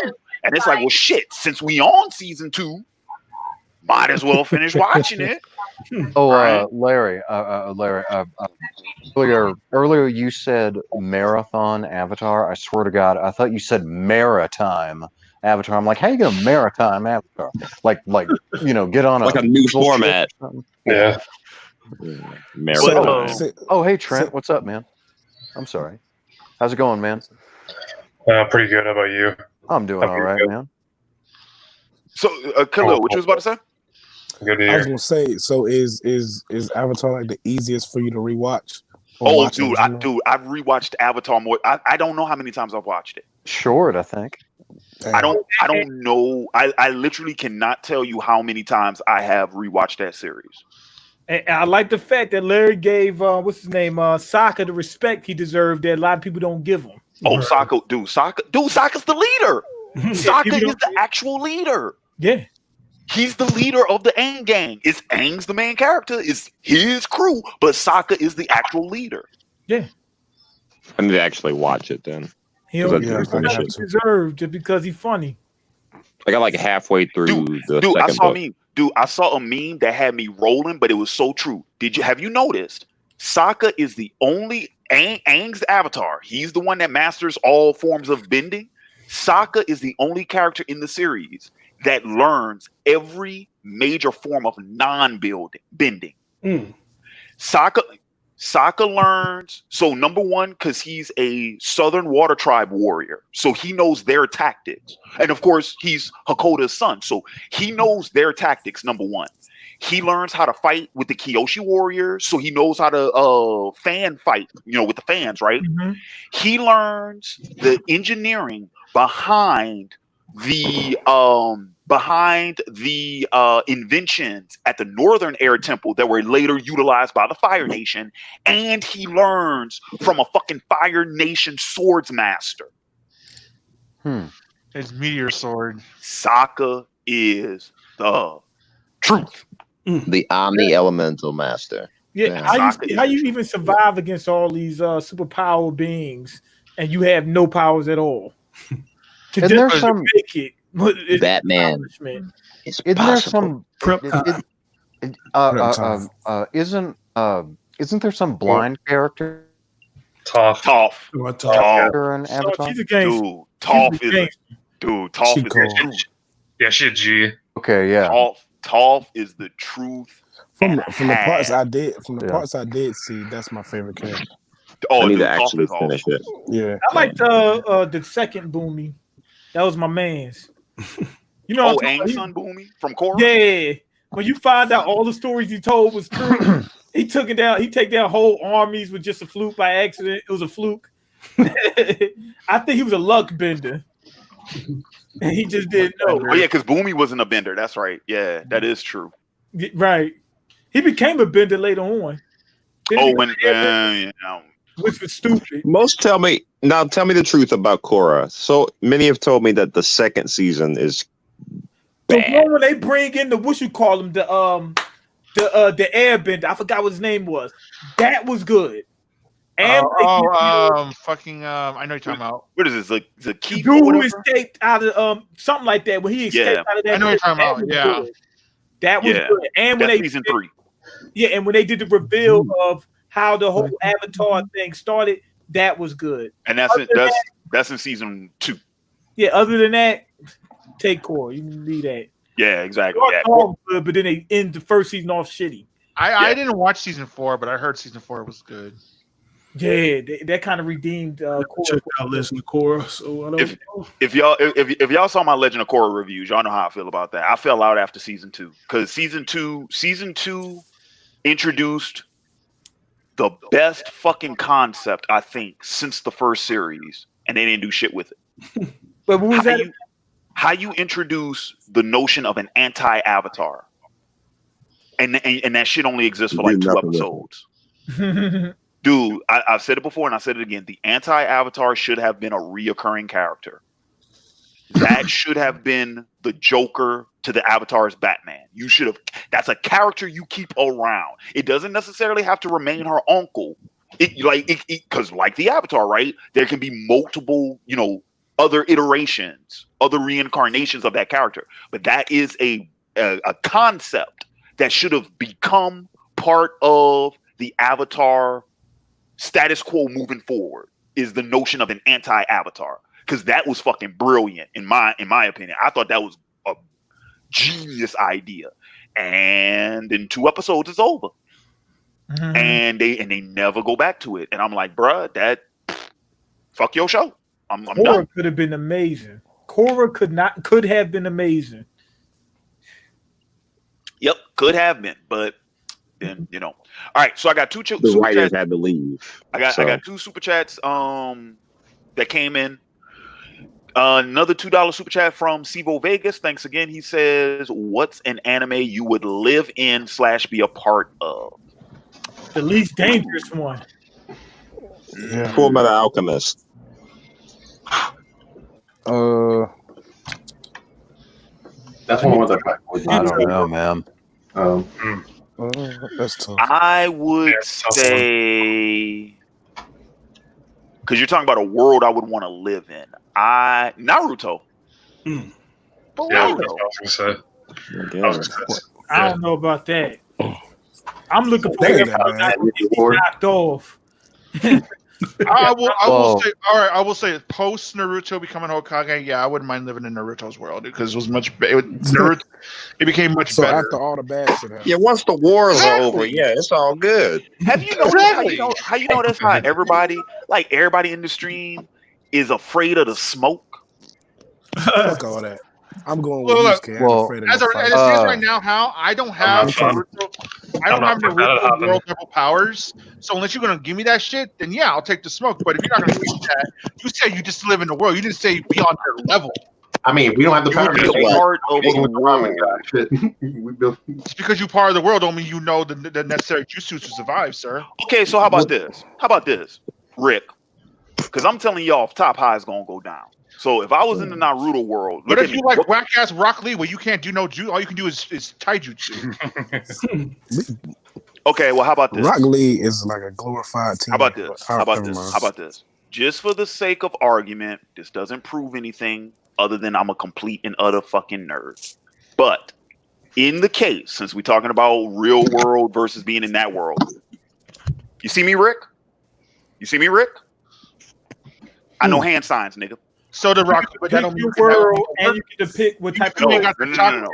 But what I'm saying is, I've studied this shit. All right, I'm using a real world analogy that to apply it to a fictional world. Okay, I already know more about that mythos than normal people do. So if you apply that logic into that actual world, I think I'm in pretty good fucking company. Right. He would probably do better than the rest of us in that same world. The second part is, damn it. Notice how I look. So because we know Kishimoto is he's a separatist, segregist, whatever you want to say it. We know all the black people were in the Cloud Village. I was going to say that. Which is why we called that collab group on YouTube the Cloud Village. It was a bunch of brothers. And you can't see them because they're in the clouds. It was a bunch of brothers. Anyway, we already know the Rai Kage was a motherfucker now. Okay, AO was a motherfucker, right? Killer B. And Killer B was a motherfucker now. And pretty much all of the Cloud Village soldiers were motherfuckers. You weren't just going to steamroll over. Was he though? Because I remember the Raikage getting his hand burned off by bitch ass Sasuke at the time. Just saying. But the fact that he thought that shit was cool. Like, I'm gonna rip my arm off because like get your. You do realize Sasuke is the second strongest character in the series. He wasn't at the time. He wasn't. The nigga had a fucking. What are you talking about? He had a fucking permanent Mangekyo. No, he did not. And at the time. At the time that he fought the Raikage, he had Itachi's eyes. No, he did not. He did not have perfect. No, he did not. He did not have Itachi's eyes. He did not have Itachi's eyes until post battle when he went blind. Because he was such a noob with his Mangekyo Sharingan, he went blind super fast. To me, that's like more of a testament of A being a badass. I don't know, man. He was too easy at stealing power. Because he burned his arm. Okay. He was trash in Sasuke, so I didn't see why he had to sacrifice his arm. So here's my point. He didn't know that. And my point being is this. I'm pretty sure if I lived in that universe, I would be all right. But you, Rick, I'd be worried for you, bro. Hey, but see, just because of the way you came at me in this convo, hypothetically speaking, if we were to meet in said universe, you definitely going down. Oh, really? See, but if I had to choose a world, I would live in the Pokemon universe, and my team would dominate. That's a good one. Okay, whoa, Rick. Assuming you don't get killed by one first. Time out. See, now I gotta check a motherfucker. You not about to fucking talk about Pokemon? Are you serious? No. Who's your squad? Name your squad right now. Name your squad right now. Rayquaza, Arceus. No, you a hoe. You a hoe. You have to roll Arceus. Hey man, I play to win, sir. Well, guess what? Guess what, sir? Guess what, sir? In competition, you can't use legendaries. That's right. You can't use legendaries in competition. Oh. Pokemon. So Larry up the joke can. All that grind. You can't. Pokemon anime, you can't use legendaries in competition. You can't. They are forbidden in competition. So, who is your non-legendary party? Let me know so I can trash on you, son. Actually, fuck this. I'm about to send you my friend code. I don't play Pokemon no more. You gonna play today? You gonna play today? Here's what Pokemon game. Pokemon's trash now. No, you gonna play today. You gonna catch these hands. Gonna learn today. No, well, I have the last Pokemon game I had was okay. So real quick, I want to throw this out there. Notice how because we got over 50 people watching right now. Everyone has just bore witness to the fact that Rick was talking shit about Pokemon, but when I called him to the front, I told him, shit. "Come get this friend code." Oh, play the boy. Larry, what's the last Pokemon you have Ultra Sun, Ultra Moon? Yes, I do have Ultra Sun. You do? Mm-hmm. Run for your life. I have to start a file. I have Ultra Sun. Have mercy on me, Larry. Hang on, no. You would have to go up against my X party because that's the last game I finished was X. And my X party would shit on yours. If I was serious about Pokemon like I used to be, probably not. But I don't take Pokemon seriously anymore. Like I didn't even like Ultra Sun. Well, clearly not. You're naming legendaries as your party members. What are you doing? That's because I was trolling. Rick. My X party would shit on you. What's your X party? Hang on, my Black 2 party. You know what? Fuck this. Oh shit! Here we go. Oh, you started the new war. You're getting a little bit of blood sports in here. I love it. Wait, what is the last game you did? You started something. To slightly answer the question, apart, if we can put the Pokemon dick waving skills aside. I know, right? I would be in a Hayao Rick got me Miyazaki fucked world. up. I like fucked up, Hayao sir? Miyazaki. I don't know which one, but Mine one is of the Miyazaki world. Hunter. I'll probably say Gundam. Larry, you know I'm trying to trick you, right? Oh man, I say either Gundam or Naruto. You got me fucked Gundam, up. Naruto, or Hakusho. One of them. Yeah. Full Metal Alchemist. I draw circles. I make things happen. Yeah, that was my second one. You got me fucked That's up. it. I Display don't have artistry, any this fucking talents. You know, just draw circles and do Oh, shit. main out. I'd live in the Spirited Away world. Spirited Away. Or Porco Rosso, one of the Miyazaki movies. I don't That know. place will that movie will always have a place in my heart. I'm gonna catch up with main. But that's not a series. No, it doesn't have to really be well. I guess it is an anime, but whatever. Ghost in the Shell would be cool. Actually, Akira would be interesting to live in. Yeah, Ghost in the Shell would be cool too. Yeah. Okay. I would not want to live in Grave of the Fireflies. Oh god. Okay. So Vampire Hunter D would be interesting. Bloodlust, specifically Bloodlust. Van Helsing would be cool. If I could be Van Helsing. I can't read that. What's your team, Larry? Ultimate. Mighty something. I said Mighty something. Any etchy anime ever. What is Larry doing? Correct. Waving the Pokemon dick around. Oh, I got the card. Oh, I got the card. I have that. I have Dragonite. I have that. I have that. I don't like Pokemon that much. We can't see his face right now when he's saying I can't. I have that. So, All I know is I would have super mega awesome Charizard on my team. Wait, why do I have 2 fire types? Don't worry about it. They shitting on you, son. That's not very good coverage. Then get on the matchup is no longer about the types. Then get on the game and find out. I don't have it right now. I don't even have a save file. But I'm just telling you from what I know. Find out. That team don't have good coverage is what I'm saying. The matchup is not contingent upon the types, though. It's contingent upon the loadout and the statuses. And the moves. Debatable. Yeah. No, 100%. In the game, you can use type advantage. Is very strong. Yes, but that's not the only strategy. It's also not the most predominant strategy anymore, especially now that you have, since you have two. Well, X, if you X was pretty much dominated by fairies. Well, yeah, but I mean, and you notice there's not a single one in my party. Larry, how many tournaments did you win? What do you mean? How many tournaments have you won? You mean in actual like Pokemon competitions? Yeah. Oh, dude, I haven't done tournaments since Gen 2. Oh. Then why are you acting like you're a freaking Pokemon god and shit? Yeah, man. You beat some randoms. To be fair, you started this shit, dude. Rick. That doesn't matter. I said I would whoop your ass. If I trained a team, that'd be debatable. With what? I said if I trained a team, but I only have a save file right now. You'd still get your ass kicked. Did you not see my squad? No. Well, I give you one better. Somebody play it back for him. Wait, no. Who was the last person who challenged Larry on a Pokemon game and he whooped his ass? Oh wait, didn't I? I did battle somebody on YouTube. Yep. It was wrong, but it was strapped up. That's right. And then you played that another one bites the dust song. And you played his friend. No, you played his friend. Wait, that was a thing? You remember his friend was sicking on you too. He's like, get him. I didn't know Larry took Pokemon so seriously. I remember that. Yeah, me and Ron played each other. Yeah, and I spanked his ass.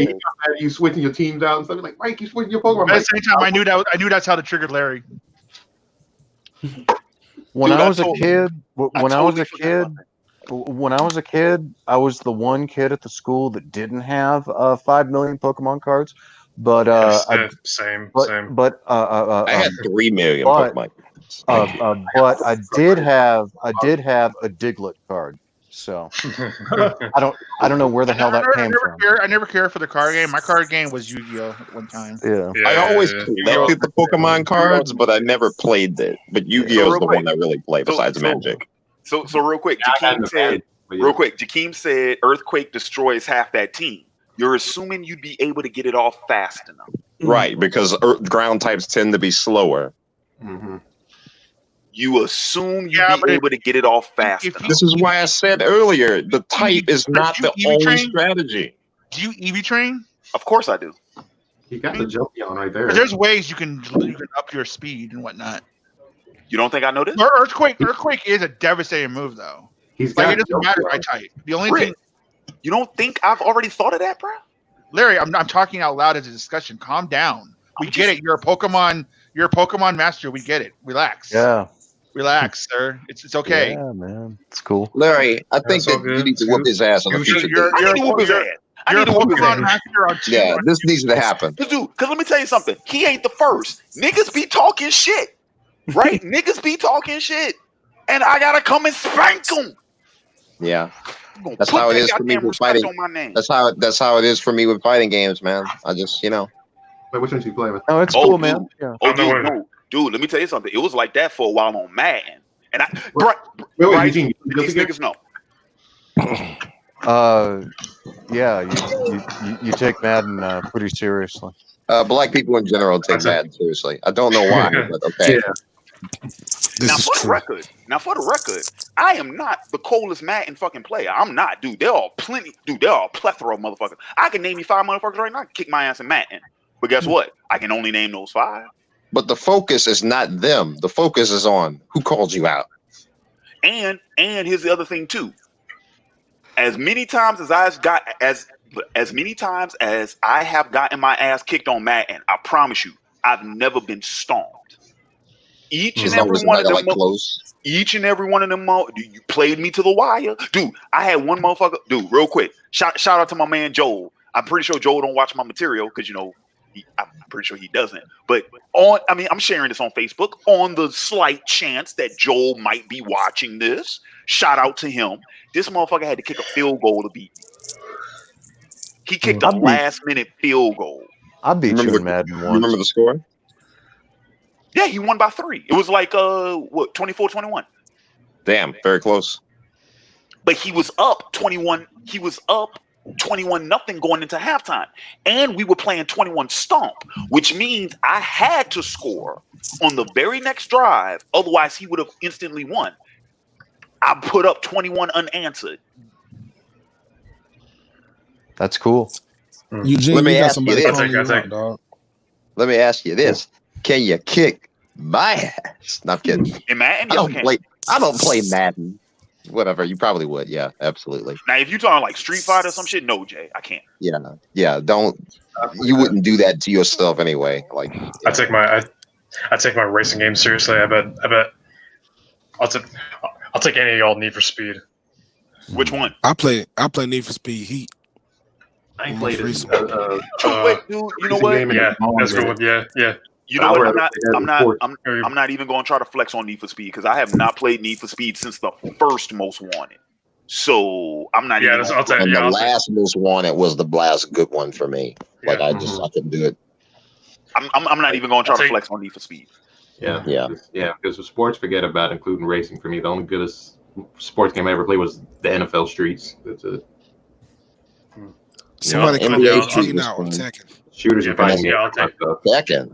Yeah, Tekken, that's my shit. Who you Somebody play? calling. Sports games are trash. Nah, the dude in the comments said you play. I like Tekken. I'll take you. Tekken's. I'll take you in Most Wanted though, Larry. We're talking about Tekken 7, right? Yeah. The original Most Wanted, the PS2 Most Wanted. When I say Tekken, yeah, but I had it for the GameCube though. Criterion one's better, but So I'm assuming we doing stock, right? We're not doing customs. Oh. You better specify because my customs. It doesn't. No, custom. Right, are we going to use memory cards for this, or what are the? Well, so he got it on GameCube. That's a different console because I had it for PS2. But dude, my customs, dude, I had those 2 cars I had, right? Yeah. And actually, those weren't. You know what? I'm not even. Nope. I'm not. No, those weren't my best ones because I had a what I call my Batmobile and my Joker car, right? Like both of them motherfuckers was badass cars, but those weren't even my best 2 cars. My best 2 cars were my Supra and my fucking Mustang. and I promise you, you're not beating me in either one. Well, I got mine were the GTO and the Gallardo. GTO and the Lambo Gallardo. Yeah, if we run in stock, yeah, you probably take me in stock. If we doing customs, you're not going. Come on, I tried to learn Duel Masters. I didn't like it. I'm gonna throw out another one. Trent, you remember in Most Wanted in the first one? You remember Isabella, the chick that had the I think what was it, the cherry blossom car? No, that was a Kira. Kira, I think her name was. Yeah. What did Izzy have? Was it a snake? Was hers the snake? Yeah, yeah. Okay. Dude, when I beat her and I took her car, I customized that bitch. Yeah. Mean, man, mean. I didn't like the handles on it though. Who's the guy that had the C6 vet? It was a. I think he was like right after Izzy, I think. Oh yeah. Shit. I can't remember his name. I know who you're talking about though. Yeah, but anyway, yeah. But I whooped him. And I took his vet, and I customized that bitch fully out. Yes. Oh, by the way, when I was talking about Tekken, I meant like the '90s Tekken, like when I could see like Tekken 3. Yeah, which was long to time me ago. still like the most fun one. Yeah, I played Tekken 7 off and on, but not as a whole lot. Yeah, Tekken 3. Who do you play in Tekken 7, by the way, Random? You say what? You said you played Tekken. Who do you play in it? I used to play with King and Law. Oh God, you're gonna put me through hell, aren't you? Okay. Oh yeah, that polar bear character. Got the best. Play Lee. Lee. Oh, Lee and I played with one wrong. Who was the other character? I was trying to begin to start using Brian, but Brian's a bitch to fucking use, dude. He is. Eliza was the other character I messed around with. Oh yeah. Oh no, Anna as well. Another hard character to use. You're starting to notice a pattern. Oh, Jamal. Wouldn't I'm trying to think. Back in the day, what Street Fighter character? Didn't you always play with Vega? Yeah. Yeah. Vega was his main. Yeah. Still is. He's pretty cool. I like him. Yeah. He's much better in Street Fighter 5 now, but the FGC is burning right now. So ain't that crazy? Yeah. It's like someone's what happened with that whole thing? Happened with what thing? With what? I heard some shit because wasn't Evo called off or something? Like they took like Evo Online is canceled. The main director, Mr. Wizard, has been removed from the company. Underage sexual pedophile allegations. Oh my the Smash community has sexual pedophile allegations. Jesus Christ. Some people made the wrong joke. You know how I feel about that. No jokes off the table. I don't care what it's about. Sure, you made a joke about George Floyd. It is what it is. I don't really care. But the only thing I really care about is with the sexual shit. If it's true, that's the only thing I care about. Because when you make the allegations, you need to prove it, but you know how people are. Wow. And also, other companies, as a result of all this bad PR, they just pulled out. Capcom pulled out, Namco pulled out, NRS pulled out. Even the developers of the Bronies fighting game pulled out. Maximilian said he wasn't going to pull out unless they moved Mr. Wizard, and he was mainly shown there for Killer Instinct. So Evo Online is canceled. Great. Combo breaker. Wow. Damn. Still a fun game, by the way. Does anyone play Killer Instinct? I used to. A little bit, yeah. You talking about the remake? I know some people who do. Yeah, that's the main one I'm talking about. Yeah. The servers still up for that? People still Killer Instinct. Fuck yeah. People still play that game. Yeah, I played Street Fighter, Mortal Kombat. Real quick, is that Carlos that's in here? Yes. Yo, what's happening? Hello, Carlos. So I just want to make a quick correction. Last time I was on here with you, Jane, me and him did not argue. We both had the same opinion, and we were arguing against Uber. I don't even remember what we were talking about. I don't either, but because I had to leave like within 10 minutes of you coming in on that live stream, and you legit said, "Hand me the baton." Hand me Wait, the we were baton. I was like, "Oh, arguing you right?" against Uber? Yes. I think I I don't know remember what it we were was for. talking about. I think we were talking about morality. I think so. It was something like that. Something Yeah, about like I feminism came and like in morale. and it started that way for me. I'd have to watch it again. I don't know. I'm a bit of a Quality's a shit big heel at times. subject. Wait, Yeah. wait, hold on. Larry, I have a question for you. What's up? Are you? I take you're a Ford guy, right? Because you like Mustangs and Fords so much. I'm pissed that they discontinued the Ranger, and then they decided to relaunch it, but it ain't the fucking Ranger. Yeah. But yeah, go ahead. Yeah, I like Mustangs. I love Mustangs. Yes. Okay. No. I was just asking because I'm not a Ford guy. Oh, really? You like Dodge? You like them imports, don't you? Yeah. Yeah, but as far as domestic stuff goes, I prefer like Chrysler, Dodge, GM. Oh, okay, gotcha. Yeah. The Charger, the Challenger, the Corvette. Yeah. Okay, GTO, GTO, but unfortunately Pontiac isn't around anymore. Completely unrelated note. Bryce, this is for you. You remember this phrase? What? My name is Joe. This is what I do. Yeah, that's Bangkok Dangerous. Such a terrible, horrible ass Nicolas Cage movie. Oh God. Why don't you just put the bunny back in the box? Yeah, that's Con Air. So what? God. Which wasn't as bad as Bangkok Dangerous, ironically. No, Con Air is cool. No, the worst Con one Air is cheesy, I like Con but Air. it's still fun. Con Air is the greatest is movie of all cool. time. What are you talking about?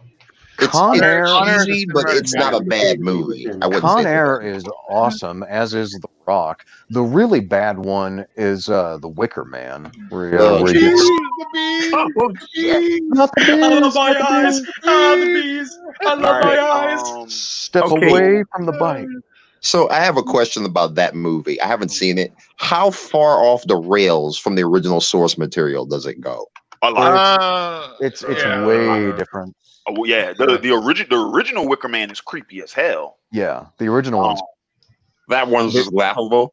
the 2006 Nicolas Cage one. That's just. That was 2006. Yeah, it's like it's a B grade schlock movie, but it's just Nicolas Cage being super duper crazy Nicolas Cage, which makes it funny. I think that's what everyone showed up to see it for anyway. Yeah. They didn't care. It's like, okay, this movie's shit, but Nicolas Cage is in it, so he'll make it watchable. Oh, it's funny. Okay, yeah, so, for all the wrong reasons, but yes. So real quick, guys, because we are coming up on 4.5 hours. Yeah, that's a long ass. This was supposed to be a 4 hour. Well, I scheduled it for 4 hours, and then I was trying to be like, I don't know if I want to do it for 4 hours, and then I look up and it's 4.5 hours, and I'm like, oh shit. Well, we went for 4.5 hours, which was still cool, because you know what? 5 more. Shit, there was one more super chat. I can't believe I missed it. What? Real quick though, because the show is getting ready to come to a close, so if anybody wants to get anything in, drop those super chats right goddamn now. Cause how long y'all guys staying up? Cause we can kick it. Like once I end the stream, we can still kick it. Yeah, you know what I'm saying? That's what we call, or what I've started dubbing, the quote unquote after party. After party. Nick and Carlos know what I'm talking about. The after party. Yeah. But 45. I think I was there whenever you first came up with it too. No, we're not gonna be up till 5:45 in the morning. What's the Carlos, super I chat? got No. I'm just telling you what happened last time. Yeah, okay, 5:45 in the morning. Yeah, you're right. But I got shit to do tomorrow. But yeah, what's the super chat? Okay, so the super chats. So this was the one I missed. It was from Maniac Madness 11. It's a $2 super chat. Thanks again. He says thoughts on the Animorphs movie. I didn't know that an Animorphs movie had been announced. Really? I did not know that. Did y'all know that? I didn't know either, but I'm down. I mean, down for it. I'd rather have a TV show, but I'm down for it. Hopefully, it'll be good. No, I take that back. If it was Netflix, I would be. I was more of a Goosebumps guy, but I read some of those books when I was a kid. They were cool. Goosebumps today actually hasn't. I mean, it doesn't look that bad. It's aged decently. Animorphs I think Animorphs is aged better than Goosebumps, though.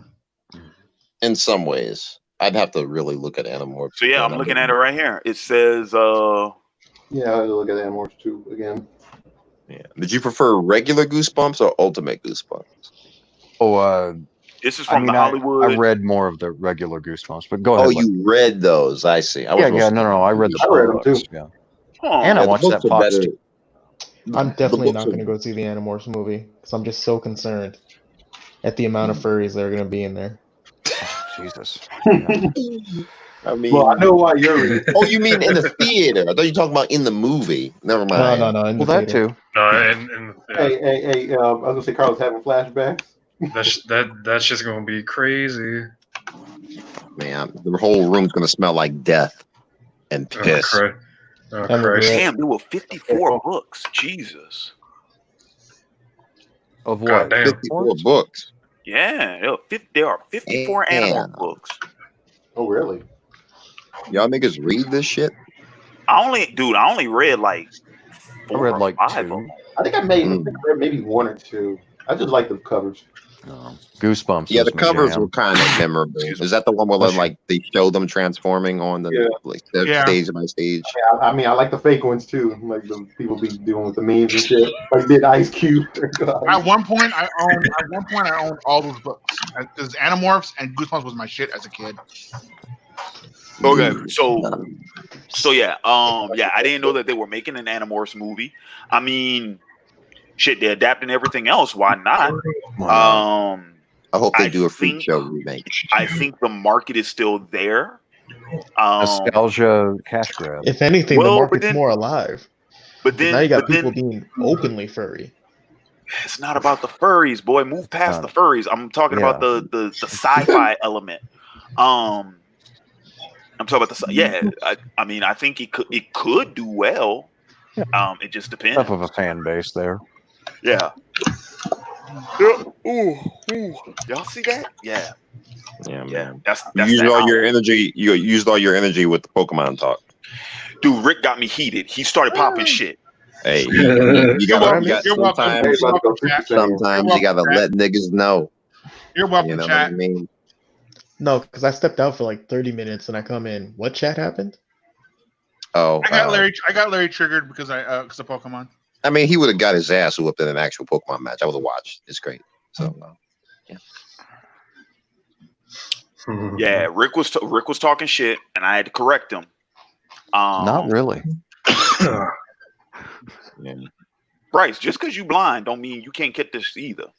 I do like Bryce's commentary on it. He just chimes in. He's like, if I could get something in over the Pokemon dick rating contest. Jiminy Cricket over there. Jiminy Cricket over there in the corner. What's nobody asking you, Jiminy? Words of wisdom. Words of wisdom from Bryce. Was it Duncan? Is that the last name? I remembered. Wasn't nobody asking you, Jiminy? Osborne Cox. But yeah, so long story short, Rick was talking shit, talking about he could take me in Pokemon.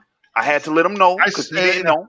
Wait, all right, time out. I said in a fictional Pokemon world, and then you turn around to the game because you got your Jimmy's in a ruffle, and that's when it went. That's when it went south. Point being was, I told Rick. You asked what his team was, and he named a bunch of legendaries. Yeah, and then the whole thing spiraled from there. But at the it was a fictional hypothetical question. What the fuck? But the conversation ended. I told him I'm gonna send you my friend code, and he was like, I don't even play no more. And that was the end of I don't remember. I don't even know what my friend code is right now.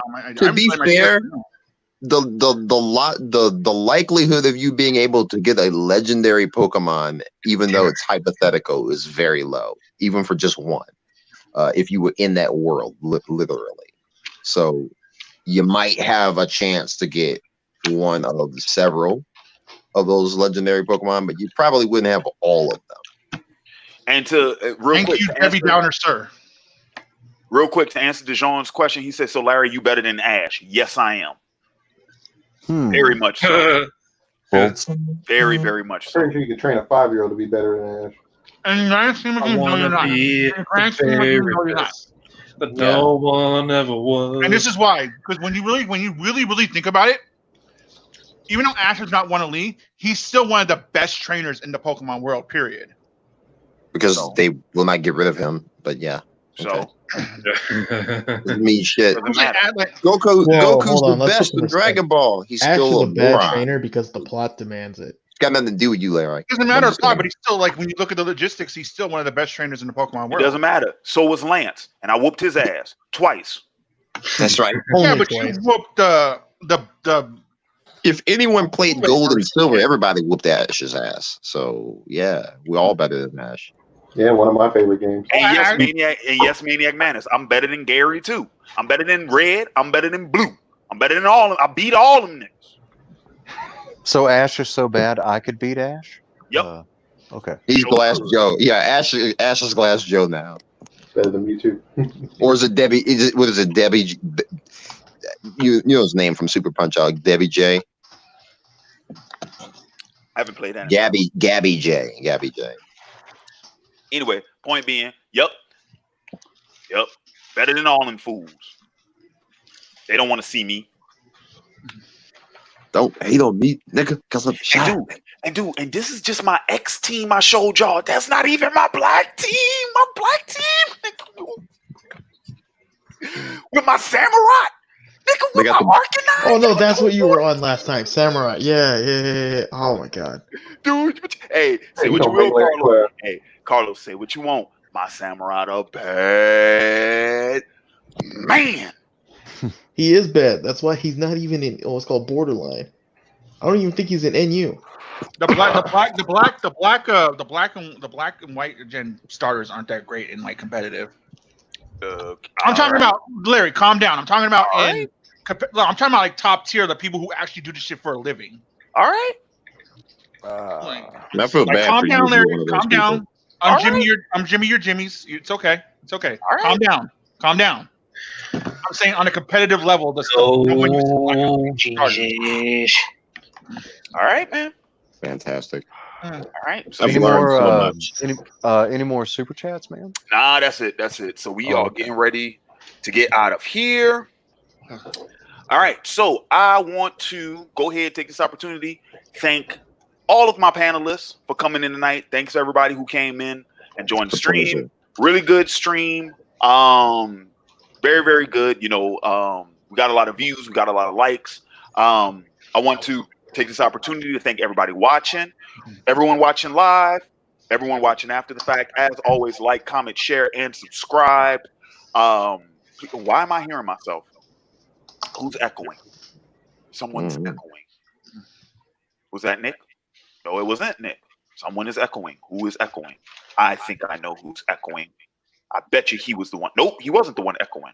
Is he the one echoing? I think this one's the one echoing. I bet you this one's the one echoing. Let me see. No, it's not me because I got my headphones in this time. Is this one echoing? No, shit. It's not him either. Someone's echoing. You're the only one talking. Because Rick's, I bet you it's Rick. Was it Rick? Yeah. It was Rick, because I don't hear myself anymore. It was Rick. Okay. You're just going down the list. I got good headphones. So I want to thank everybody for tuning in. Like I said, like, comment, share, and subscribe. Follow me on social media, facebook.com/OAW Entertainment, twitter.com/OAWENTMT, twitch.tv/OAW_entertainment. Of course, youtube.com/OAW Entertainment. And last but certainly not least, patreon.com/OAW, where you can support the channel, where you can get access to Patreon exclusive content, and you can request content, whether that be a discussion of the week, a top 5, an anime first impressions, or a television/movie review, all of which are available on the OAW Patreon page. Once again, patreon.com/OAW. Once again, thanks everybody. Thanks for 10 years. Can you believe it? 10 years. Here's the 10 more. Yeah, man. I don't know if I'm gonna be able to do this for 10 more, bro. Fuck you know. Bullshit. Yes. Hey, man, 20 old man 20 more years. Robots on the internet just talking mess. I don't know if I can do this for 10 more. Can we go for 5? Huh? Can we go for 5? Maybe. You're gonna be doing this 20 more years, man. Come on, don't sell yourself short. I don't even think YouTube will be around. Actually, I kind of hope YouTube No, is around. that's what I was saying. You're gonna be an old man just popping on the online stream somewhere, so live or something. All right, guys. So we are going to get out of here. So yeah, thanks for joining. Once again, this has been Larry Williams, OAW Commander-in-Chief. I am signing off. And until next time, peace. Are you not entertained? Are you not entertained?